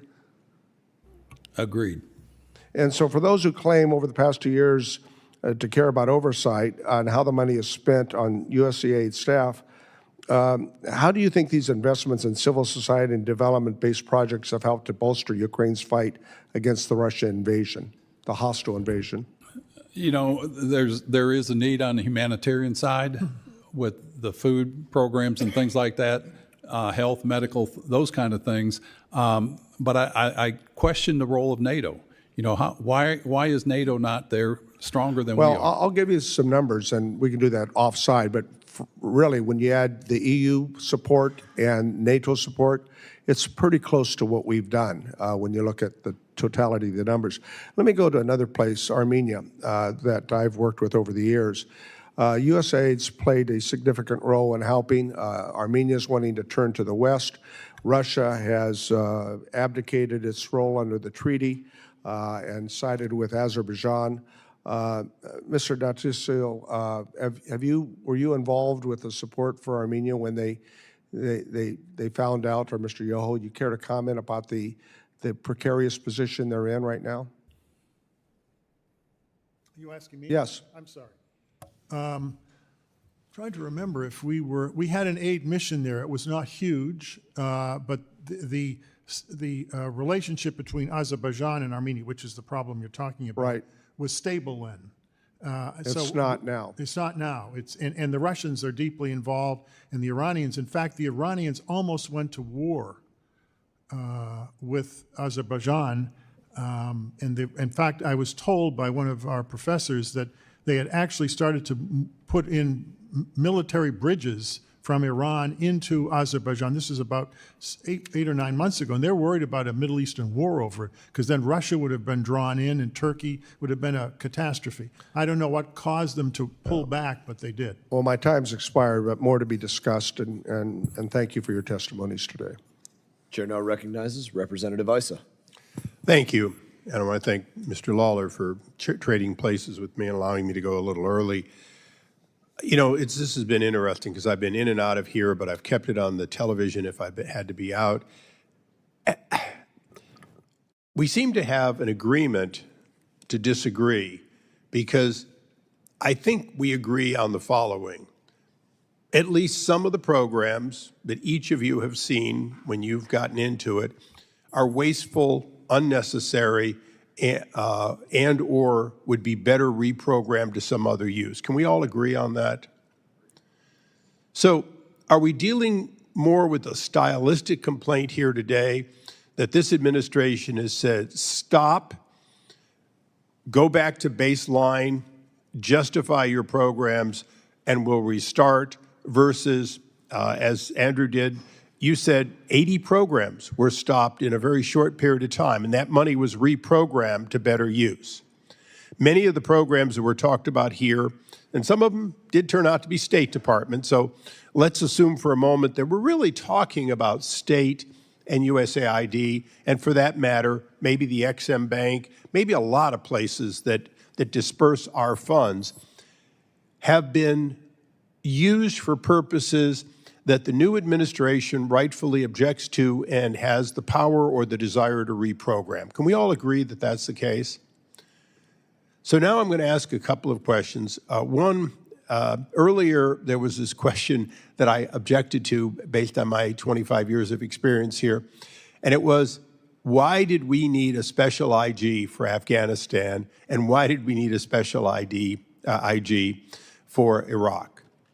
And I'm going to answer that for you folks. And if any of you really disagree, since the answer came from there, as though we didn't need it, these were unique, high expense areas like Ukraine is today, in which it was very difficult to audit, and certainly difficult for one IG that does the whole State Department to do so. Can we all agree that that was the reason, the prompting of the special IGs? Okay. I don't agree with you, but... No, but that was the reason for prompting. You'd agree with that. Yes. So you disagreed that it made sense, even though those IGs found time and time again things and brought them to Congress so we could consider whether to change the programs. And I'm going to ask you, not rhetorically, but directly, because I believe we'll need special IGs from time to time in the future. Do you really believe that we would have gotten the same level of oversight if we'd simply had one IG sitting at the State Department rather than somebody who had a more direct mandate and less politically motivated, because those special IGs transcended administration after administration? We had 3 audits from 3 different inspectors, GAO, the special IG, and then the regular AID, on the same program at the same country at the same time. That is nuts. Okay, so your point for us in the future, so we can do our job better, is if we have 2 IGs with overlapping, try to deconflict them so you only get one request from one of them. I agree with that. But I'm going to ask you a follow-up question in the limited time I have left. During the entire 4 years, because the other day we had this big question about IGs, 19 of them being dismissed and they're going to be replaced. During your time in Bush 2, in W. Bush, you had an IG and you had a second IG. But you didn't have an IG for the State Department for the entire period of time that Hillary Clinton was the Secretary of State. So if we had not had a special IG that transcended that, Hillary Clinton would have had 4 years with no IG looking at what was going on in a very expensive, 2 expensive combat zones. Isn't that true? You're correct, but we also didn't have an IG, I have to say this, for state during the Bush administration. And I'm not criticizing my own president, but the State Department does not like IGs. During the last administration, I left Congress for 2 years to work for President Trump and was heading the Trade Development Agency. So I've been on your side of the fence, advocating for the good work that an agency can do. But my question to all of you is, don't we need more oversight so we don't have each administration coming in and saying, halt, we need to look at this? And wouldn't it have been better if, before we got to this point, Congress had been more aware sooner of the need for the kinds of changes we're hearing about here today? I have to agree 100% with you. You can get it report after report after report, but if you do not act on it, the report's worthless. Okay. I want to thank all of you, and again, thank my colleague from New York, and yield back. Thank you, Representative Issa. Chair now recognizes Representative Lawler. Thank you, Chairman. How many of you use some form of online banking and get email notices for your credit card statements? Have you ever had the moment where you get the email notice, you open it, you look and go, oh my God, what did I spend this month? And then you go check the online portal and you look and you see the itemization, you go, oh wow, I didn't realize that. That's what's happened here. Very simply, USAID has an important mission, and unfortunately, they have gone askew on that mission. PEPFAR is a program that I have been in strong support of, and 60% of the program is administered by USAID. It is a vital program. Humanitarian assistance, and when you think humanitarian assistance, you think food, you think shelter, you think supplies, medical supplies, you think testing for different types of diseases. Unfortunately, as we peel back the onion here, we're finding more and more that billions of dollars of taxpayer money are being misappropriated. And so what Secretary Rubio has done by putting a 90-day freeze in place per President Trump's executive orders is to have a comprehensive review. Now, during that review, they have granted a waiver for life-saving treatment and care and humanitarian assistance, inclusive of PEPFAR and food. And that's what they should do. Now, some of my Democratic colleagues will say, under what authority are they doing this? Well, Section 7063 of the 2024 appropriations gave the Secretary the authority to do this. And I would remind my colleagues that under the Clinton administration, Madeleine Albright tried to bring USAID under the control of the State Department. So this is not some new concept, and certainly USAID wouldn't have been in the crosshairs as much as it has been had the people working there abided by the order issued by the Secretary of State. Instead, they thought their judgment should be substituted, and that, in fact, they, as bureaucrats, unelected, have more authority than the elected president, Congress, or the confirmed Secretary of State. Now, when it comes to oversight, we had Samantha Powell in here last Congress. We asked her numerous questions. We asked her for information. And as is often the case when Congress, as a co-equal branch, asks for information, the executive tries to stymie that.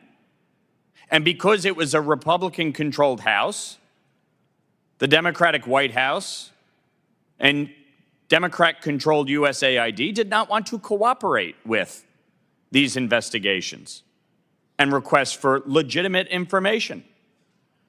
And so, frankly, in 3 to 4 weeks, DOGE has gotten more information than Congress ever could because the executive oftentimes refuses to cooperate. And for those saying there's no transparency here, how is it not transparent? You're hearing about it. It's being released. It's being reported upon. This isn't happening in the middle of the night. Now, one of the things we've uncovered is the fact that a congressionally appropriated fund, the Nita Lowey Middle East Partnership for Peace Act, and Nita Lowey being one of my predecessors, was a $250 million fund controlled by USAID. And it was set up for the purpose of cultural dialogue. And USAID, under this program, gave $3 million to tomorrow's youth. And the head of that has produced numerous anti-Semitic, anti-Israeli songs as part of this cultural dialogue. Now, given what has happened in the Middle East and given what happened on October 7th, do any of you actually believe that is a good use of American taxpayer dollars to promote anti-Semitic rap songs in the Middle East? Those are criminal activities that need to stop. I would add that any institution, university or otherwise, that is engaged in anti-Semitic behavior or stopped it on their campuses should be disqualified from getting any kind of foreign aid. Agreed. I agree, too. Well, that's what we're talking about, and that's what we're dealing with. And for those saying, where is Congress? We're here. We're having this hearing. We're providing this oversight. That is our role, but it is the role of the executive to manage the agencies and departments, and that is exactly what they are doing. And frankly, they have provided more information to Congress in the last few weeks than Congress ever got under the Biden administration. And the Biden administration is the one that approved that $3 million to go to an anti-Semitic rap artist to promote Jewish hatred. That is what we're talking about. That is why the 90-day pause was put in place, and that is why this nonsense needs to end. And with that, Mr. Chairman, I yield back. Good points. Thank you, Representative Lawler. Representative Jackson was hoping, he was advocating for you to get another 5 to 10 minutes. But I told him we have to move on to Representative McKenzie, our final person for questions. You are now recognized. And I appreciate the hearing that we're having today because it relates to some of the biggest challenges that our country faces today. And first is we have an economic crisis in this country. Millions of Americans are still struggling to make ends meet. We have $36 trillion of debt. We have a $1.8 trillion deficit. And so it is incumbent upon us as members of Congress to scrutinize every tax dollar that is spent. So I'm a little surprised when some of our colleagues here today want to diminish the fact that we are talking about $40 billion. It's still $40 billion of taxpayer money that we are talking about. And so USAID does provide, in some cases, very good services that advance our interests around the world and help others. And that's something that we want to maybe continue, but that should come before Congress. At the same time, we have seen illegal immigration devastate our country. That is the other big challenge that I believe our country is facing. We have had a wide open southern border where the Biden administration took their executive powers and used them to not build a border wall. There were funds that were appropriated through Congress to build a border wall. I was down on the southern border. I saw the equipment laying by the side of the border, not being built. And so Mexican drug cartels were bringing in weapons and human trafficking and drugs right across our border, and there was nothing being done about it. So those are two of the biggest challenges that we face. We've heard about the absolute waste that is going on in USAID today. Total waste of taxpayer dollars, adding to our debt and to our deficit. At the same time, we have seen USAID has actually made some kind of attempt to stem illegal immigration, but it seems to have totally failed. And so I want to bring up, in 2021, USAID announced Central America Local, a 5-year, $300 million initiative to pay local organizations in El Salvador, Guatemala, and Honduras to address the, quote, root causes of migration.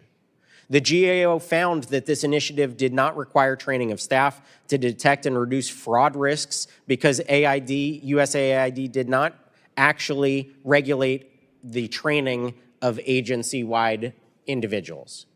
So we have money that is going to this cause. At the same time, we have people who in this chamber still want to fight us on building a border wall and border security. In fact, many of the members that were part of the longest shutdown in U.S. government history over a border wall are still here. And we still hear about them saying that they may potentially shut down the government. So I would like to ask the members of our panel today if they have thoughts on, is the USAID initiative to stem the root causes of migration the right way to go, or is building a border wall the right way to go? I've written on this, and we've looked at all of the numbers, and the amount of money that we spend, no matter how much, has absolutely no impact on migration. It's having a firmly sealed, enclosed border. That's what the solution is. Well, thank you. I appreciate that response, and I agree with you. And so I look forward to, as we move through this Congress, providing funding for a border wall that will secure our country. And also, I look forward to scrutinizing every single dollar of the billions that are going out through USAID for absolute waste and programs which are not effective or efficient in actually achieving their mission. And so that is the prerogative of Congress. But the reason that we are having this hearing today is because of the executive branch shining a light on all of this waste and inefficiency.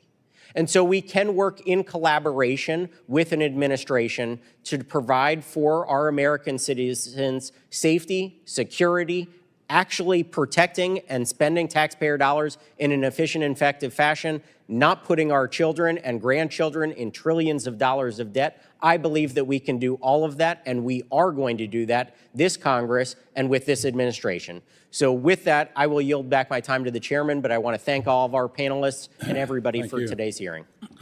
Thank the representative from Pennsylvania. I'm now going to recognize Representative Jackson for any closing remarks that you may have. I'd like to thank you so much, Chairman Mass.